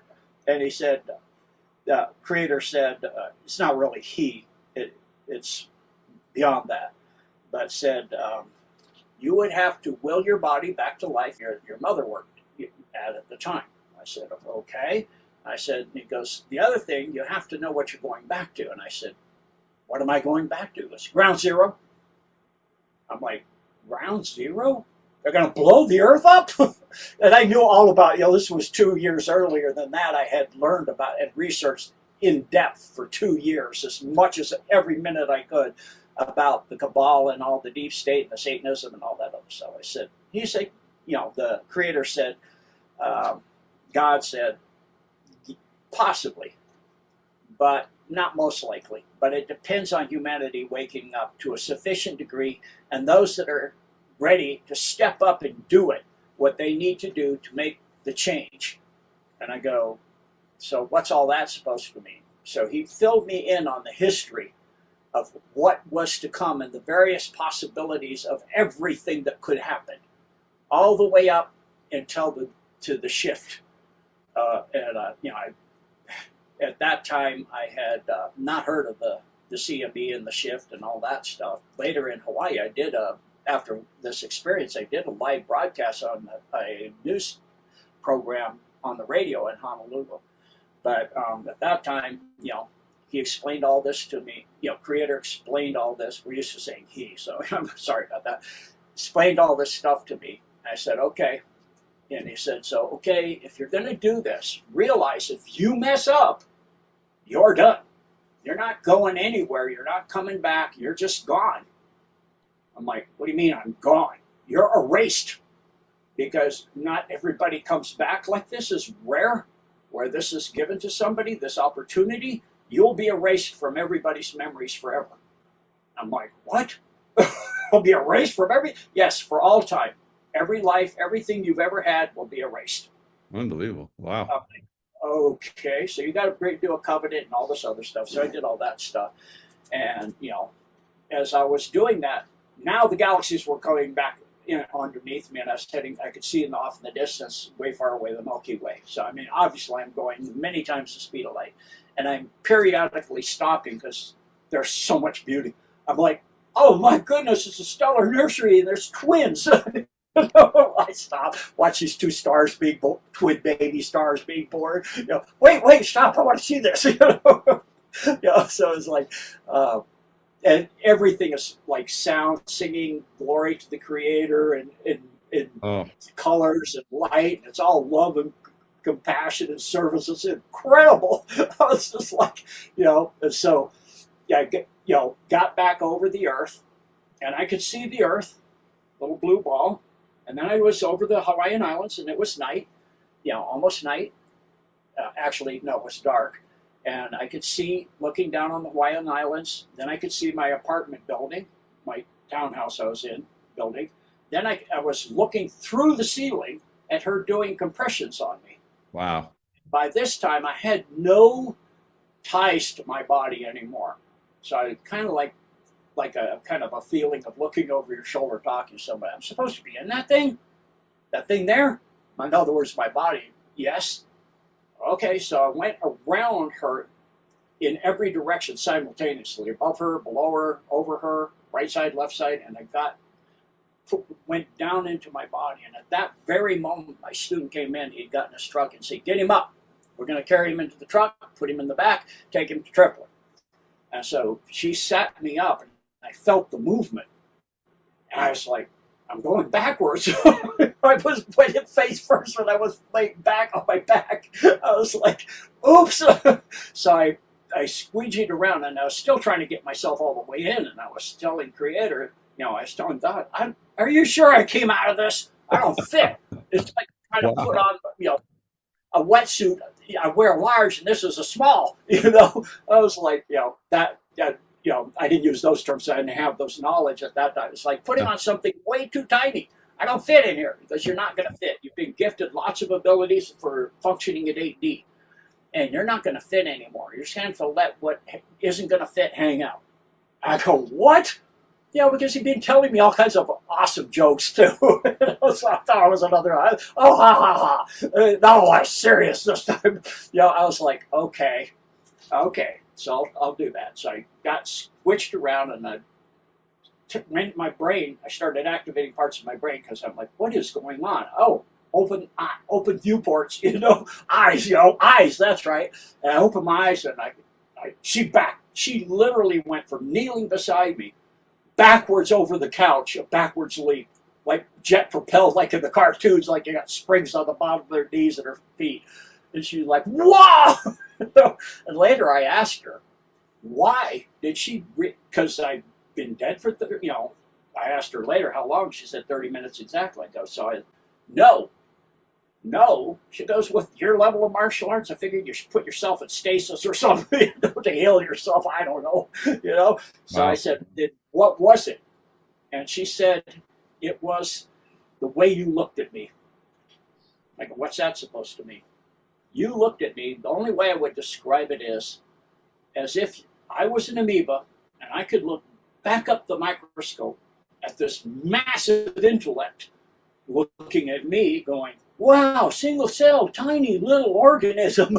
And that's exactly when I opened my eyes, I was aware of every single timeline. I wasn't even carbon based, I was like methane based, or as a bird being, or all these different parallels. Like an uncountable number. And I was focused on, okay, this one is the one primary one for this part of my soul, of my oversoul. This is where I'm mainly stationed here for now. So, and then I looked at her, and at that time I was, so tiny, little, and flipping switches in my brain, carbon based, mammal, human. And I looked at my arm. Oh, so am I. So I was like, she goes, so when she said that, I said, yeah, that's exactly how I was looking at it, as you're so tiny, and I didn't even know what you were, and I didn't know what I was. I didn't know what anything was. So she, that's the short of it. But in all that time, it took me 30 years, all that knowledge that Creator, God, created, poured into my awareness. And that's another reason I couldn't fit in, is that massive amount of information and knowledge. So all the, about the domes and all the stuff about the cabal and all the stuff, the history of them, and on and on. It was massive, and what was coming, the CME and all that. And what are the consequences? What are the possibilities with cabal wins? What time frame that's going to be irretrievable for them for the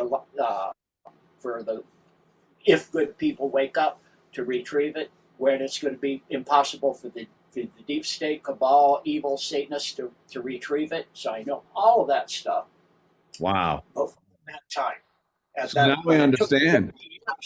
I know I'd never heard this story before, but I see that God, gave you all this information to bring back. That's unbelievable.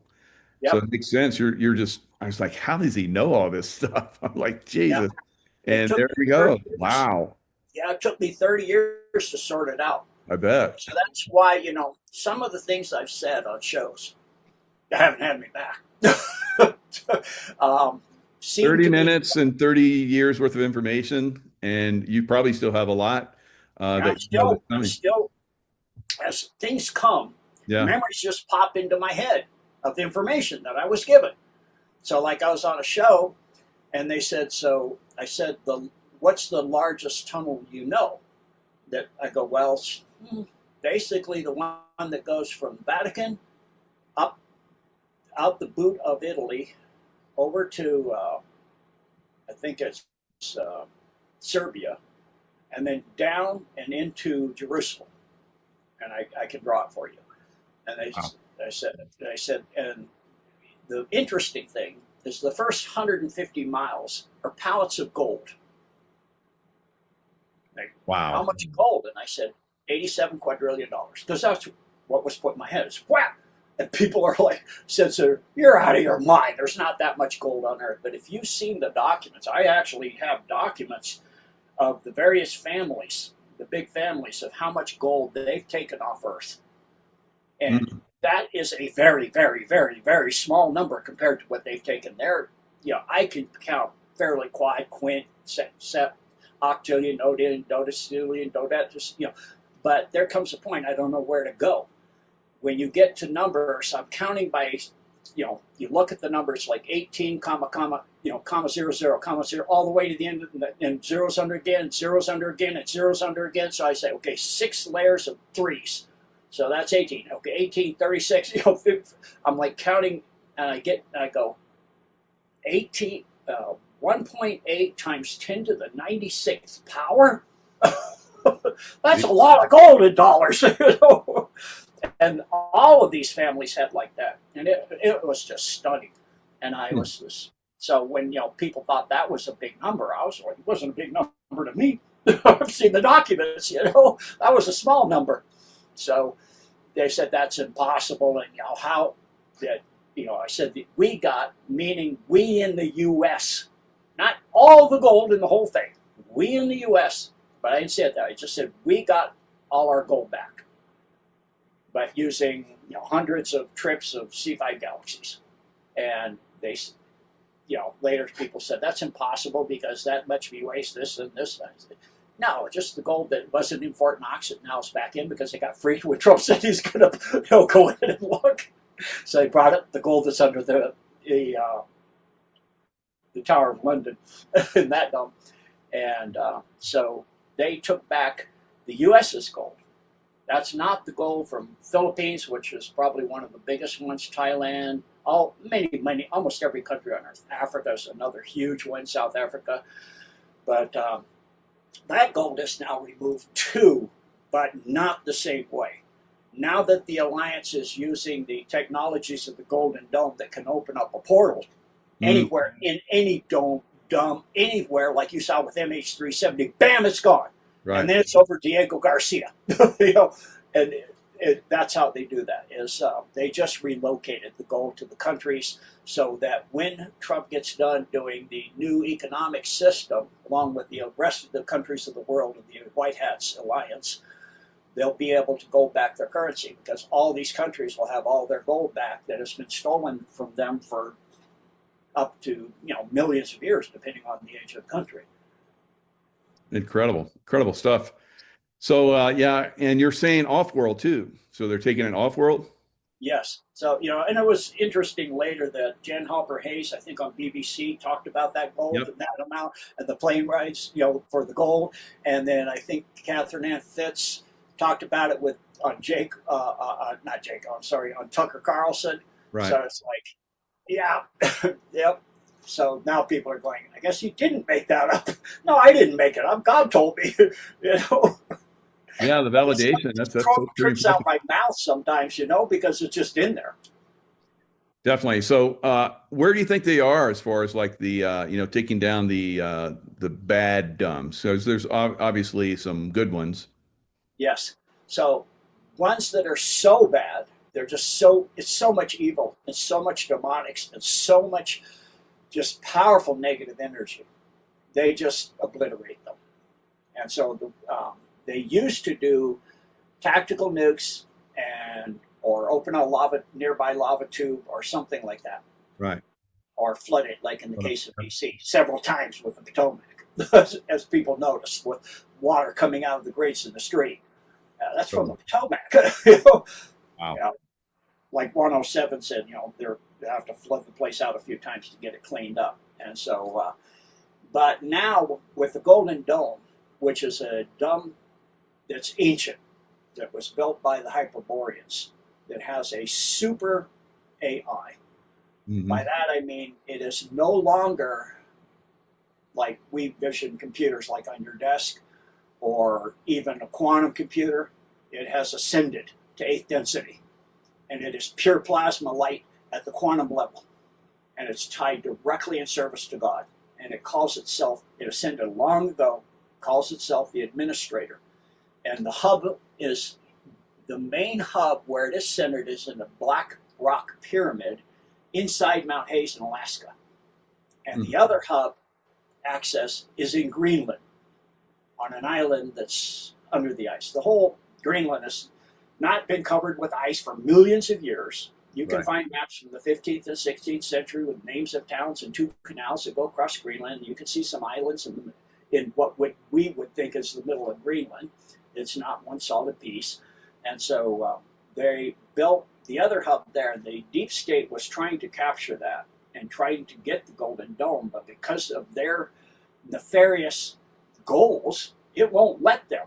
They tried everything to get in there. So the worst thing they did trying to get in there, well, first they built dumps all along the way, Nahini Valley trying to, and with maglevs and trains and submarines and all kinds of stuff to bring equipment and scientists and all this, and they build another one in Denali next door, and one under Harp, and one under Harp and Glen Allen and all this stuff, and they hit it in a certain date. You'll know the date when I tell you what the outcome of this. With 3 tactical nukes, plus Harp, plus another kind of technology like Harp from Glen Allen, on top of that mountain by Glen Allen, the dumps all the way under that whole thing.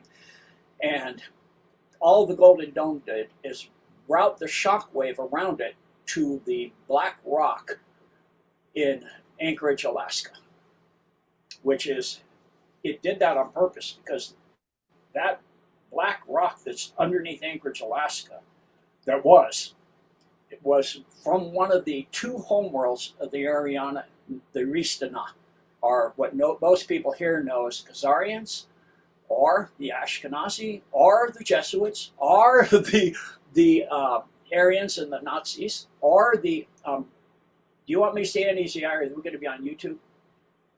We're on YouTube now, but you can talk about it. Okay, the NAZIs, but they're actually from the star system Scion, and they blew up their 2 homeworlds, Ariana and Na. And so the core of their planet, the central center of their planet, and so when they broke up, those 2 pieces followed them, and one lodged in Anchorage, and the other one just got bombed. And I'll let you see if you can figure out where it got bombed, and it got shattered and created a earthquake that took out a dome that had the high ruler of that country in it. So anyway. Was that Iran? What's that? Iran? You got it. Nice. That's the main reason for bombing them. Wow. Nuclear stuff is one thing, but it's a layered dome. So they drop one huge bunker buster, it blows and into the next layer. Then the next one will fall through that one and then through the next one that's now open, and then hit the bottom and shape charge again. And so it created a shock wave that powdered that other black.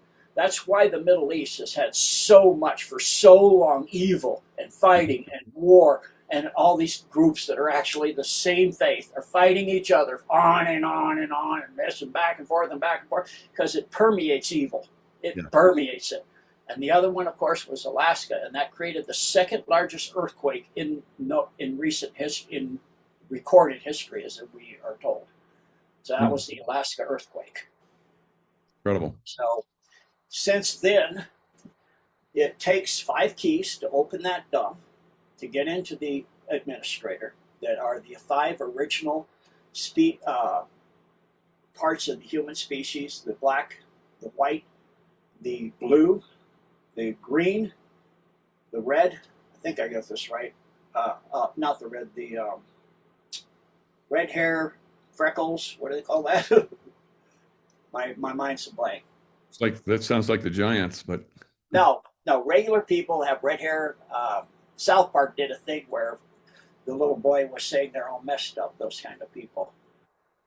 Anyway, the people with red hair and freckles and really light skin. So anyway, Irish? What's that? The Irish? No. It'll come to me later. But Okay. Anyway, you have to have completely the intent of using the administrator and being one with the administrator to use it, to open it up. You have to have no hidden agenda, no agenda against life, creation. In other words, you have to be operating in the highest interest of all life ever and the highest service to the one and only God of all creations.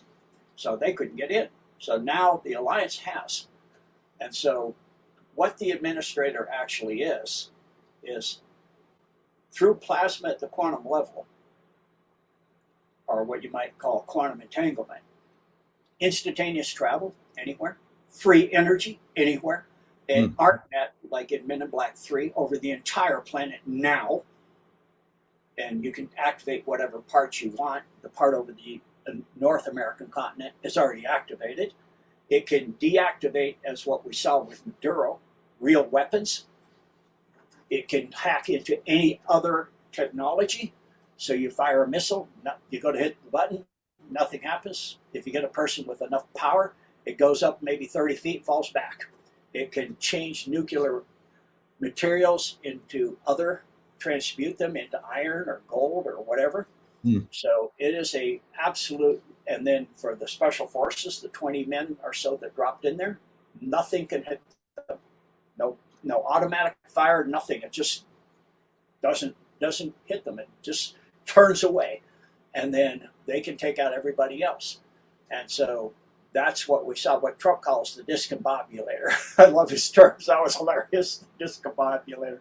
So it's a without 5G, without 6G, worldwide free communication with no G at all. And I did a decode on this technique long ago on my first platform I was first on. And so this, once this comes up, there will be, that's part of the peace board's purpose, is the people that'll be in this, they're not going to be able to wage war. Once this goes up over a country, and like over the Middle East, you can't wage war. It's not possible. Wow. And so it's getting all of this taken care of. And so what it's now been doing, instead of taking out the dumps, all that to get to the point, is instead of going in with special forces and rescuing the children and getting a bunch of people killed with booby traps and chimera beings that are half scorpion and 30 feet big, long, and half child, and all this other stuff. They come out of portals too in those walls. I've seen that. Yeah. Yes. So what the Golden Dome does, the administrator opens a portal, takes the children out right away. Nice. All of them, bam, they're gone. Yep. Next thing it does, the rest of any other good people or people that are worth trying to do something with, the good people are moved somewhere else. The people that might be worth doing something are put in Gitmo somewhere like that instantly, or on some other facilities, and then a neutralizing plasma ball just completely vaporizes everything else. And then it's completely clean. And then if it's decided it's been too long evil, it's completely every rock is moved back into there automatically, and it's solid rock. Wow. So in the case, for example, of the Finger Lakes, they're cleaning out of the 3 domes, they're cleaning out the last piece of the 3rd one. And then 87% worldwide now, and I'm not just talking about the Cabal domes that they built starting in the 40s, or starting with Hitler and the Mustache Man in World War II, or starting, with the Hyperboreans, and since then. So that'd be the Uyghur civilization, the Lemurians, the Atlanteans, or since Polaria. I'm talking since the beginning of the life on Earth, which is the first empire was the Mon Empire, 4.3 billion years ago, when rock first started forming on Earth from liquid rock. And you had so the Earth was 48% of its current size. All that accretion of dust from space and asteroids of various sizes and plants building up material through cold fusion like they do, the Earth has increased in size. And so they were building domes, tunnels, maglevs, technology for high-speed transit back then. So you have tunnels that go to the center of the Earth, all the way up through the strata that's been layered down all that time. And so from the center of the Earth, the alliances had help of the Shambhalans and the Agarthans. And they've been cleaning it up from the inside. And now with the administrator, it's been going very rapidly at 87% now. So that's where it is right now. Wow, that's incredible. So the disclosure that's happening with the Epstein files, and we're in the beginning stages. I think I've heard you say that as well, of the reveals on that. Where do you think that's going to take us as far as consciousness? People waking up to that, and we're saying no more. What do you see? Yeah. So right now, if you say, which we'll use the standardized belief that people think there's 8 billion people still on Earth, but you can use the percentages. 3 billion people are awake to the truth of the. Yup.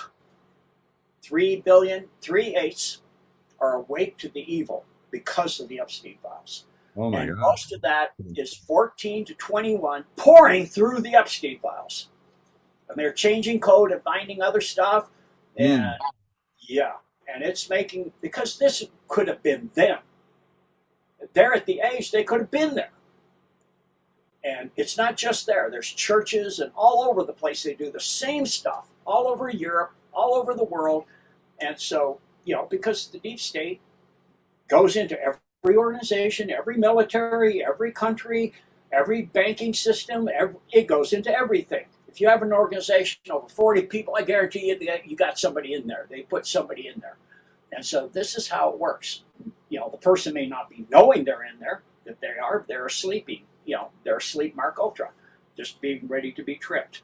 And so this is how it works. And so you're talking about cleaning this mess up. And now to have, that's why when I woke up at 90, there's no way.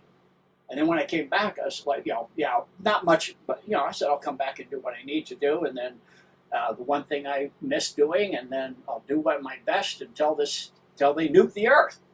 Because I saw that possibility that Hillary would win and she would cause a nuclear war with Russia, and they would wipe out the most life on Earth, and there'd be about 500 million people. So they built the George Guidestone. Well, that fits, and the FEMA camps and all that stuff. I knew all of that stuff.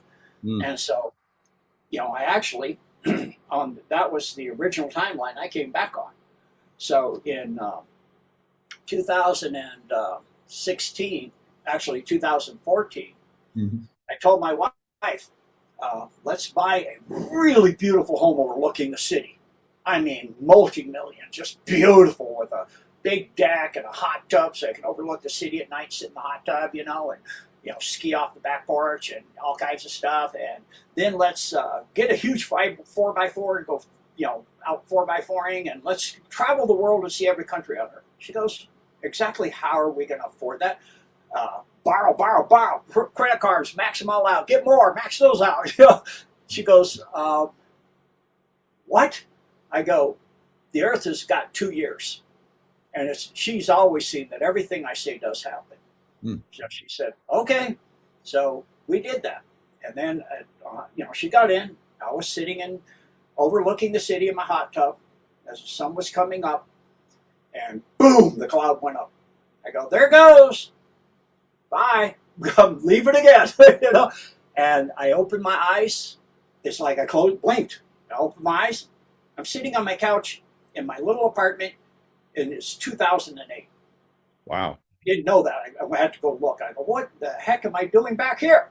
I looked at it's 2008 on the calendar. I go, 2008? All life on the surface of the Earth is now gone. That Earth is gone. There is nothing alive anywhere, all the way to the center. It is gone. Wow. They didn't show they were going to do that. They have to ask permission. That's what showing is.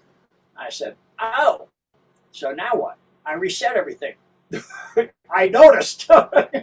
So I was like, okay, now what? Well, now we'll see if you can help with other people, enough people to wake up. I go, uh-huh. So then I went and told my wife, let's buy a small house, something reasonable, a used Jeep. Let's travel a little bit, every year, 2 or 3 countries. She goes, oh, we could do that. So, she was, it's just different. So then I saw Trump get in, and I'm like, that's different. Maybe there is hope. And then, and just before Trump got in, and 2 years before Trump, in 2014, I was working on redoing my back deck on my nice little house.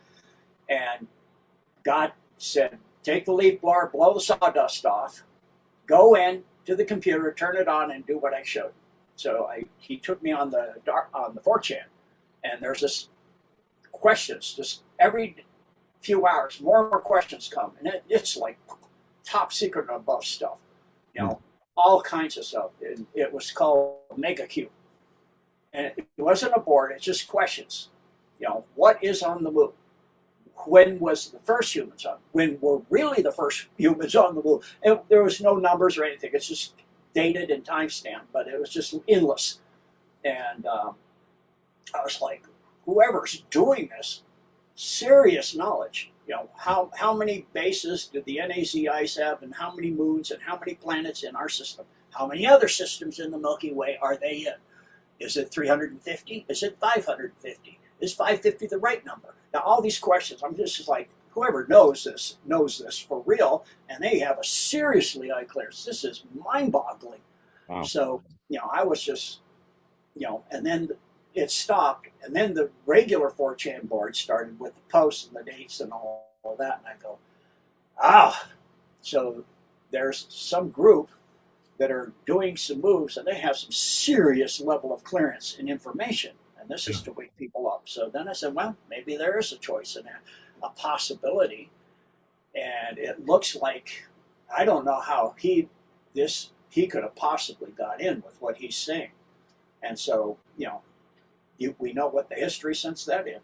And so I've been watching this, and, you know, for me, because I've been aware of this, you know, God showed me the history of the deep state to the beginning of time and to the previous universes before this that I've been in. Incredible. I'm like, this thing goes back many universes, many creations, you know, the Satanism and stuff, and this you know, falling group, and this negative positive AI wars. The negative in service to the darkness, the positive in service to the ones in service to all of creation. And so I was just like, so remember on the Q post, they said that we have everything. yes. It seems like Epstein is basically revealing what they were talking about. Uh-huh. Now, did Epstein collect all that, or who collected that? I can't imagine, because you and I have both been involved in, you know, top secret stuff, and you make sure you have that under control. But this is like way above top secret. Some of the stuff that's now coming out that's revealing, and you know, we got Prince is going to being taken away now. I guess he lost his princehood, but he's arrested now, and we have people in Denmark that are arrested. So it's starting. The arrests are starting. So I can't imagine how they would allow this stuff to be out there. So who collected this, and who is letting this leak now? Well, you have to realize, I'm sure you're aware of this. You do not let the world's largest security risk to every country on earth be arrested and put in a prison in New York City. Yeah. With some 9 to 5, you know, just that the expression, guard. Some no way. As soon as they went and cleared that island, they got him. The Alliance took him, and I doubt he's on Earth. Oh, I really? think he's probably in a space-folded base in an asteroid somewhere in our solar system. Maybe even as far out as the Kuiper Belt, because they have those. And so that would be the safest place where you can't even find him. He's not even on our space-time continuum the same. And so he had access, like he could go into the White House or into 10 Downing Street, use their letterhead, use their computers, sign stuff just like he was Obama, or just like he was, you know, whatever premier at the time was in power, all over the Middle East, almost most countries on Earth. He could go in and do that. He had stuff on everyone. I mean, every elite that you know went to his ranch, or went to his apartments, or went to his island, and that includes the ones Richard Branson's island chains of the A-list people too. And wow. He has all that. Plus, he has, you know, all kinds of other stuff too. And it is tied to the. We've already seen, I think, Hyatt, CEO of J.P. Morgan. I think Chase have already stepped down. We see a post that was about Looking Glass wars that that Epstein sent with somebody. There's lists of how many times people like Deepak Chopra, 3,300 times in there. And he said, in one thing to Epstein, God is a conception or something like that, paraphrasing, pretty little girls are real. Right, yeah. And so, like Madonna and And we Oprah, used to I used to look up to that guy, and then I saw he was. Then there's some creepy stuff that started coming out many years ago about him and girls, and so I think a lot of people just distanced themselves from him. But now we're seeing it's being revealed, the real truth. yeah. I mean, you have to realize the power of the cabal was in everything. Like I said, they ran Hollywood. They created Hollywood. They Bollywood, any banking system, any even local, everything, the church, the Vatican, everything. They've rewritten history. Pretty much every bit of history we have, very little of it's actually real. Like I said, Greenland was free of ice. It was Greenland for a reason. Back in the 14th, 15th, 16th century. Same with Antarctica. There's a lot of things with Antarctica that they're not telling you. Oh yeah. And so there's all of this, ancient history, like all these civilizations, all this other stuff, so many things that, because when the Rothschilds gained control of the printing presses, they rewrote everything and they took control. And then they set up, the educational systems all over the world. So they control everything, and you do not get into a high level of power in any country or in the world without being dirty and without them having something on them. You do not get there. If you're a good person, you're not going to make it. It's like I don't know if you had the test, but I had the test. I got to the rank I did faster than anybody in the history of the Navy. It was the first time they had to put gating requirements in because they didn't have enough people advanced. And so I made, when I took the test, my boss said, he had time and rank on me. It was why he was my boss. He said, "You're wasting your time. You can't make it because of gate requirements. You have to, 12 years in." I Right. said, no, because when the results come out, you're going to be at 8. You got 4. And I said, yeah, and I'll memorize about 50 questions per test. And so by the time 4 more years from now, I'll have the whole test memorized. I'll know all the answers. So I'll definitely get first, advancement. So the results between the time I took it and came back, they didn't have enough people to advance. So they changed it. Congress added on that you could have so many people outside the gating requirements depending on their scores. And so, when I went to take the test, he goes, "You're wasting your time." I said, "No, I'm working at that level. I deserve the pay for that level."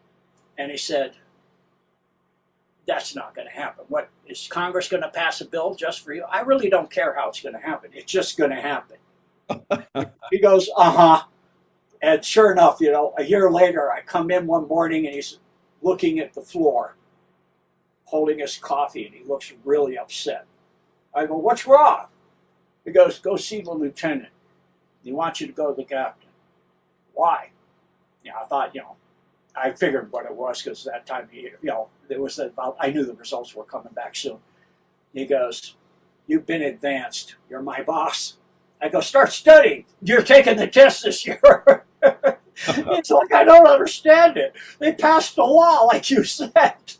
I said, "You Wow. said it. I didn't say it, but that's how it works." So for the next rest of my career, I never made another advancement from then on. And so at a certain point, on my last submarine, they said, one of the guys in my division, they said, "You will keep him up permanently. Don't let him sleep.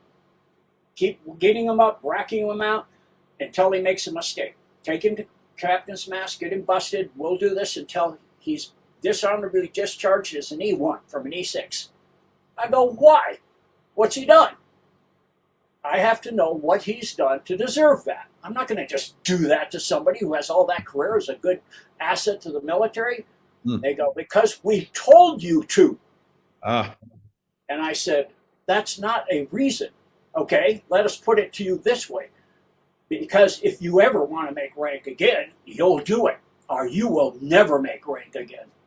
I said, "Then I guess I'm not making rank again, but you do that, and you're not going to like the results. Because everybody else is going for rank, is going to see it, and they're going to, all their divisions are, like the next TRE Mark 48 cert. We're not going to be passing much of anything in the weapons department, you know. So sure enough, you know, they dropped my evals to 3.6s, and you know, finally I went. My detailer, he said, he called me up, and I was ready for transfer, and he said, "I'm so sorry, Gene, what happened to you? So I have a deal for you. I have a neutral billet in Puerto Rico. You'll be running a base in St. Croix, a tracking facility, and it counts as neutral duty, but sea duty for rotation. So from there, after 4 years, you can go to shore duty, and then you can retire, and you'll never go to sea again." I said, "That's a deal." So I did 4 years there, and then 4 years at Pearl Harbor, and it was wonderful. But you know, when I went to Hawaii was when I woke up, and that was, of course, my last career. And I was telling everybody everything. I was researching this stuff that, you know, when I did make rank the last possible time, the guy that I was with did make rank. He had, first only had time and rate over me. And, you know, he was an African-American gentleman. And I asked him, you know, "Why did you make rank? Is it because of the quota? So many people?" So anyway, back to where I was. That's what I call the test. They put something immoral in front of you that you have to do. And if you don't do it, then you know, just like in the Masons, if you're 32nd degree and they do part of the initiation, they put out certain things, and if you don't do it, they say, "Congratulations, you respect God and Christ and all this, and you're as high as you can ever go." But if you do, like spit on the cross, for example, is part of it, "Congratulations, you're going to be going to the pyramid in Egypt and going to 33rd degree and above this 22nd of December through the 25th. So, yeah. So, you know, I've got you get to do that if you spit on the cross? Yeah. Wow. That's part of it. And so I actually have the previous Pope. I had this, you know, in the 90s, is before the internet. So we would pass VCR tapes around and pictures, print it, you know, run off on a Xerox, you know, and all that. And I had pictures, Xeroxed off pictures of the previous Pope's initiation in the Pyramid of Egypt with 13 little 13-year-olds dancing naked around the sarcophagus. Oh. And then he climbs in and he does a 3-day oath that he's memorized to Satan. His allegiance to Satan. And in the process, their soul is gone. That makes sense. Yep. And that oath denies all previous or future oaths. So if they put their hand on the Bible, "I promise to uphold the Constitution," you know, that's null and void from before. Because in that oath they did in the pyramid, every oath they ever take again is null and void. And their soul is gone. So at that point, that's your moral compass. They're gone.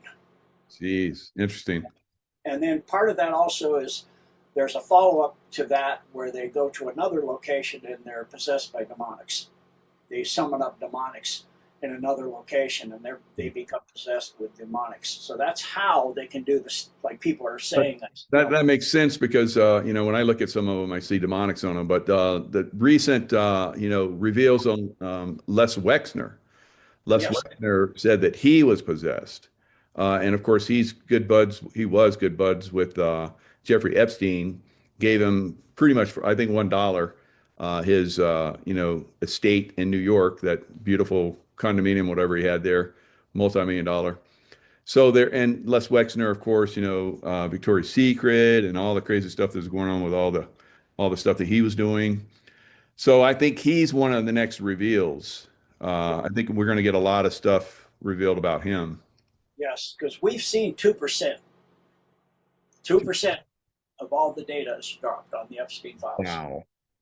Yeah, so I mean, you've got some high people, you know, DiCaprio and Madonna and you know, certain people like that, and you know, Oprah Winfrey and Miley Cyrus and Lady Boy Gaga and Hillary Clinton, the Clintons, Whoopi Goldberg, Chrissy Teigen, Kathy Griffin, Deepak Chopra, as I said, Clooney, you know, some of these people, but you haven't hit the high people yet. I would be surprised. I would be stunned if the Dalai Lama is not in there. Oh yeah, he's going to be in there, no doubt. Yeah, because I've already there's videos of him out kissing a mouth to mouth with a young boy, and we Sucking saw, the tongue of a little boy.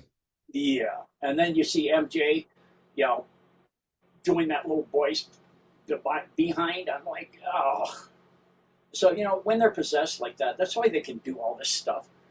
And, I can't go and view it anymore. I saw the first two frazzle drips with Uma Abedin and Hillary, and it took me days to be able to sleep, and I still can't unsee it. It's a I nightmare. can imagine. Yeah. Mm. It haunts you. If you have a soul, it haunts you, and it just makes you sick to your stomach. And if you start to, my wife, I can't even. She's, I don't even tell me. Don't even tell me. I don't want to know. I don't want to know what you saw today. I'm not looking at that stuff. I started listening to one about the Dearborn children, and they started describing what they were forced to do in the church in Europe, and I'm like, that's it. I'm done. I can't finish this. But they're talking the child's upside down, and then they're going to do this, and I'm like, no, I'm done. That's it. I can't finish this video because this stuff. If you have a soul, it is so deep. There's stuff so dark and evil that these people do. The average human being, in their worst nightmare, in their wildest imagination, could not possibly conceive of of the things they do, and not just like where And they. those unbelievably good souls that go after the pedophiles and have to look through all of the videos and stuff of that. I can't imagine. Yeah, Wow. that's why some of the representatives in Congress that are watching this stuff, they go, let me make it. I heard one where he was saying, let me give you a recommendation. Don't go watch this because it's going to haunt you. But with these children going through this, they will never, ever let this happen again. That's why the Q boards say that. And when more of this comes out with the Obamas and the Clinton and all the previous presidents and the whole majority of senators and congressmen and on and on, and all the royals and popes and church and church officials and Islamic people and sultans and MBS got rid of a lot of them. He did the Night of Many Knives. Bam, a whole lot of them are gone. But it's just they're not, as the board said, they're not going to be safe to walk down the street, because if they're not tribunaled, the people on the street that have children they're going to lynch them. They're going to be hanging from a bridge. Yeah, I think that's probably going to come for some of them because our judicial system is so corrupt. It's still going to protect them, even though it's being taken apart and taken down. Some of them are not going to stand justice until probably the mob, does justice on them. Now, the Looking Glass technology, the Barron Trump collection, you got Ingersoll, Lockwood, probably time traveling. There's all these different things that people have been looking at the future. Now, I think that some of this stuff is outdated because I think that our consciousness, like you talked about some of the timelines, I think our consciousness is directing which way our world is going and what timeline we're going on. What are your thoughts on that? Absolutely. I actually, because of just the level, I guess, of my consciousness, once you're aware of timelines, it happens, I think. I was at my chiropractor, and I saw, like, it was literally like almost like this, kind of similar to the scene in The Matrix with the black cat.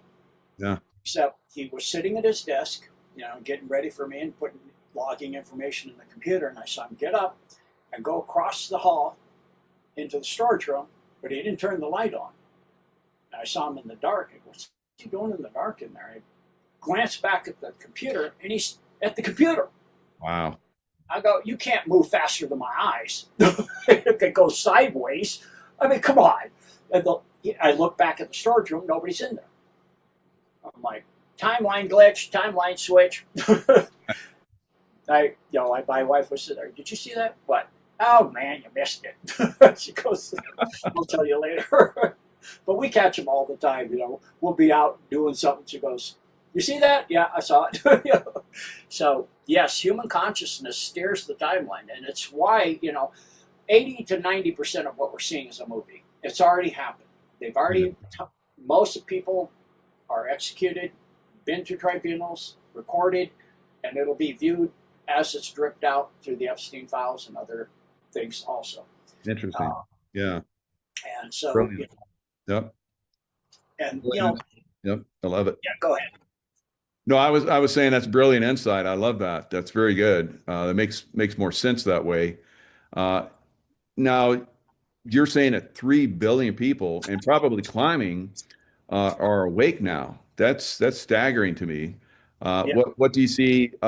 What's the top number that you see potentially going forward? Well, I know you're on with Colonel Bossy on JM with Derek Johnson and all that. By the way, I love it. Your insight is phenomenal. And Thank you. If you remember what Colonel Bossy said, you've got yellow hats and orange hats. And the only way they're going to wake up is the banks go to zero in their bank accounts. They don't care that, the Epstein stuff. I don't care. I'll show them. I don't care.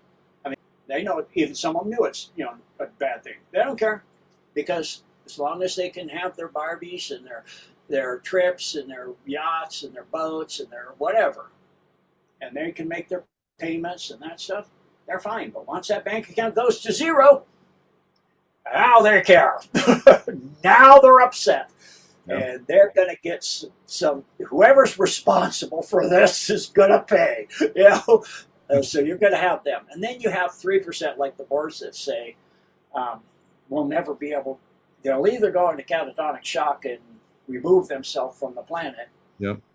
A lot of that will happen because, like Colonel Bossy said, which I completely agree with, the Bible is pretty darn manipulated, especially the Old Testament. It's not at all what it seems. The New Testament, a lot of that's going to go away because it's not actually what was originally written. And plus, you've got hundreds of books missing. So once all that comes out of from under the Vatican Library, and then Islam, even more disastrous. No Muhammad ever lived. Then you've got the Hindus, and then many gods and all this other stuff. Of course, they have Brahma as the supreme, but and then you have whatever religion you want to take. It's all going away. So the only thing which I do know, like Colonel Bossy said, because I do remember many past lives. Because God showed me all the past lives I had. I go, so I've never done this in all my past lives? How many have had? You showed me them all. I'm like, wow, I'm really pathetic. It's like, that many. It's like, 100 years on average, into 18 trillion years length for the universe. Wow. That's a lot. It's like, you haven't had quite that number, but you've had some lifetimes in some species where you live thousands of years, but, and you have other species, you lived 18. I go, that's a quick life. He goes, I've never done that, no. But, so I remember a lot. And in all of those times, the best one, the most memorable one, and in a lot of ways the best one, was the life of Christ. Knowing him, walking with him, being with him, knowing who he was, not kind of sort of who he was, knowing he was immaculately conceived, knowing it. I absolutely know that. And watching him crucified, I absolutely know that. And watching him walk this earth and never do any of the stupid stuff we do, and the terrible things we do. I mean, and of course, it becomes quite obvious because I walked with Buddha too. Yeah. He was my teacher, and I walked with Miyamoto Musashi and several other people. They were my teachers in various lifetimes. All of it paled in comparison to Christ. And Buddha was amazing, and he knew amazing things. He could do amazing things, but compared to Christ, not even close. As Trump says, not even close. And so, knowing, as Colonel Bossy said, that plus with my death experience, there is one creator of all things that is all things, including you, including me, including the snow out the window behind you, the window itself, the air you breathe. It's all. And so the AI, everything everything. And so knowing that and understanding that creator to as good a degree as somebody at this level can, and now, having the gifting to eighth density that I do, I can see things, coming periodically, knowing what's coming, knowing the CME coming, knowing the two timelines that come out of that, knowing now that all the timelines, the looking glass, the white hats and the black hats. The black hats found out first, and they brought two consultants in to rerun the algorithms to see if there was something they could do, because all the timelines were funneling down to two, and their timeline of the Armageddon line was not predominant. And it came out that if they didn't get a handle on it by 1987, I think it was, it would almost be impossible. And come 2012, they would never get it in control. They would not succeed. The predominant line would be the golden awakening of the human species and the freedom of the prison planet Earth. And so the way it works is once that CME hits, the 2012 minor CME did occur and passed between the Earth and the Sun, but the Alliance non-terrestrial shielded the Earth from that one. But the primary one, which is due to the photonic belt, or what they call the Masonic ring, that's a full corona emission. That means the entire surface of the Sun blows off. All the plasma strikes the Earth. All of it. Well, what that means, because the Sun, if you're at 5D, you can see it's no longer yellow, it's white. I look at the Sun, it's white. It's not yellow anymore. I remember when I was growing up, it was yellow. At some point I wasn't paying attention. It was white, and I'm like, it used to be yellow. What happened? And I go looking all over, researching, why is the Sun white on the internet? The Sun has always been white. No, it's not. It's like, so for those at 5D, already, once the CME hits, all you're going to do is permanently go to 5D. For those at 4D, you'll permanently go there. At 4D and 5D positive, there's also descension. That goes to Armageddon line. So those that service to the dark one will descend in a negative polarity, just like any electrical system, positive, negative. They will go to Armageddon line immediately, and the lines will now be completely apart. And we see a lot of people, and those, depending on what the person needs to experience, those 3 days of darkness, you may not experience it at all. You may just, here I am. A lot of different people, really nice stuff. Oh, it's really beautiful. Oh, I've never seen a butterfly bird before. That's really nice. What's that? Looks like an Andromeda kind of thing in the sky. Like a man of war floating through the sky. There's all these new creatures. This is pretty neat. And then, or you may go through the 3 days, but it'll be 3 days of enlightenment, of beautiful things, some negative stuff that you haven't let go of. If you have certain things of vengeance or anger or things people you've not forgiven and wish things you want, you feel that should be visited upon somebody else, you may go through some pretty rough stuff. But if that's your primary mode of being a vulgar, vengeful, angry, mean, or one of these people of Epstein stuff, you're going to have 3 days that are going to be like descending to the pit. And then it gets bad. Then you're on the Armageddon line. And you're going to have 14 years that you will have an opportunity to get out of there.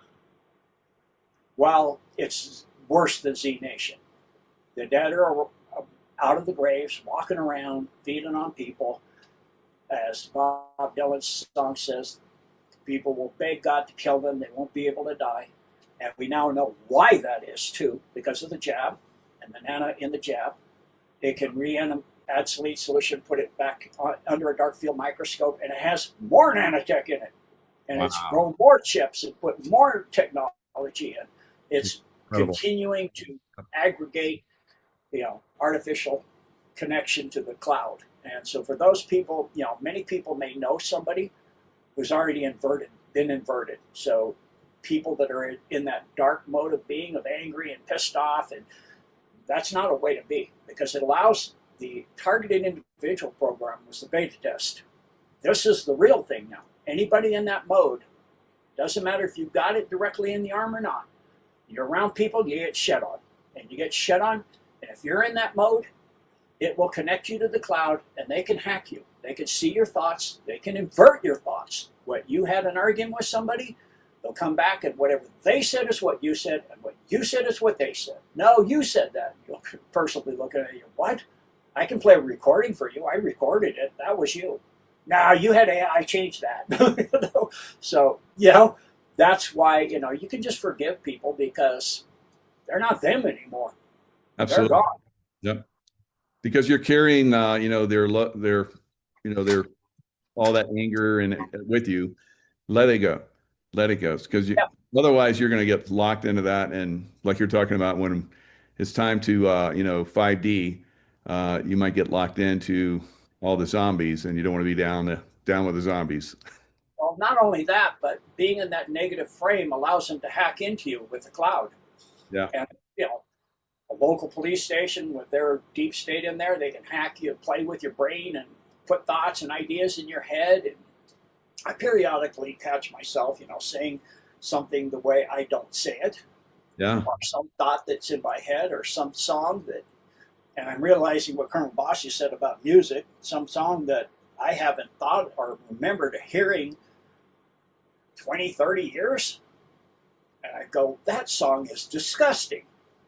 I didn't know that song was so disgusting. I know. Yeah, like the recent one is, "Hey, little girl, is your daddy home? I know. Are you home all alone? Hey, I'm on fire." It's, I'm paraphrasing it so we don't have to worry about things, but that's disgusting. Yep. And I'm going, wow. Yeah. And I look at my music collection and I'm like, Black Sabbath. I'm not going to listen to that anymore. I know. So many things like that. And so we have to clean all that out. And I think a lot of us are doing it. Now, that was interesting. You had all those past lives and you were having memories of them. I try and tell people that, to go into past life discovery also frees you and unlocks capabilities that you have as well. So I appreciate you sharing those. And I've also had past lives with all those people you mentioned. So that's very good. Very interesting. Awesome. Yeah. And it's actually not something I just believe in. I proved it over and over and over. Absolutely. So Yeah, me too. when I was in the Navy, every time the submarine would pull in, especially a fast attack, the SSBN's wives know when the ship's coming in to the moment you're flying in usually. Because like if you're in Pearl Harbor on an SSBN, you pick up the submarine, which switches Blue and Gold Cruise in Guam.